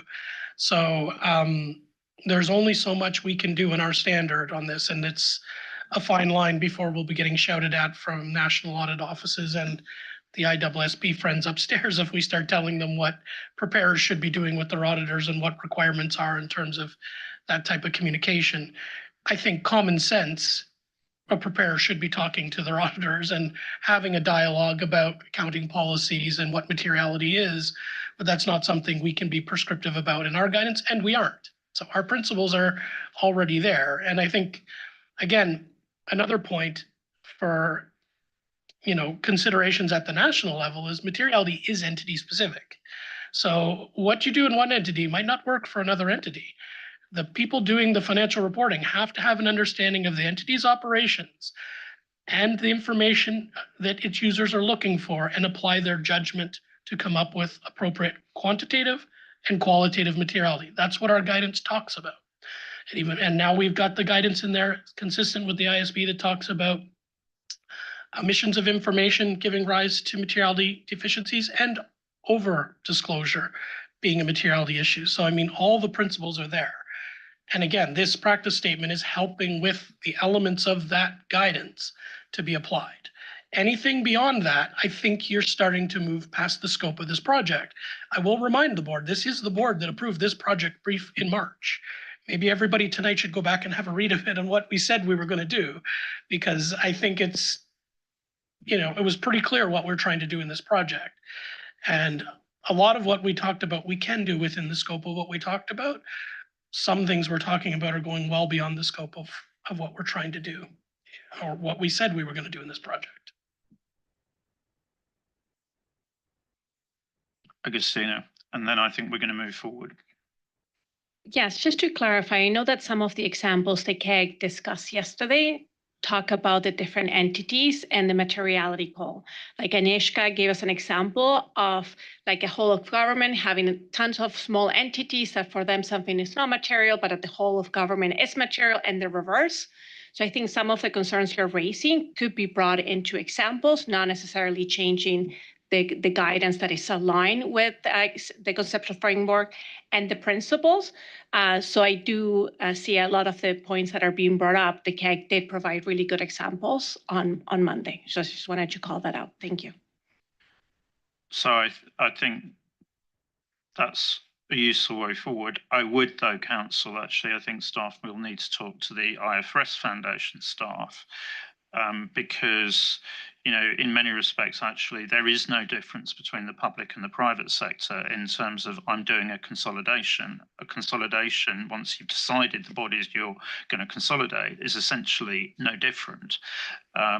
So I think that's where, you know, actually understanding the way in which the ISB put its guidance together and why there is guidance in certain areas and not in others is going to be really important. And again, it goes back to, is this something that is actually specifically different for the public sector, or is it not?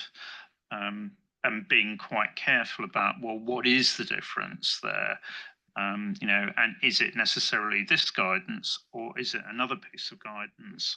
You know, and we have IPSAS 35, for example, on how do I consolidate. So, you know, I think just we've got to be very careful that, you know, about if we adapt, you know, it's because it's a public sector reason, and we do have a list of public sector reasons to adapt in the rules of the road. So I think we just have to keep going back to that and saying, why are we doing this? Is this something because it's different for the public sector? And, you know, or, you know, if we think there's a gap, well, why, you know, but it looks the same as the private sector. Why didn't ISB cover this? So otherwise it's going to mushroom. Okay, so I think with the general discussion, I think we hear the tensions, but I think the point about what is the project brief is really important. So we had planned to do a refresher on the practice statement too, and I thought it would be good to check whether the board would like to do that or move to the agenda items.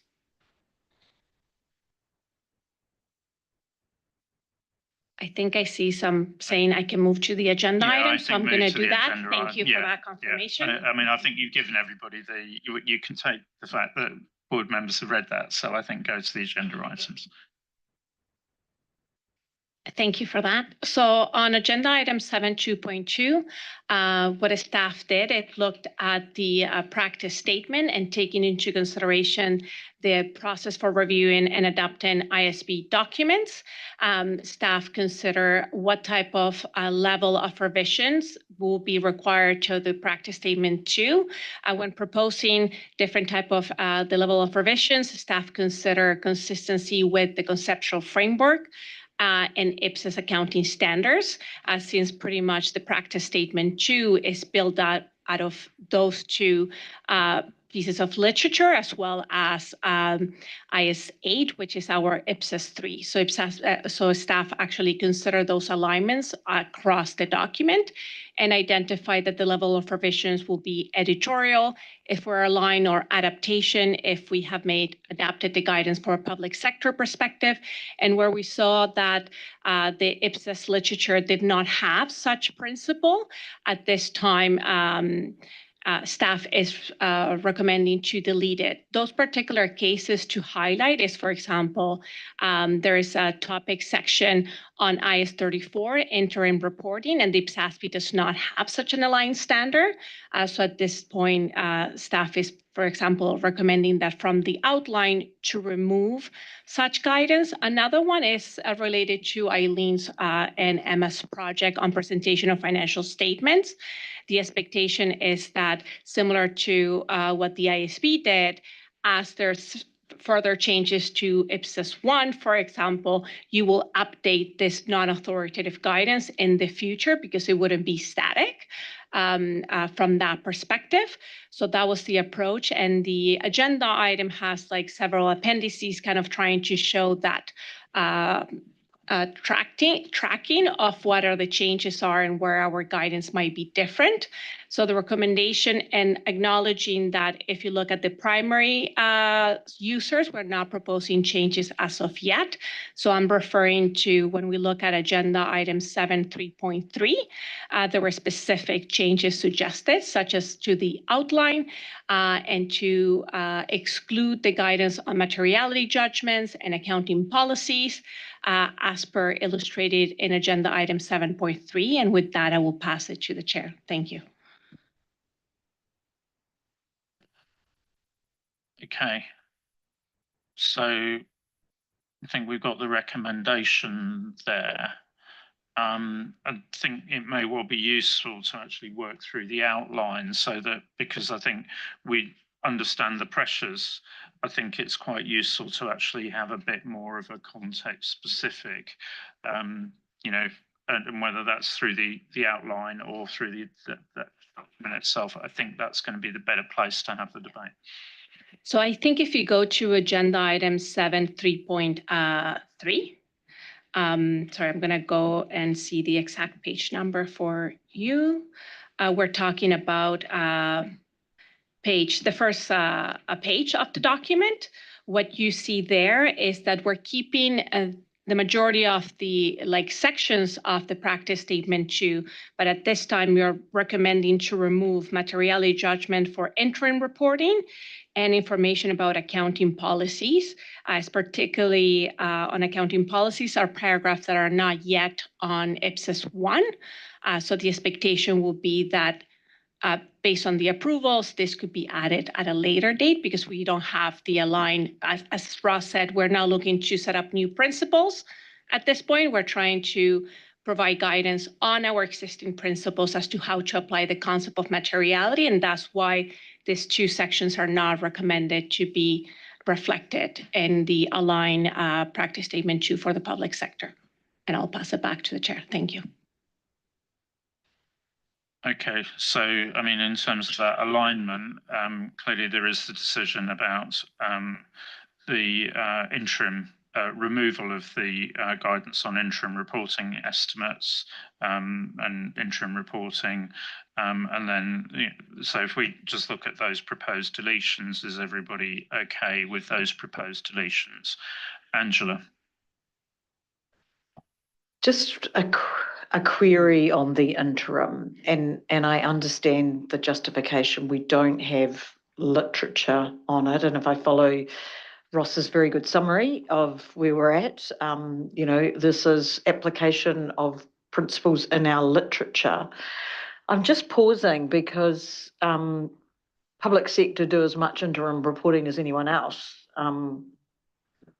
Potentially not, no. Ross. So my question is, I'm sure we don't have literature. Are we confident that it's not actually an applicable public sector guidance that would be helpful if public sector are doing interim reporting? Ross. So this is an interesting one because we have talked about this at a couple points over work program the last few years on whether we should bring IS-34 in. And we always get a resounding no that most public sector jurisdictions are struggling with annual reporting. Interim reporting is not something on most countries' radars.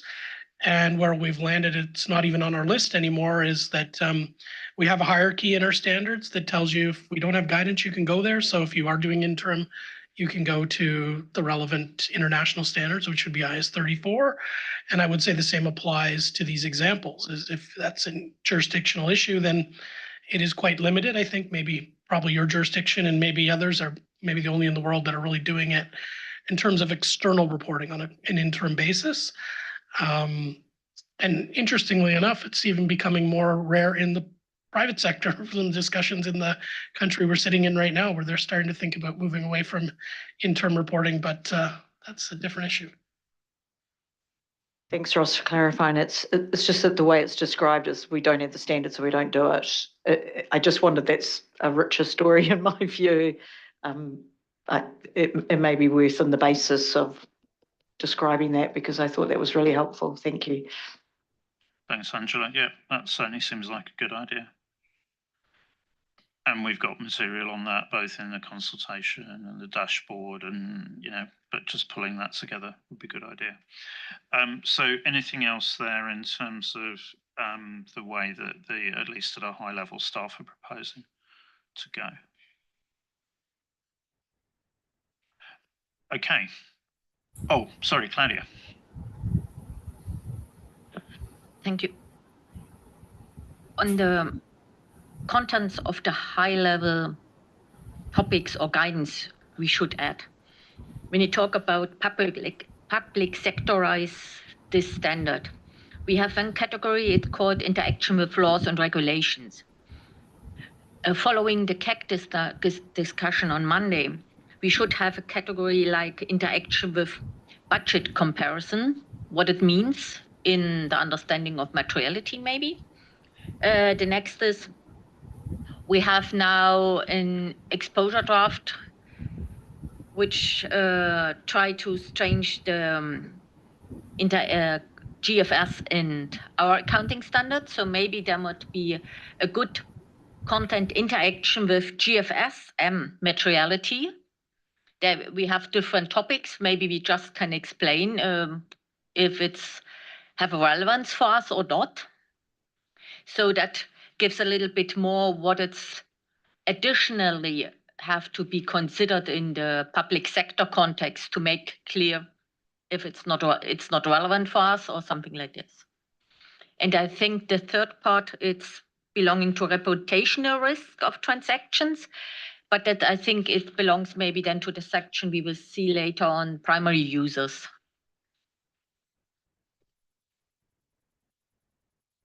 So on the interaction with the budget comparison, I can take that away to see if from a public sector perspective, such a section could be added. It's not something that is in the private sector and is unique from the public sector perspective. On the GFS aspect, during the approval of the project brief, we had discussed whether they needed to be a closer discussion of GFS, but we determined that the concepts that are used are different. So then we documented in the project brief that this project in particular would not how to express it, like there are considerations, but in GFS, and Joe might tell me if I'm saying it incorrectly based on memory, in GFS, you don't necessarily have a definition for materiality, though the concept of materiality gets applied, but there's no specific guidance. And that's why on the project brief, we kind of scoped it out from this development of the aligned guidance. Yeah, I mean, I think, going back to some of the discussions that we've had on the IPSAS GFS project, there is the point that you've got two potential user groups, and so therefore it's appropriate that we provide guidance in terms of financial reporting. It's not appropriate that we provide guidance on GFS reporting. I think the other thing that we do need to think about just in terms of guidance is the fact that certainly IPSAS 22 is an optional standard. You only do it if you're actually doing reporting on general government. So if you elect to provide that, then it would be relevant. So I think we just need to think about that. Similarly, the budget reporting is relevant if you publish. So I think there's some optionality things that we need to think, is that something explicit that we need to deal with? Or so I think that's an instruction to staff to actually just have a think about that. There's probably a stronger case in terms of budget, but yeah. So if that's okay. Yeah, Noyati next. Thank you, Chair. Generally, I agree with the proposal, but if might be there is a guidance on or examples on applying materiality in relation to accountability perspective in that document. Thank you. Sorry, Noyati, I missed your comment on where you wanted the guidance. In the document, the CP or something, maybe. Yeah, which area was it? I missed that. Sorry, maybe it's my bad Accountability. hearing. Yeah. Accountability perspective, materiality, applying materiality in relation to accountability perspective, because somehow in the government sector, it's not really on the figure itself or whatever, but it is sometimes they are on services and an accountability significance on the what program they have done or something like that. So I think we need to for us on how to applying the maturity in relation on those areas should be in the document as well. Thank you. So I think there is I mean, we've alluded to this on a couple of occasions. There's the concept around regularity as opposed to true and fair.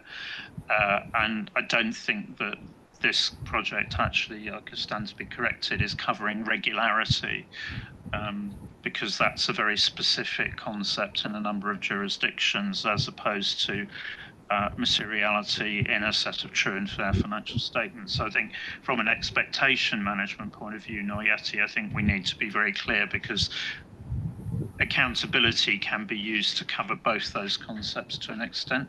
So I think, again, that needs to be teased out a bit more as to how the scope actually works on this. Andrew. Thanks. I wasn't sure to bring it up now or later, but we have a section on information about covenants. And at the moment, it's very specific to loan covenants. I wondered whether we shouldn't broaden that to other form of covenants or commitments, like a funding condition, for example, that you may have, because I think there would be similar sort of considerations that would apply in the public sector space there.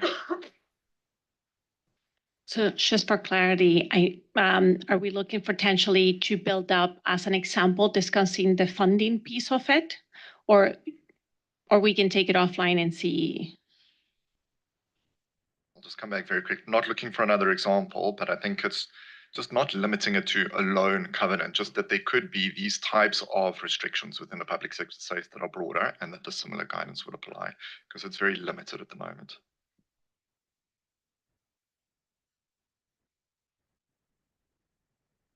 Again, I think we have to be quite careful about how you work with that, because loan covenants is obviously there for a very specific private sector reason. But the question is, how broadly does that go if you start, and I think, again, it touches on this regularity point. There's a difference between how much have you spent and actually have you complied with all the grant conditions, because I don't think that is materiality, actually. It's have I done what I was supposed to do in terms of, so there's some things which are, so I think, again, there's going to need to be quite clear thinking about what goes in here and what doesn't.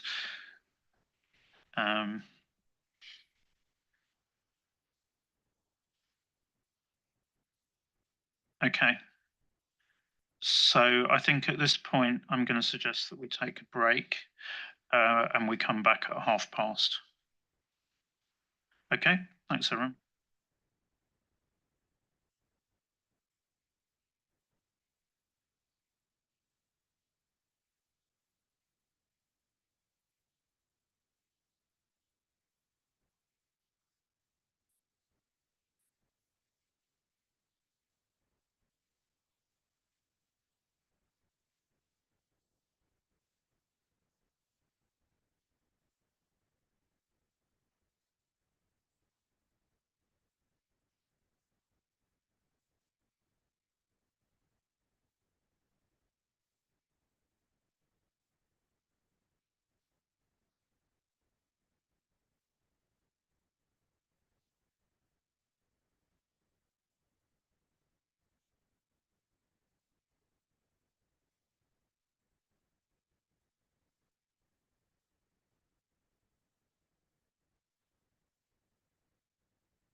Okay, so we'll head back into the document. I think the proposal is that what we do is we do a section by section walk through the document, and this is very much about actually not drafting, but actually what are, in terms of staff have made proposals in terms of how the section might be amended. What are the additional things that they need to think about, or anything that you actively disagree with as we go through each section, so that then they can bring back an updated draft next time round. So Dave's just going to lead us through section by section, and then we can do that. Fabienne, before we do that. Thank you, Ian. Yes, just to, we've talked about a lot earlier on, but just to report back to the IPSASB on a bit more precisely what the CAG said on Monday. So the CAG were indeed asked to provide practical examples that would help adapt the practice statement for use in the public sector. And more specifically, just as Scott, David, and Angela mentioned earlier, CAG members highlighted that materiality in the public sector differs from the private sector, noting that quantitative factors alone may be insufficient because public sector users care about service potential, program outcomes, and public interest issues. And to illustrate this, some CAG members provided the example of grants with small monetary value, but significant social or political relevance. CAG members also discussed the complex and context-dependent issue of identifying primary users. And here some CAG members underlined that users are not a homogeneous group, and the public sector has a broad spectrum of stakeholders with varying interests: parliamentarians, auditors, budget offices, media, and the general public. So that would have to be taken into account in adapting the private sector guidance to the public sector. Some members pointed out that applying materiality could be a challenge depending on whether, and you've talked about it earlier, Agustina, on whether consolidated financial statements or individual financial statements were being considered. For example, donations could be considered material by hospital foundations, but might not be for the whole of government. Or small entities may provide immaterial information individually, and you specifically mentioned that example, Agustina, but material in aggregate for consolidation purposes. Also, concerns were raised that the reporting exercise is often more of a compliance nature that could result in over-disclosures that may obscure the information provided, which shows also that guidance on how to apply materiality is key. And lastly, a comment I did not get to make on Monday, which also echoes what Andrew said on the discharge of accountability, which is embedded in the definition and is specific to the public sector. So it would seem in the public interest to address that feature specifically somehow, at least mention it, mention the concept, and show how it addresses or how it relates to the issue of materiality in the examples adapted for the public sector. So that's it from me. Thank you. Thanks, Fabienne. I think it was a very rich discussion, so thanks for that summary. So Dave, take us into the walkthrough section by section. So we're in the draft exposure draft, making materiality judgments, agenda item 7.3.3. Page 1 is the table of contents. Page 2 is introduction. Objective section. Andrew, you're on the introduction. Go ahead. Yeah, sorry, just in the introduction, we referred to the primary users. I think it might be useful to say the primary users of General Hur's financial statements, because we're going to have the sustainability separately. So just to make that distinction clear. Thanks. Okay. The objective section is on page 3. Scope section is on page 3. General characteristics of material. Oh, sorry, Claudia, I missed you. Take us back to where you are. It's between introduction and objective.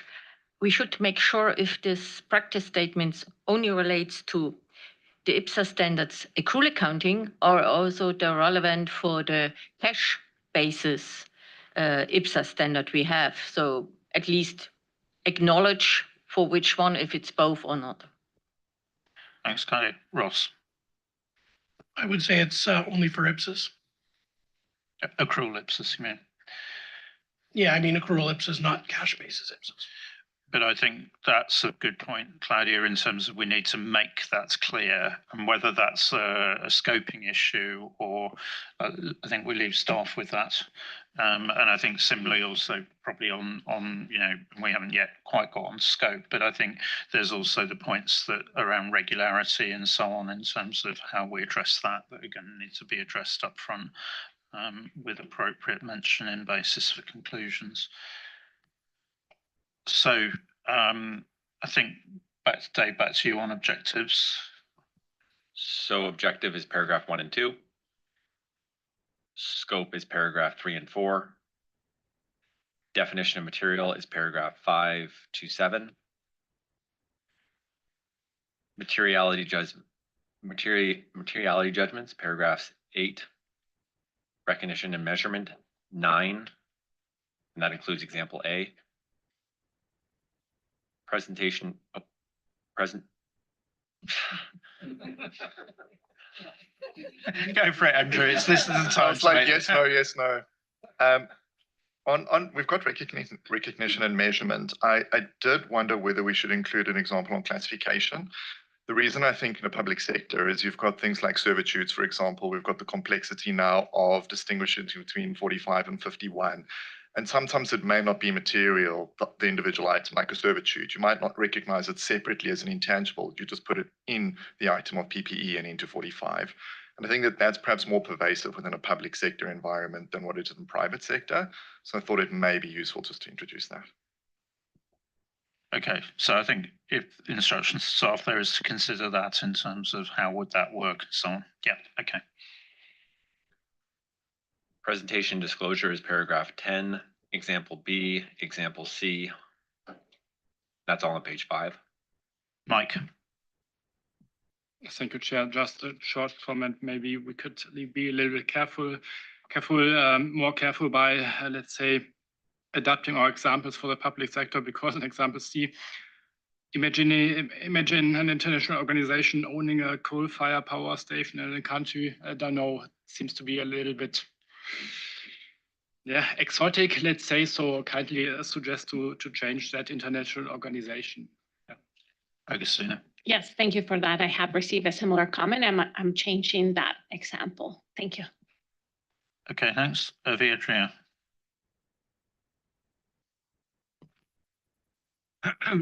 Yes, when reading example A, sorry to go back to paragraph 9, I thought it would be a very good place to introduce the notion of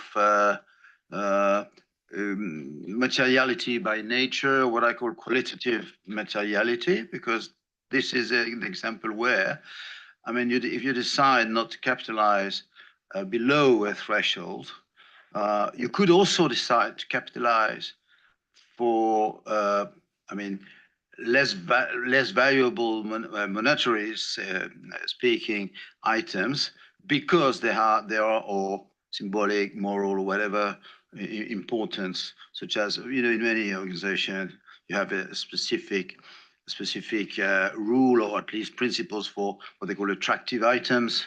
Those items that are of low value but are very attractive, and given that there's a number of them, the total amount of the value of those attractive items could be a place to introduce that notion. Dave? I'm happy with that. I'm happy with that suggestion. I don't like combining those into one example. I would suggest having a separate example. This document's done a very good job of doing specific principles and introducing concepts separately. So I'm happy to introduce that example. I would just keep them in separate examples. And I think, Vietran, back to your point in terms of some of your experience on this, I think if you have a particular example that you think illustrates that principle really well, I think staff would certainly be very open to, obviously they can anonymize it, but I think that, that goes for any of the discussion that we have now. Actually, if members have specific examples that they can, or specific fact patterns that they can pass to staff, that is really helpful, because then they can work, they can anonymize it, but it makes it much more, I think resonant, shall we say. Okay. We're on page 6, the judgment section, paragraphs 11 and 12. Sorry, Adrian, are you still in or? No, okay. The next section is primary users of their information needs and their information needs, paragraph 13, 14, example D, paragraph 15. Sorry, those were not revised, so we will move after that section. Thank you. So that takes us down to paragraph 24, impact of publicly available information. And that's paragraphs 24 through 26 and example F.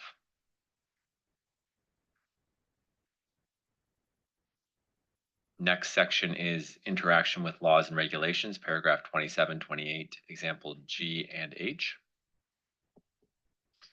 Andrew.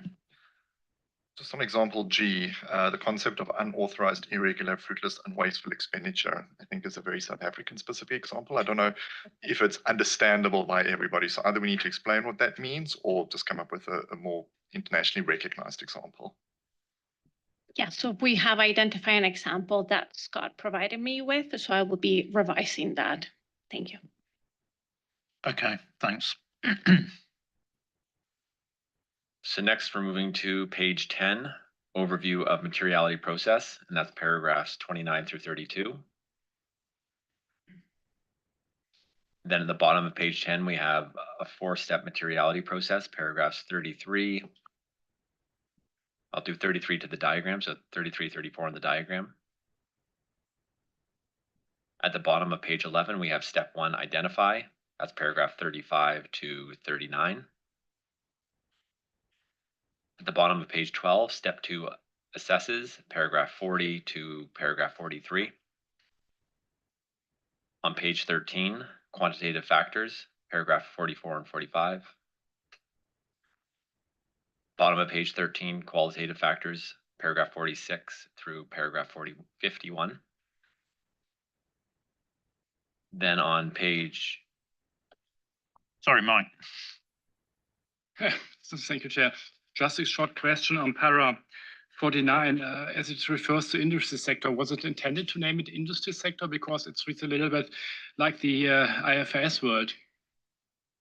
Yes, so I have received comments from another member to see it, to make it more public sectorized, and I need to take that away because the thought was that it might apply, for example, if I think of Canada, Crown Corp, but not necessarily may translate everywhere. So I am looking at that suggestion from a member as to how to make it more public sector specific. Thank you. Yeah, I mean, we might talk about governmental functions or something like that. That's more. Okay, thanks. So the next section is on page 14, interaction of qualitative and quantitative factors, paragraph 52 through 55. Andrew. So this is the section where I think the private and the public sector differences need to come out a little bit more. At the moment, it focuses a lot on quantitative, and I think we've heard a lot around that the qualitative factors are perhaps more prevalent and important in public sector. So we just need to highlight that more in this. And I mean, that then goes to, do we delete examples? Do we amend examples? Do we add examples? And it might be that actually that's a good candidate for, anyway. So I'll just finish that off. That's example I, J, and K. That brings us to the bottom of page 16, step 3, organize, paragraphs 56 through 59. Then page 17, step 4, review, paragraph 60 through 65. Then on page 18, specific topics, prior period information, paragraph 66 through paragraph 69. Andrew. Thanks. On paragraph 69, there's a sentence we've deleted. The standards permit the inclusion of such additional information, but require that it is prepared in accordance with the standards, but does not obscure information. I think that obscure information is still relevant, and so it should remain. Yes, so I think we discussed this, but for due process, I'll discuss it with the board. Originally, staff recommended to remove it because it kind of footnotes to specific paragraphs in IPSAS in IS1, which we do not have in IPSAS 1. But similar to what I have done in other cases, discussing with Eileen, is like it is true with the definition of material, we brought obscuring into IPSAS 1, and therefore we might not make that necessary footnote to where they were doing because we don't have it, but we can still maintain that sentence, and I will action that. Thank you. Thanks for that. Top of page 19, prior period information not previously provided, paragraph 70, example L. Bottom of page 19, summarizing prior period information, paragraph 71, example M. Page 20, errors, paragraph 72 through 76, example N. Page 21, cumulative errors, paragraph 77 through 80, and example O.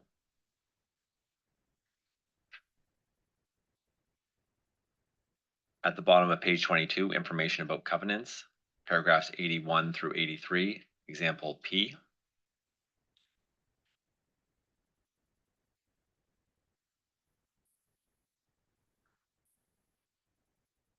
Then we move down to, oh, that's it. We go to application date, paragraph 89. Okay, thanks, Dave. Agustina, back to you. Thank you. So with that, we have covered agenda item 7.2.2. I'm not sure whether members, because we did a section by section, we were discussing examples, but we had split on the agenda item. We kind of had discussed, split the discussion of examples and the content. So I want to see whether we want to kind of the recommendation to move forward for all of the sections or still have the separate discussion based on the papers. Thank you. So I think the point is if there's anything else that members want to bring up, what I would suggest is that they talk to you about it offline.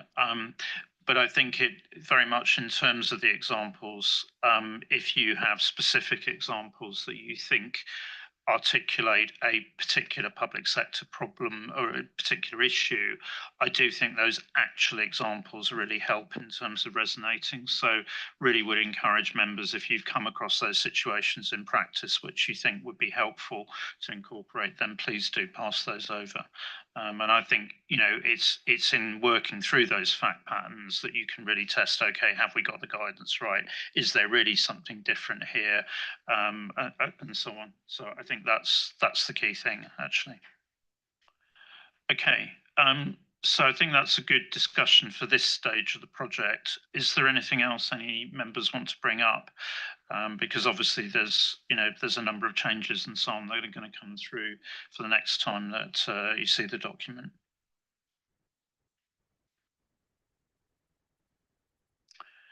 Good.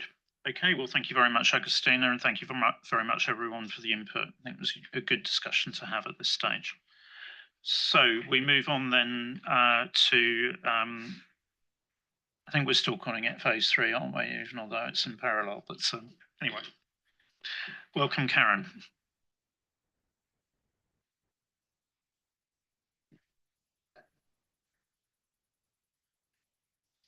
Right, so after talking about phase 2, we are going to move forward to phase 3. So this is an education session where I'll be walking you through this IPSASB educational material. It's called Sustainability Related Risks and Opportunities and the Disclosure of Material Information. And this was the document that the IPSASB decided back in, I think, September to adapt this as a part of accelerating phase 3 of the Making Materiality Judgments project to help provide further guidance for preparers in as part of the IPSASB SRS project. So the aim of this session is more for education, considering that it is a very long document. So just providing you with a summary of what's in this document, and then it's something for staff to to move forward as a part of the staff process. And it will be something very similar to the session that we had provided to the CAG earlier this week, if you were there for that session. So I'll just provide you with some background context of materiality in IFRS S1 and S2. So IFRS S1, as you might know, introduces the definition and the application of materiality in the context of sustainability related financial disclosures, and that underpins the application of IFRS S1 and S2. And this is very similar to our IPSASB SRS1 standard, which was approved yesterday, which includes the definition and the application of materiality in Appendix B, general requirements, and that's used to support and operationalize the core text, which is aligned with IFRS S2. And so as a part of finalizing this IFRS 1 document, I was looking at the feedback statements that the IPSASB had put out, and very similar to the comments that we got at the IPSASB, they had mixed views from stakeholders on their proposed definition of materiality, which was aligned with their own conceptual framework. So they the views that they got were on whether materiality, the definition of materiality was clear in the context of sustainability-related disclosures, and so that's why they decided that they would put out further guidance after the publication of IFRS S1 and S2. And so they put in a lot of resources after publication of the IFRS S1 and S2, and that's when they published this as educational material. And it was something that was developed by IPSASB staff. It's a standalone and non-authoritative document. Went through review by one or two board members, so it is a staff level document with some board member involvement. And this is the overall structure of this educational material. It's broken down into 3 chapters and 3 appendices. So chapter 1 explains the definition of material information and its application in the IPSASB standards. Chapter 2 explains what the IPSASB standards mean when it refers to sustainability-related risks and opportunities that could reasonably be expected to affect an entity's prospects. So it breaks this down into smaller sections. And then Chapter 3 would bring in both guidance from chapters 1 and 2. So it talks about how an entity would identify and disclose both material information. So that's from chapter 1, and then sustainability related risks and opportunities that could reasonably be expected to affect an entity's prospects. So that's from chapter 2. And so this is an overview of chapter 1 of the educational material. And this talks about explains and provides guidance on material information. And it explains that the definition of material information in the IPSASB standards are aligned with the same term in the IFRS accounting standards. So as you see, there might be a lot of parallels between for the IPSASB and phase 2 and phase 3 of the Making Materiality Judgments project. So the main messages that they brought out in this chapter was that the focus is on information that could reasonably be expected to affect the decisions of primary users, and that materiality is an entity-specific characteristic of information. And I think it's important for us to also note here that the IPSASB standards refer to material information about sustainability-related risks and opportunities rather than using the terms material risks or material opportunities. And this was something that was specifically highlighted in this educational material as well. And so moving on to chapter 2, which is provides a sequential concept where an entity might use in considering its sustainability-related risks and opportunities. And the IPSASB has provided this guidance to help entities identify these risks and opportunities that could reasonably be expected to affect its prospects. It's not a specific approach or a method that was that the IPSASB has that is in the S1 or S2. It's something that is recommended or more of a guidance for entities in making their own materiality judgments. So the first step of this is, as you see, that the top box is on value chain. So that includes the entity's business model and the external environment in which it operates. So what the entity here is looking at, as you may be familiar with value chain, as we've talked about that in the SRS1, is that it's much broader than the aspects of operations that is associated with creating value. So you're looking at something that's much broader than that in understanding what's in your value chain. So for example, for an entity that manufactures products, you're not looking at the product alone or what's creating value for the entity alone. You're looking at the product's full life cycle. And that also includes the interactions with your stakeholders, with the society, and also with the environment.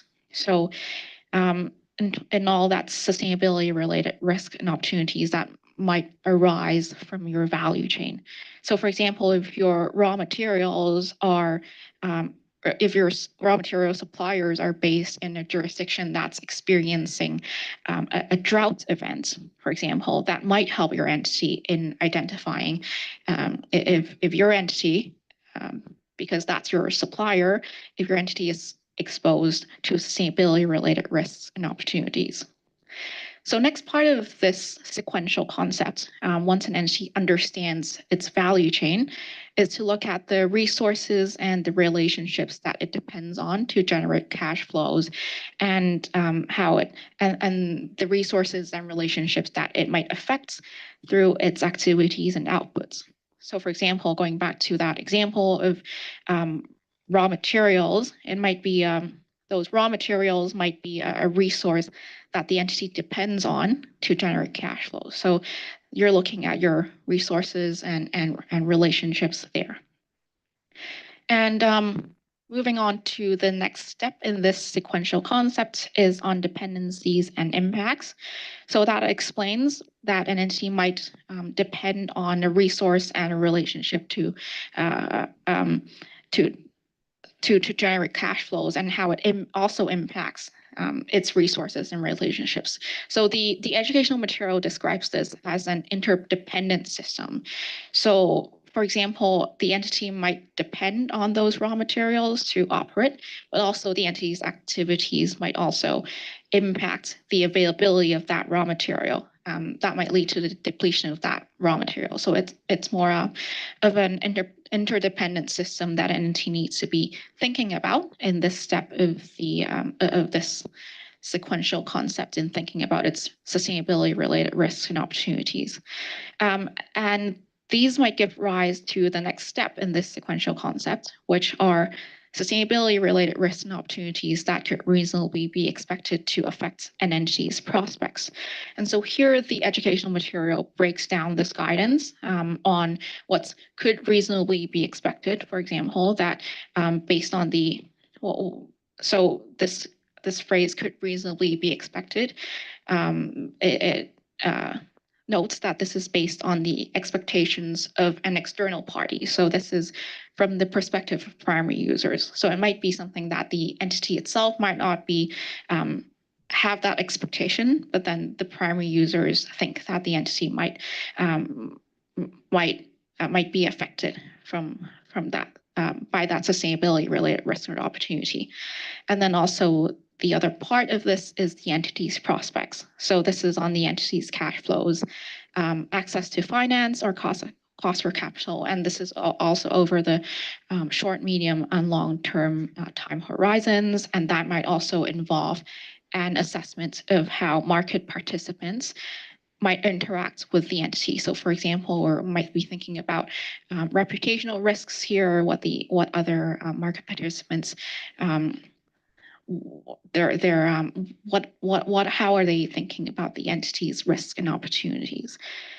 And then another part of this chapter relates to sources of guidance. As you remember, we also have that in our SRS-1. And in the case of the IPSASB standards, entities would refer to and consider the applicability of the SASB standards and also consider other guidance. So that includes industry practice or looking at what its peers are disclosing as well. So I would say out of these, in this chapter, we have the SSPs provided a lot of examples. They've provided examples for each of the key steps in the sequential concept to highlight what it would mean and what an entity might need to think about in applying that materiality judgment. So I might just pause there and just check whether there are any questions on what you've covered so far.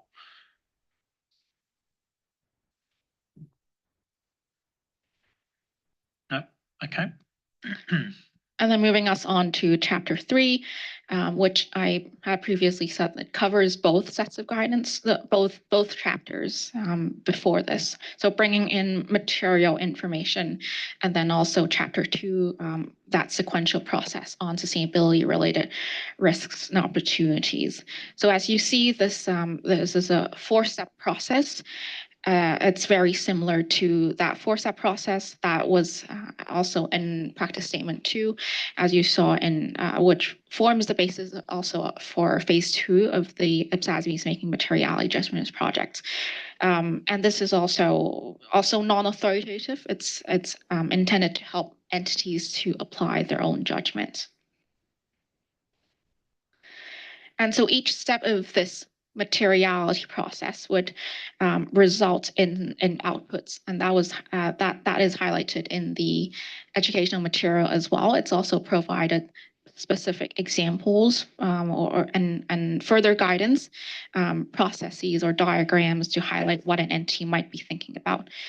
So I'll walk you through each of these steps. So step 1 is on identifying information about sustainability-related risks and opportunities with the potential to be material.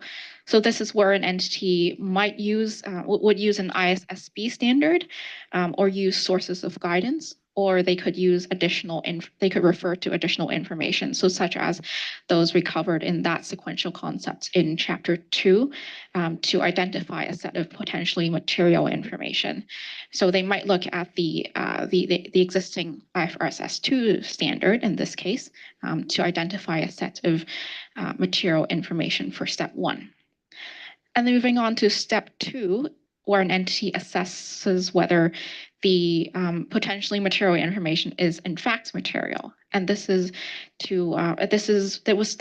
would be through entity-specific qualitative factors, quantitative factors, and also external qualitative factors. And so part of this guidance also includes guidance on thinking about possible future events with uncertain outcomes. And they had noted very specifically in this guidance, in this educational material, that sustainability-related disclosures are likely to result in more qualitative information and forward-looking information compared to financial statements. So in terms of this step, that's why it's provided some additional considerations. So for example, an entity might be looking at whether a possible future events has high impact outcomes, whether whether there's a high probability of it happening, and whether in aggregate if that risk is material, even though maybe if considered separately might not be. So this results in a preliminary set of material information for the entity. And that moves us on to step 3, which is on organizing information. Part of that, the educational material noted that it's to avoid duplication of information provided in GPFRs. So that's something that the entity would have to review. And then step 4 is for the entity to step back and consider its sustainability-related financial disclosures as a whole, and that results in its final sustainability-related financial disclosures. And as I had mentioned just now, this educational material does provide further guidance provided for each of these 4 steps. We've been having discussions with some ISSB staff as well as IFRS staff. I think what we've heard from the staff level is that this educational material has been found to be a very useful, user-friendly or reader-friendly document. It has a lot of examples, a lot of diagrams, and the format of this educational material we think forms is a good basis for us to adapt, considering that users to this ISSB material did find to be very friendly and easy to understand. So that moves us on to another key part of this educational material, and that's on connectivity and interoperability considerations. So first on connectivity considerations, and this was provided in view that these might be helpful for entities because these resulting sustainability related disclosures will accompany an entity's financial statements.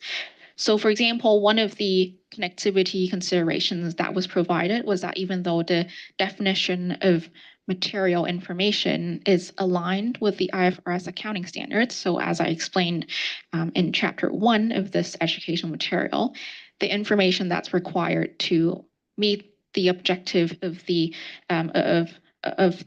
respective GPFRs or the user needs are distinct. So the materiality judgments that entity needs to make in preparing these sustainability-related financial disclosures will be distinct from those that it makes in preparing its financial statements, despite having the same definition of material information. And second is on interoperability considerations. And so this is something that the IPSASB had provided for two standards. One is the European Sustainability Reporting Standards, the ESRS, which is a regional reporting standard, and also the GRI standards, which we've also looked at in developing our IPSASB SRS 1. So for example, in this educational material, the ISSBs, they provided some considerations. For example, that's interpreting the definition of material information. So in the language that's used in ESRS and GRI. So what would this translate to in terms of ESRS and GRI notions of materiality? And so they also note here that in ISSB standards, it refers to material information about sustainability-related risks and opportunities, while in ESRS, it refers to material matters, and then in GRI, they refer to material topics. So there is that difference that they've tried to highlight, and part of that is making it for easier for preparers to consider, especially if they are also applying the ESRS and GRI standards. So the last slide here is on Appendix A, and that's another part I wanted to highlight. It's the link to IFRS 2 in this document. So as I mentioned earlier, material information, IFRS 1 sets out the definition of material information in the ISSB standards, and that's used to support and operationalize both IFRS 1 and S2. So in identifying its sustainability-related risks and opportunities, as a part of step 1, if an entity determines that an ISSB standard specifically applies for that sustainability-related risk or opportunity identified, they would apply that specific ISSB standard. In this case, you'll be looking at IFRS 2 to identify that set of potentially material information. In this case, in Appendix A, it's highlighted IFRS 2 as an example to be an appropriate ISSB standard to that sustainability-related risk and opportunity identified. I think as the IFRS ISSB continues developing its sustainability suite, there would be more other sustainable ISSB standards that an entity could point to at this step of their process in identifying sustainability related risks and opportunities.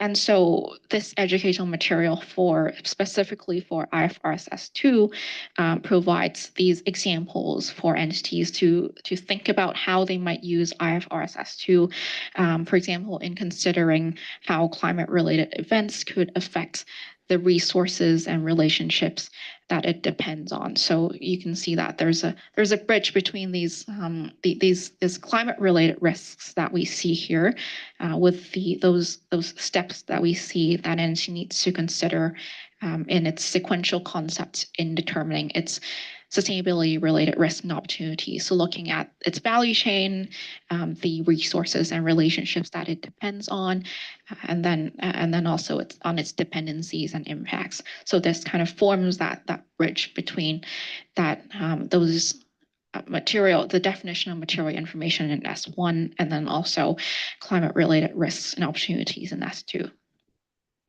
So I also wanted to provide some next steps here for phase 3 of the project. That's okay. Just check whether there's any comments or questions that members have to that point before you get into that. Mari. Yes. Thank you for the presentation. And I have a question about the last part of the interoperability with other stakeholders. And this case is S1 and S2. And so the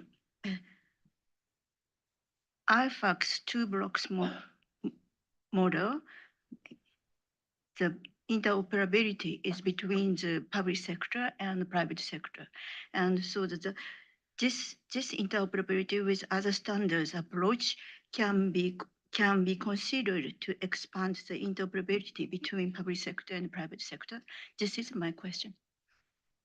Yes, Mari, you raised a very good point here, and I was actually, it was actually something that we discussed earlier in November with our working group on whether these interoperability considerations are brought into if adapted for the public sector, how could we adapt it so it's most useful?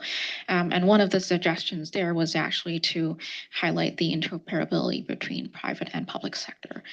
So that's something I think staff will take away, and we can work on as we work on adapting this document. I don't know if that answers your question.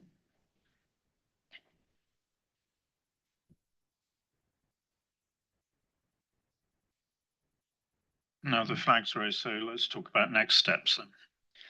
Yes, so next steps, we met with a small working group based on a few members that and technical advisors that came to us saying that they were interested in working on this topic. And we met with them in November to have an initial discussion where we looked at this document and had a few discussion questions to understand what they thought about this document, whether they thought this was applicable for us to adapt for the public sector context, and then also to look at any specific areas that we would need to concentrate on in terms of adapting this document. So it was a great discussion. We had a lot of key points for staff to take away. But then similar to the ISSB's process, this is documents that we are looking at to develop at the staff level with some board member involvement. So that's why we have that working group that will continue to meet with them to as we adapt this document for the public sector context. We'll use these working group members to help us review this document. And our plan is to bring back a more detailed project timeline for this in March, but likely that will still be providing updates to the board as we work through adapting this document. I think we should be planning for a working group discussion maybe Q1 next year. So if you're interested, let me know. I'm more than happy to add you to that conversation. Thank you, Karen. Angela. I'd just like to take up your very kind offer, Karen, to be part of that working group. I think, I know it's a staff document, but I think it is important because it is so connected to how we operationalise the standard we've just developed, that there is some transparency around the group. I remember this way back, there were a lot of groups that were used way back, a couple of years, and it was very unclear on what the objectives of the group, who was in the group, did the group all agree, were there divergent views? I mean, it was all really helpful. Now, I appreciate this is not a board paper or a board doc product that we vote on. But yeah, I think some transparency around who's in the group and how many, and I mean, clearly it needs to be manageable. You can't, otherwise it's a board meeting. But yeah, just some more information about the group would be appropriate, and maybe that's in a different session. But yeah, just some transparency. In some ways, it gives you confidence that someone's looking at it, because going through the education, I was like, lots of light bulbs and alarm bells were going off in my mind as to some of the public sector issues. Thanks, Angela. Ross. So in terms of transparency on the group, more than happy to provide more of a report back on that group as it develops. We've only decided in September we're going to take this approach, and we're just kind of getting started. The big thing for us was getting the approval we got yesterday so we could actually start working on this. So, you know, there's a bit of sequencing to go on. So we'll be working on that in Q1. All we're looking for now is those parties that want to be interested, and we'll see what kind of response we get. If it is too many, then we will have to go through a process to consider how we get the right representation and keep it manageable in terms of a working group. But right now, we don't have much to share other than we're trying to have an inclusive group to make sure those who have experience and things to add in this space can be involved and help us work through this document. And one point just to highlight, maybe statement of the obvious, we're going to keep a watch on phase 2 and make sure in terms of principles and adding guidance that we're doing it in a balanced way. As the ISB's done in this document, they've moved very quickly to put this document out and took a very pragmatic approach, but they did build off the foundations of practice statement 2 and how they've done that. Now they've chosen a different status of this document, which again speaks to the fact that they moved right after putting standards out to developing this, whereas practice statement 2 came after the disclosure initiative and a lot of work. And we're mirroring that in our approach as well. That doesn't preclude down the line we might take a different approach as practice develops and we get more specific guidance that we want to elevate the status of. So I guess what I'd say in terms of a promise back to the board, that we should have a session in March. We should talk about where we are. We should list the group, the objective, how we're working through it at that point. But I don't think we have much more to say than what we've shared today at this meeting.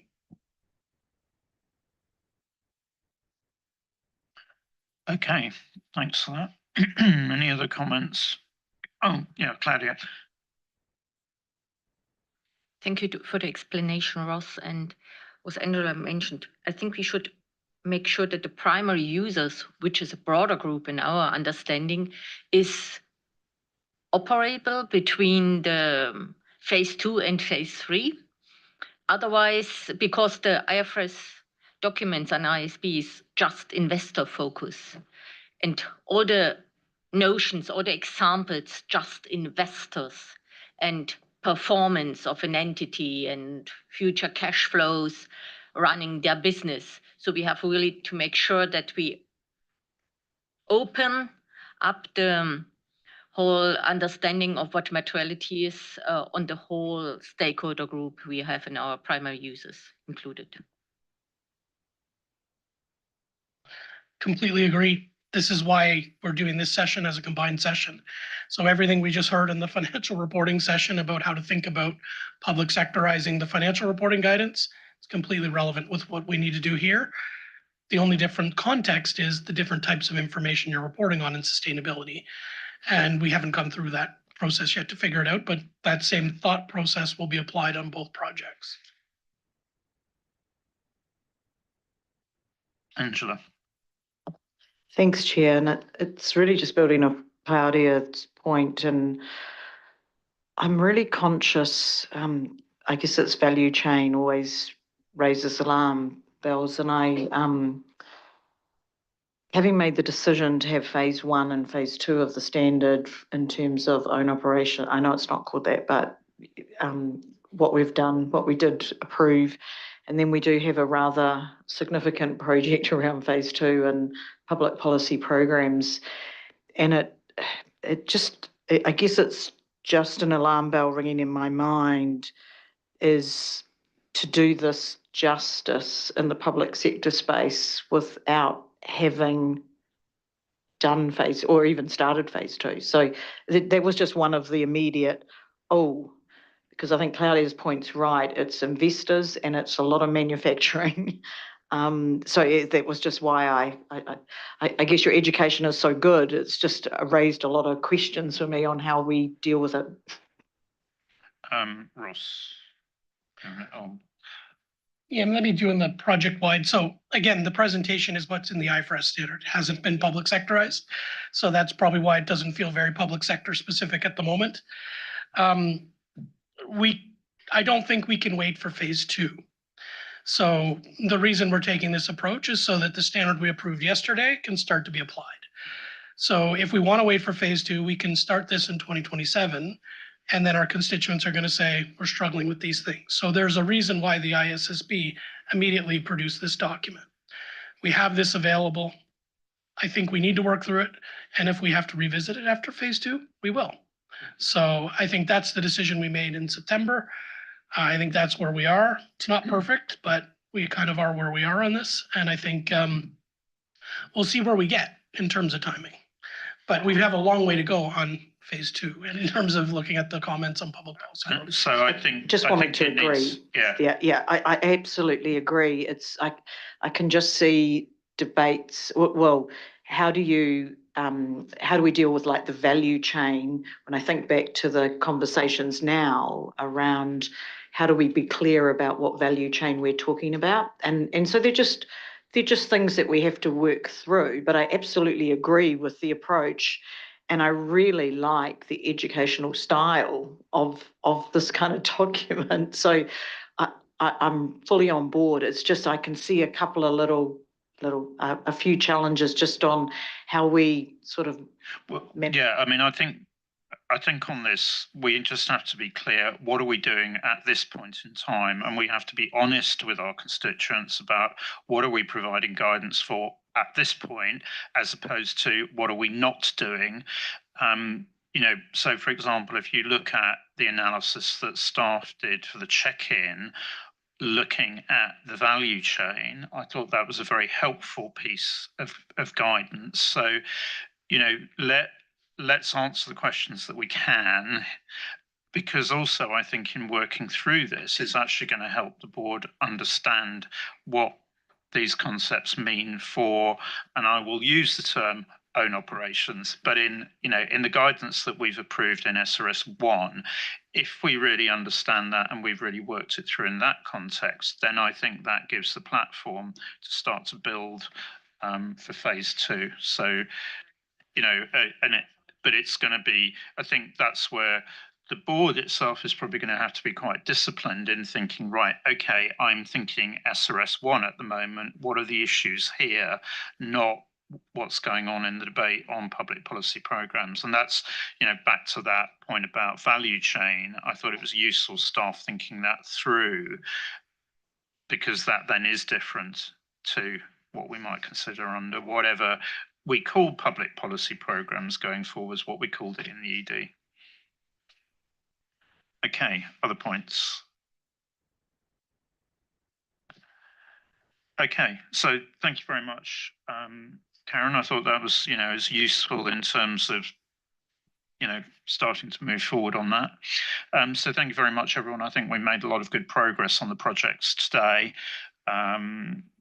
Certainly in terms of presentation of financial statements, I think, and obviously we've got the approval on the IPSAS GFSM. So I think good day's work. We will conclude for today, which also probably helps in terms of logistics around Christmas tree lighting and things like that. So we will start again at 9 o'clock tomorrow morning when we have the session with the ethics board staff. So thank you very much. Enjoy the evening, and